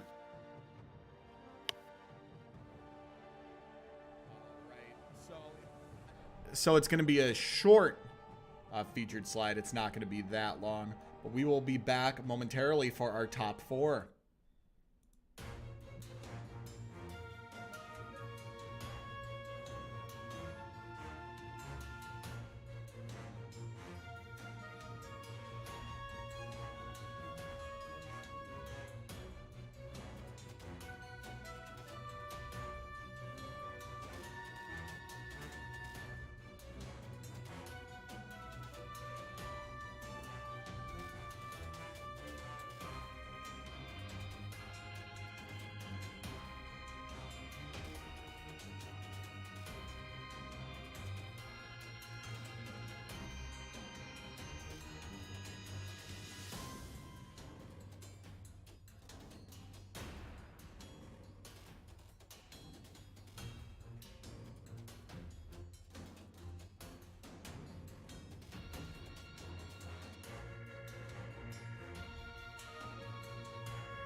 All right, everyone. We do have our top 4. SemperPie Indeed. versus Koveras. EndoZoa versus Numaros. And that is actually going to be our feature match for this. Hopefully, we're able to see a little bit of both. But our feature match is going to be starting out EndoZoa and Numaros. EndoZoa looking to keep the clutch they've had on the final matchup in the Weekly Open, as they have been a finalist in both the test event 2 weeks ago and the beginning of the Weekly Open last week. So, as we mentioned going into Endo's last match, definitely not new to playing in this top cut aspect of the event, and looking to not only continue to make the finals, but get that elusive win that has escaped EndoZoa up until this point.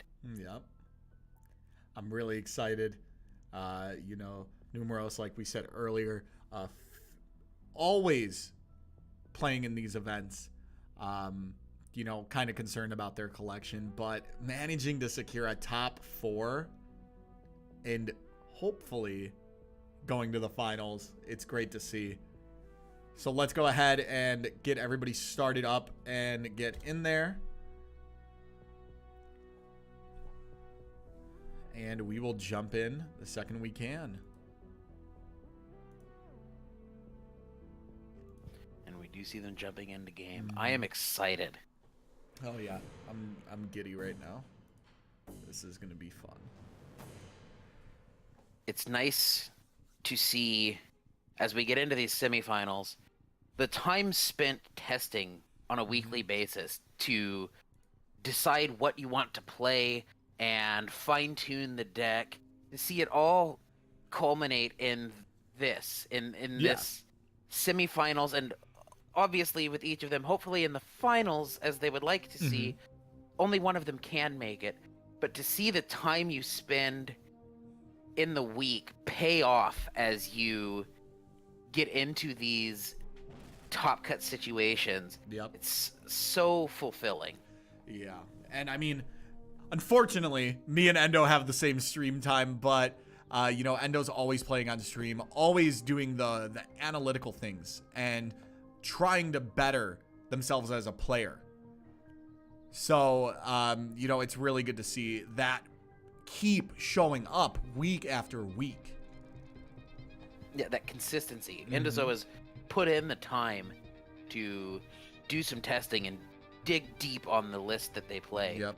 And you see that shown in the fact that they've made the finals twice now and will be playing to get into finals in this match. Yep. And Numeral starting very early with the stretcher and the dragon's teeth. Yeah, definitely Double muse an out. opening they want to see. Yep. That's a pretty good opening right there. Both players on turn of seasons. Yes. And shockingly on Smite. Yeah, who would have thought? The Ice Spike on the Calliope Muse, Smite to follow.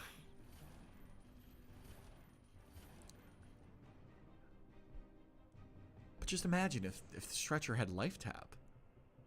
No. I'm really excited to see what the new artifact changes bring, especially in a competitive aspect, because we have stuff. Ooh, Loki's Veil shutting down Dragon's Teeth, not allowing the extra card advantage. The week those changes come out, I'm anxious to see the lists, because one of two things will happen, I think. We'll see possibly kind of an instant panic, if you will, about, oh no, these can take damage now. I'm just going to stop playing them. And we may see usage fall off a lot and then slowly climb back up as people test with it. But we may also see people say, well, yeah, it changed, but it's what I've been playing the last few weeks. It's what I'm comfy on. I'm gonna keep playing it, and then we could see that usage fall down as time goes on. Yeah. So I'm anxious to see how those changes affect the game in the long haul, but Yeah. also kind of the immediate fallout of that change. Yeah. See how the community copes with such a change. Yeah. And I mean, it's going to be pretty great to see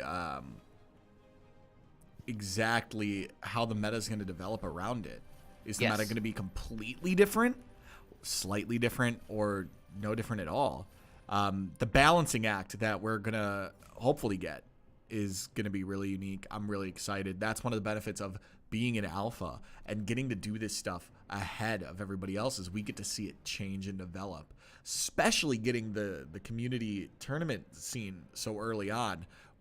We're getting to see the meta constantly evolve, at least week to week. It's developing a lot quicker than I think it would naturally.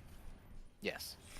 And again, we see something we talked about when Toon was playing a little while ago. Mm-hmm. The Loki's Veil being used on the teeth. Just saying, I'm okay with taking the additional damage if my opponent is not topping as much gas, not seeing as many kill spells. And I think that's kind of just showing a confidence in the minion count, the high minion count of this deck that EndoZoa plays, as opposed to somewhat of a low minion count by the opponent. So this idea that I'm okay with taking the additional damage, but as we see now, we keep seeing this get bounced, and EndoZoa is bleeding out damage quickly. Yeah, I mean, Enforcer's doing its job. Absolutely. And it's going to be interesting to see, because that's... If you can't keep that Loki's Veil occupied, it's lethal. Yes, this... I would assume this game is Extract going to end life. up going to EndoZoa. This game is not going to go to EndoZoa, my apologies. I think if we see something like a Pact now, the game may just be decided. Yeah. Pact, Cataclysm, something. There's a Yeah. lot of different options that could be here, but for all we know, that could just be nothing. The Cataclysm now would be lethal, though. Yeah, So, Cataclysm now would we've be lethal for sure. got a lot of ways this game could be done, but EndoZoa has shown multiple times today that just because the game looks finished does not mean it is. Yep. Numaros really thinking, how can I get this done? How can I secure this game one?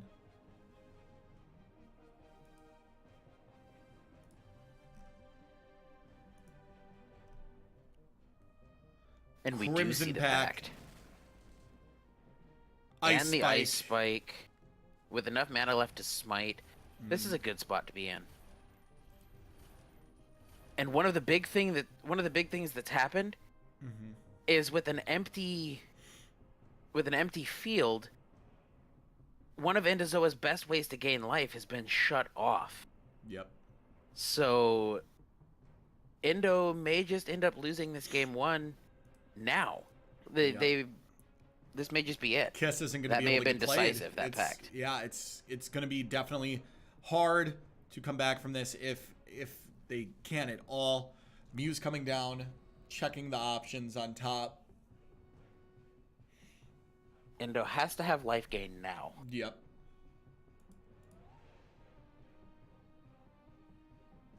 Which involves killing his own Muse. Duskwing Angel's going to come down. We'll see the one life gained. Two. 2 life gain. But that's still lethal, isn't it? Unfortunately, I do think that's still lethal with the smite. Yeah. Smite Smite pass to pass. lethal. Extract life. Going to be bringing EndoZoa a loss, but bringing Numaros a win. That is 1-0. Yes. Numaros leads. That semifinals matchup. I'll see if we have an update. I'm not seeing an update yet on the second semifinal matchup, which is being played simultaneously this week. We will not be casting both semifinals this week. Yeah. I did see them leave game. I saw a game has ended between them, so I just don't think we have an update yet.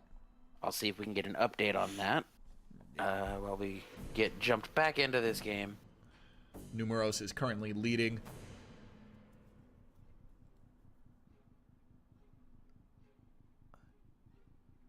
You could hear a pin drop right now. It's so tense. Oh, man. It is. Nobody's even chatting in the Discord that we have set up there. There's just been no talking among the top the chat's four. Been popping off basically since Swiss ended, and it is quiet now as some folks have gone to bed as they've quite made Top Cut, and as they've lost out in Top Cut. Yep. The EU and players we've also are definitely... seen such a focus by these semifinalists. Yep. Yeah, according to chat, I guess you could say that that's a win numeros uno for Numaros. Yeah, I take back my apology about the key puns a little while ago. They've been bested.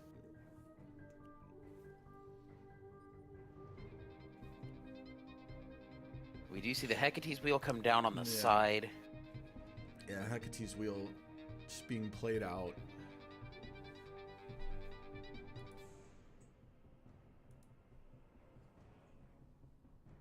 Still no update yet on that second semifinals match we have going on, but as soon as we find something out, we will pass that info along to you. And I can't even blame them.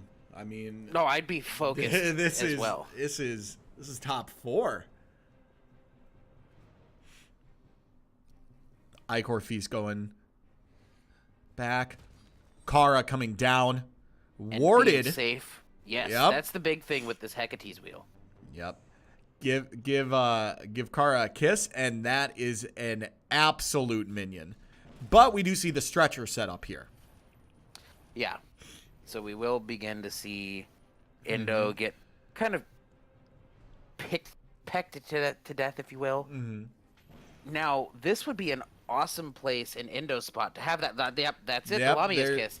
There's I was the kiss. just about to comment that the Lamia's kiss is good at this point. Yep. Because that life tap is huge, and we do see the Lamia's kiss come down.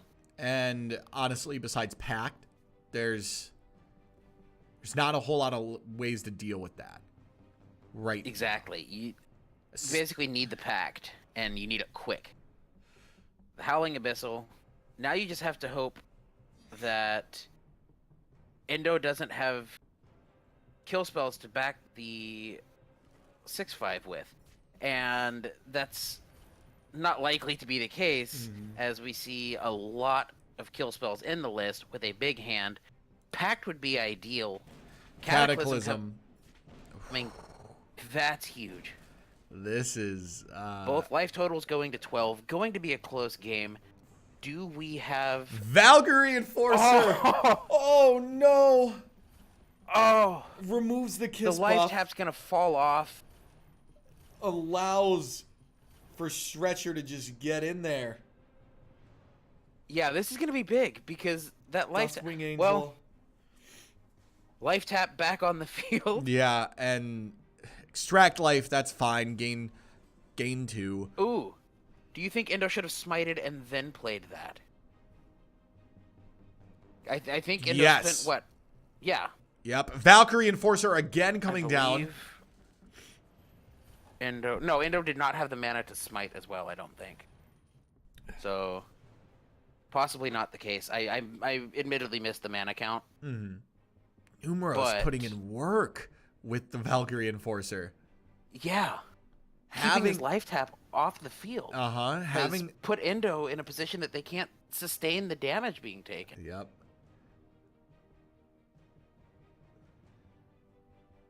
Okay, and we did just get notified that we do have an update on the second semifinal matchup. SemperPie is 1-0 as of right now over Koveras.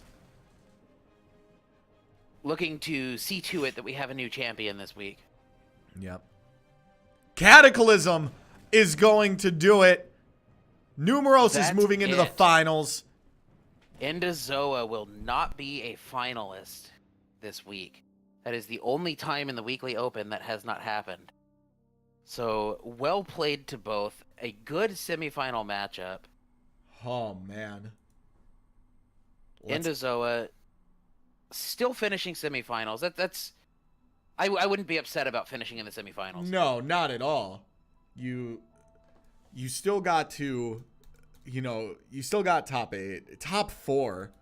Yes. I mean, it's, let's see, that might have just been, I just saw them leave a game. Oh, did they? Yes, they did. Let's see if we have an update on that. Let's see if we can get an update on that.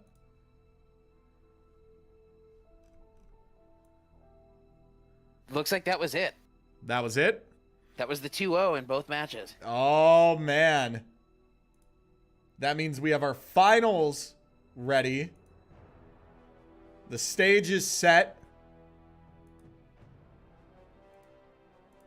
for finals. I don't believe we need a break for finals. I'm good to go. I am excited and looking to get into these games. All right. We will show both decks Yes. just so we can all get a feel for what we're about to see here.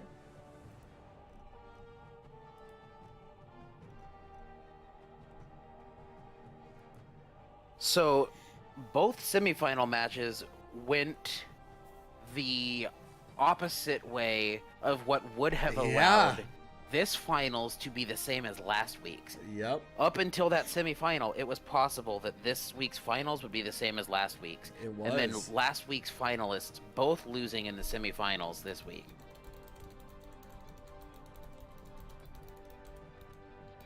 So we do have both deck lists pulled up. Take a look at those while we get this last little bit of setup done on this finals matchup. Yep. Should be exciting. I am very excited. We are going to get to see Stretcher versus Fiery Spirits.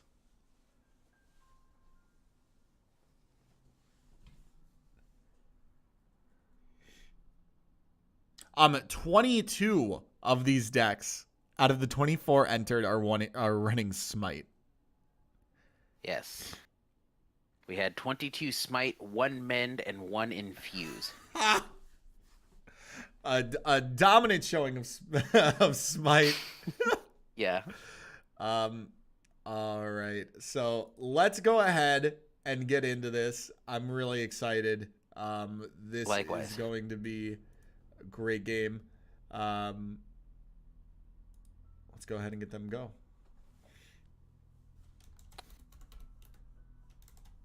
That's odd. Seem to have a bit of a bug. I may be a minute. No worries.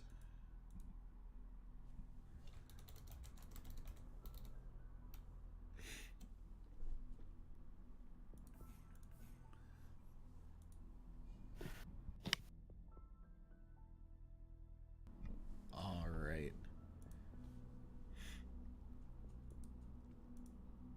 Right now, we're just waiting for them to get in, and then we will start the finals.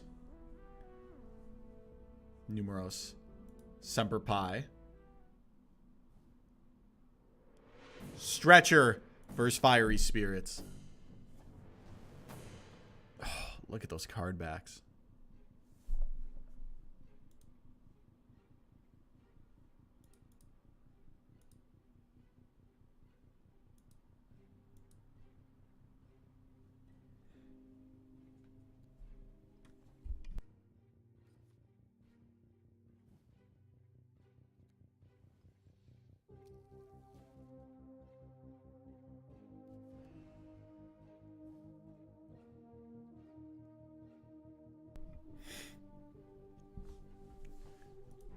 We did just inform spots 3 and 4 that they also will be playing right now. So we are getting a finals matchup in the spots 3 and 4 again. Yes, so last week's finals will still be played out, at least in some capacity. Amazing. But it's this week's finals we'll be focusing on at this point in time. Calliope Muse coming down.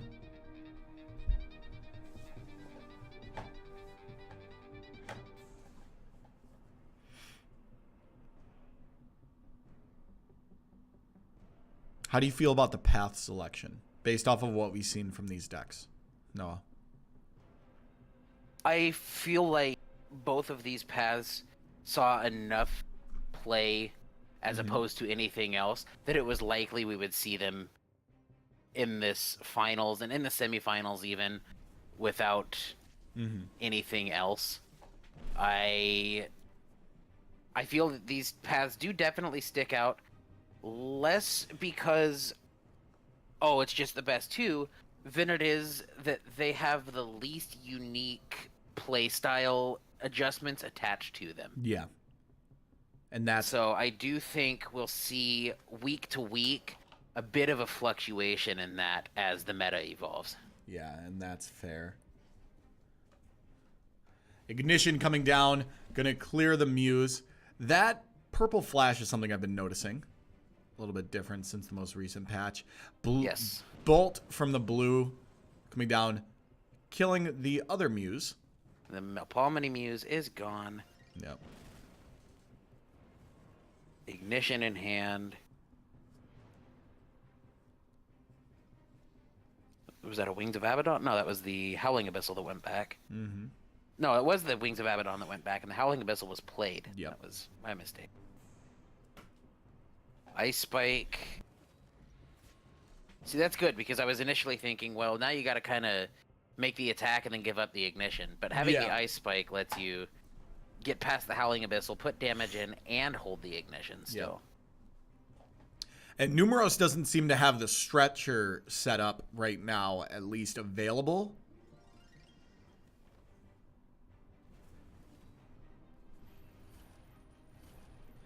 But SemperPie.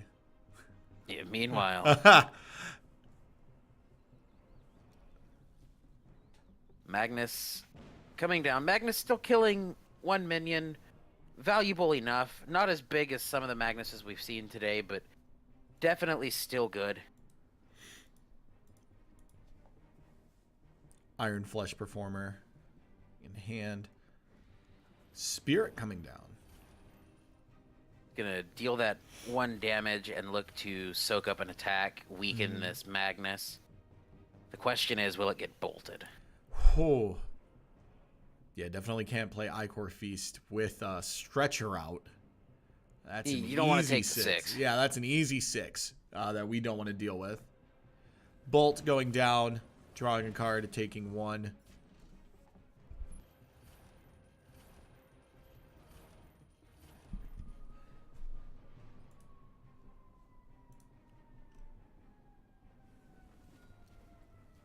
Magnus is gone. Wings of Abaddon's going to get in and make a safe attack.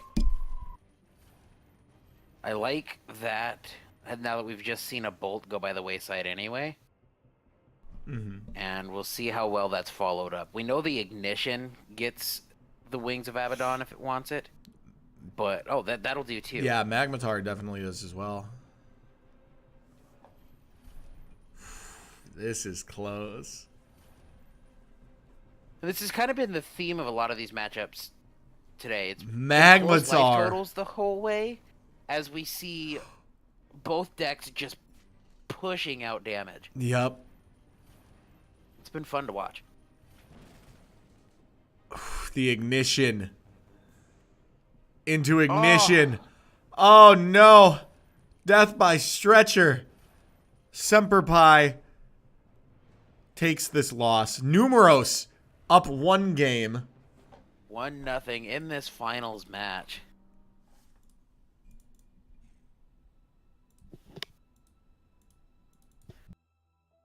So this could be the deciding game in today's event.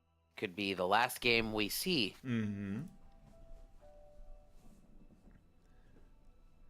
I wonder if people are going to use this this finals as a as reasons for why the artifact change should be happening.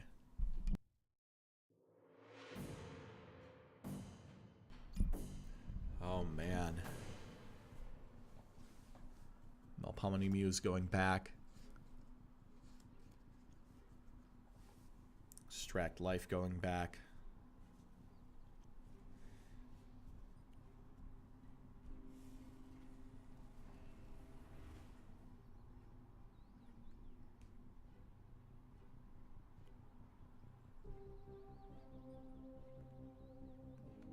Likely to see, yeah, Smite Pass. We've talked about that in the past. A lot of these decks today feel just fine Smite passing onto. Dead Man's Eyes. This is something I don't think we've seen anyone else play yet. Nope. How do you feel about Dead Man's Eyes? I feel like if SemperPie's lucky, it's very beneficial. Ichor Feast, you gotta play that before Numaros gets their stretcher out. So that's definitely a smart play there. Just letting it go. Yeah, you want to get that out while you can. Yeah, without before it's being too late. Punished too heavily.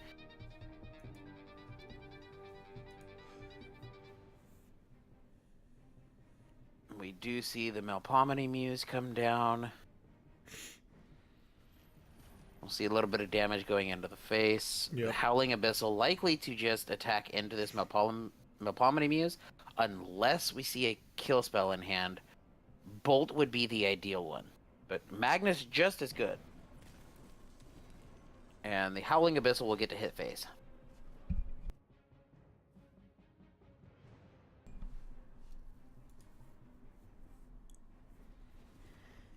Magmatar coming down. Abyssal putting in damage on its way out. Yeah.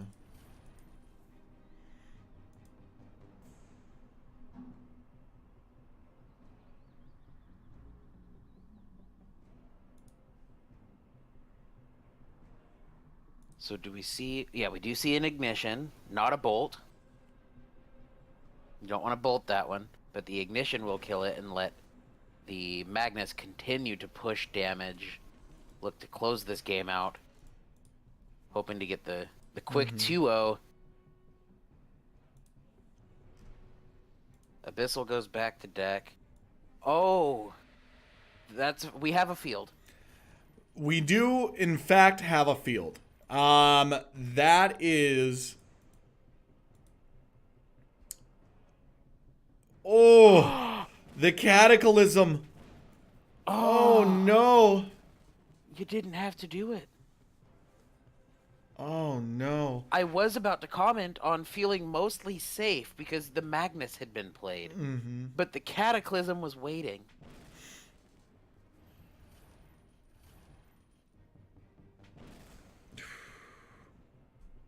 And that's likely to effectively seal this game. We'll see. If we could get a kiss out, if that's being played, that would work. But right now, I don't know that they have Kiss. Let me double check. It's looking very, very bleak right now. Indeed. Now let's pull this up and see if we have any. Oh, Kiss wouldn't affect it now anyway. Do we have? We have no Kiss. I don't see a way to gain, and the Ignition will seal it anyway. We have a champion this week. Numaros wins. Well played. This week's Mythgard Weekly Open. 25 packs. And a $10 Inked Gaming gift card. Wow. What a fantastic top 8 run by Numaros. And we do have an update. We won't be jumping back into EndoZoa's game to settle out the last little bit of these semifinalists. But EndoZoa is up 1-0 at the moment. And we will be announcing final placements when that match is concluded. But we will not be spectating it at this time. Good games, Numaros. How do you feel about that list? If we could pull it up and take a look at it. Give me 2 seconds and I will have it pulled up. Absolutely. Such well-played games all day long today, actually. Yep, they've been all great.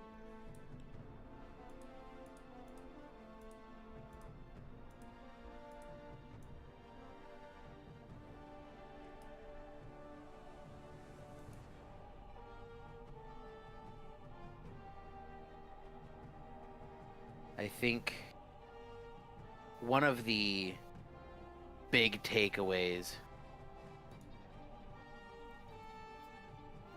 looking at this list is that I own all of it.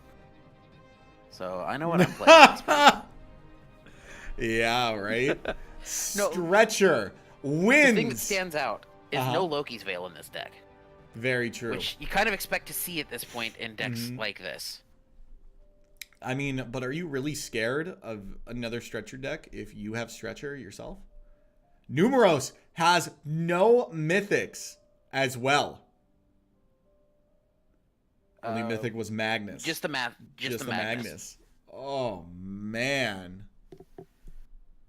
What a fantastic tournament we had. Indeed. Whew. Let's talk about it. I mean, this Stretcher deck definitely did really, really well. We had Stretcher win the first test event as well. It's going to be really interesting to see how these artifacts having durability later on changes everything. Yes. Maybe it's just an alpha thing where we won't ever have to think about Stretcher being as dominant as it has been these last 3 weeks. Yeah, it's definitely something we've seen a lot of, both in the Weekly Open, and I don't know about you, but I myself have seen quite a bit of it just as I play as the week goes on. Yep. And I think that's likely to continue now that we've seen a good showing again this week in the Weekly Open. Yeah. Yeah, I'm really excited. I'm wondering how many Stretchers we're going to see for next week's event. Yes. Which signups have opened on, by the way. Signups have opened. We only have one person registered as of right now. We could get a link to that in the chat again. Yep. Go ahead. If you are interested in playing in next week's event, we are testing at a different time, 4 p.m. CDT. Go ahead, sign up. SemperPie's already signed up, so you get to play against one of the finalists from this week. I mean, that was fantastic. It was. I loved all of that. Yeah. I mean, being able to walk away with packs is always fun too. So I'm really excited that we get to help all of these contestants, actually build their collections. Yes, we get. We will be banning All Fathers. Yes, unless they fix it, unless it's patched. Yeah, as of now, it is patched pending. It is banned pending a patch, and we will notify folks as soon as we can about if it will stay that way. But we do not want unintended consequences of bugs influencing these games too much. Like this week, we didn't notice it in time and it made it in. But that is definitely something we want to keep an eye on and not have happening. It is kind of just, it may just end up happening occasionally, like today, because this is an alpha. But the plan is to have as few bugs as possible impacting the events as we build this competitive scene. Yeah. And remember, if you want to stay up to date on all the latest MWO news, you can join our Discord. Obviously, we just pretty much run everything there. We're still always in the Mythgard Discord, but this is exclusively for the community events. Just, hey, this is banned. Hey, we need deck lists, stuff like that. And remember, for next week, we are collecting deck lists a full 24 hours before the event. That means deck lists are due at 4 p.m. CDT on Friday. And the event starts at 4 p.m. CDT on Saturday. Yes. We did have some people that had to sit out this week due to deck lists not being entered. And it's something that we're trying to better map out in the future. So that way it's consistent, concise. Hey, give us your deck list at this point, 24 hours before the tournament. Yes. Because we do have to take the time to make these deck list images that we use, like what you see now. And if we have enough people submitting decks at the last minute, we can't get all of those made. So we do want to continue to have this level of quality that we've been putting out with these deck list images and stats and whatnot, and we need time to make those. So we do need deck lists submitted a day in advance. Yes. And I'm sorry, we can't change the quality of the stream just yet. This is not a partner channel, so therefore we cannot have you do your quality options. But everything is obviously going to be re-uploaded 24 hours from now on different platforms, so people can watch on YouTube as well. Yes. We will have the VODs on YouTube and get the links out to everyone, as many people as possible. As we get asked to, hey, do you have the VODs? We've had people ask about, can you go live to YouTube at the same time? Can you... Unfortunately, we cannot go live to YouTube at the same time. It would break the affiliate agreement that we have with Twitch, so it's not something that we can do. Update, EndoZoa just won 2-0. Oh! So the finals have been decided. We saw that. But EndoZoa has now completed the last game. Which means our standings are like this. We have our winner, Numaros. Second place, SemperPie. Third place, EndoZoa. Fourth place, Koveras. Rest would be RainZone, Envesy, Fafal, and Venger.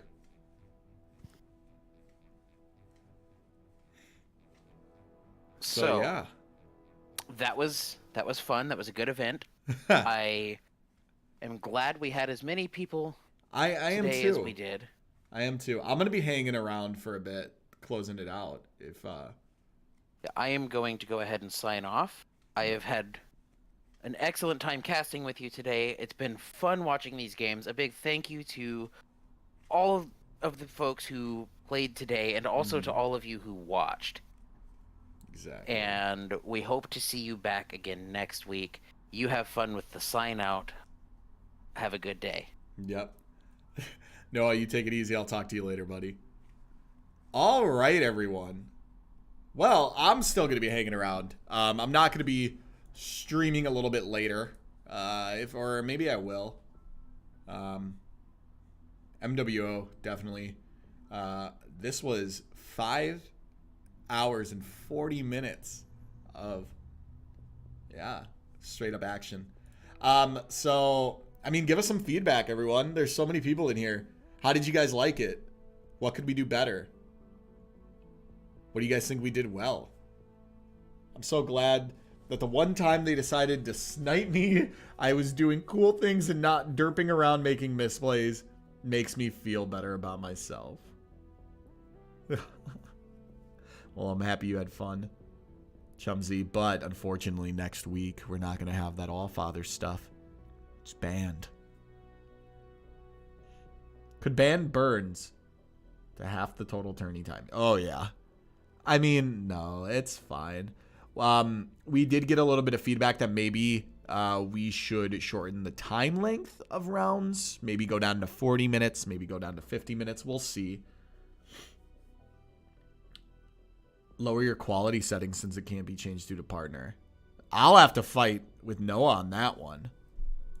We like having a very high quality looking stream at least, but maybe it's something we do. I wouldn't be opposed, but we have to think about it. I have found another OTK deck. 60 frames is not needed for card games. Let's be real. Yeah, obviously nobody needs 60 frames for some card games, but no, it looks pretty.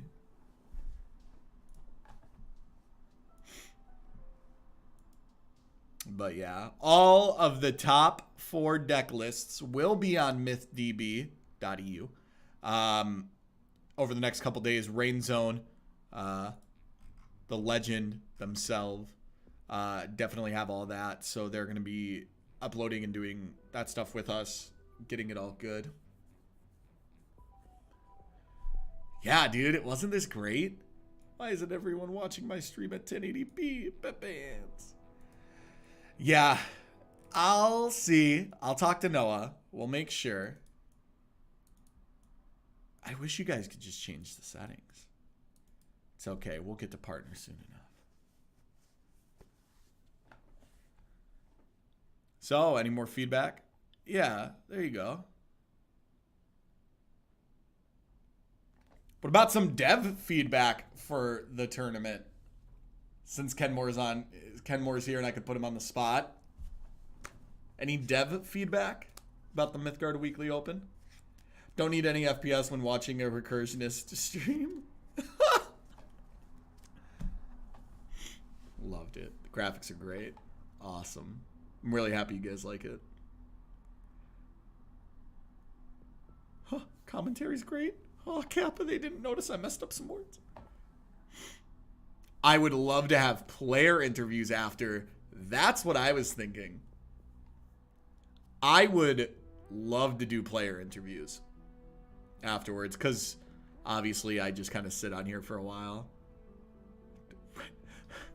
I guess I opened Kenmore up to an AMA. When will the devs implement new powers? Kappa. The graphics are amazing. Love those. Yeah, I'm really happy. Obviously, if people that are playing, they want their graphic, they can tweet it out. They can post it wherever. We always send it out. So, like superpowers, do not interview me. I mess up so bad. Chumsie. Yeah, we would be working out interviews for like finalists and stuff, and like cool decks we saw, doing like tiny deck techs and stuff like that. I think that'd be fun. It'd be kind of reminiscent of some old tournaments that I've seen that do it. So I think we could definitely work something out like that, using our professional interviewer, Manted Man, getting some deep questions there. Flair interviews. I think that would be awesome. Just have Flair bark at them. No, Flair would do an ASMR stream, though. I totally let my dog do that. Flair's the best. Like non-smite powers. Yeah, smite was very dominant this week. 22 out of 24? Oh, man. But it's an alpha. We're all here for that. You guys want to see me open up some packs? Actually, let me give me a bit while we're doing this. I'm gonna open up some packs, but I want to make sure that the winners of this event. Oh, hello. I'd have to turn all my lights on for the green screen. Hold on, I'm gonna cut the video here and then I'm gonna go back live just so the VOD's ended for everybody for the tournament.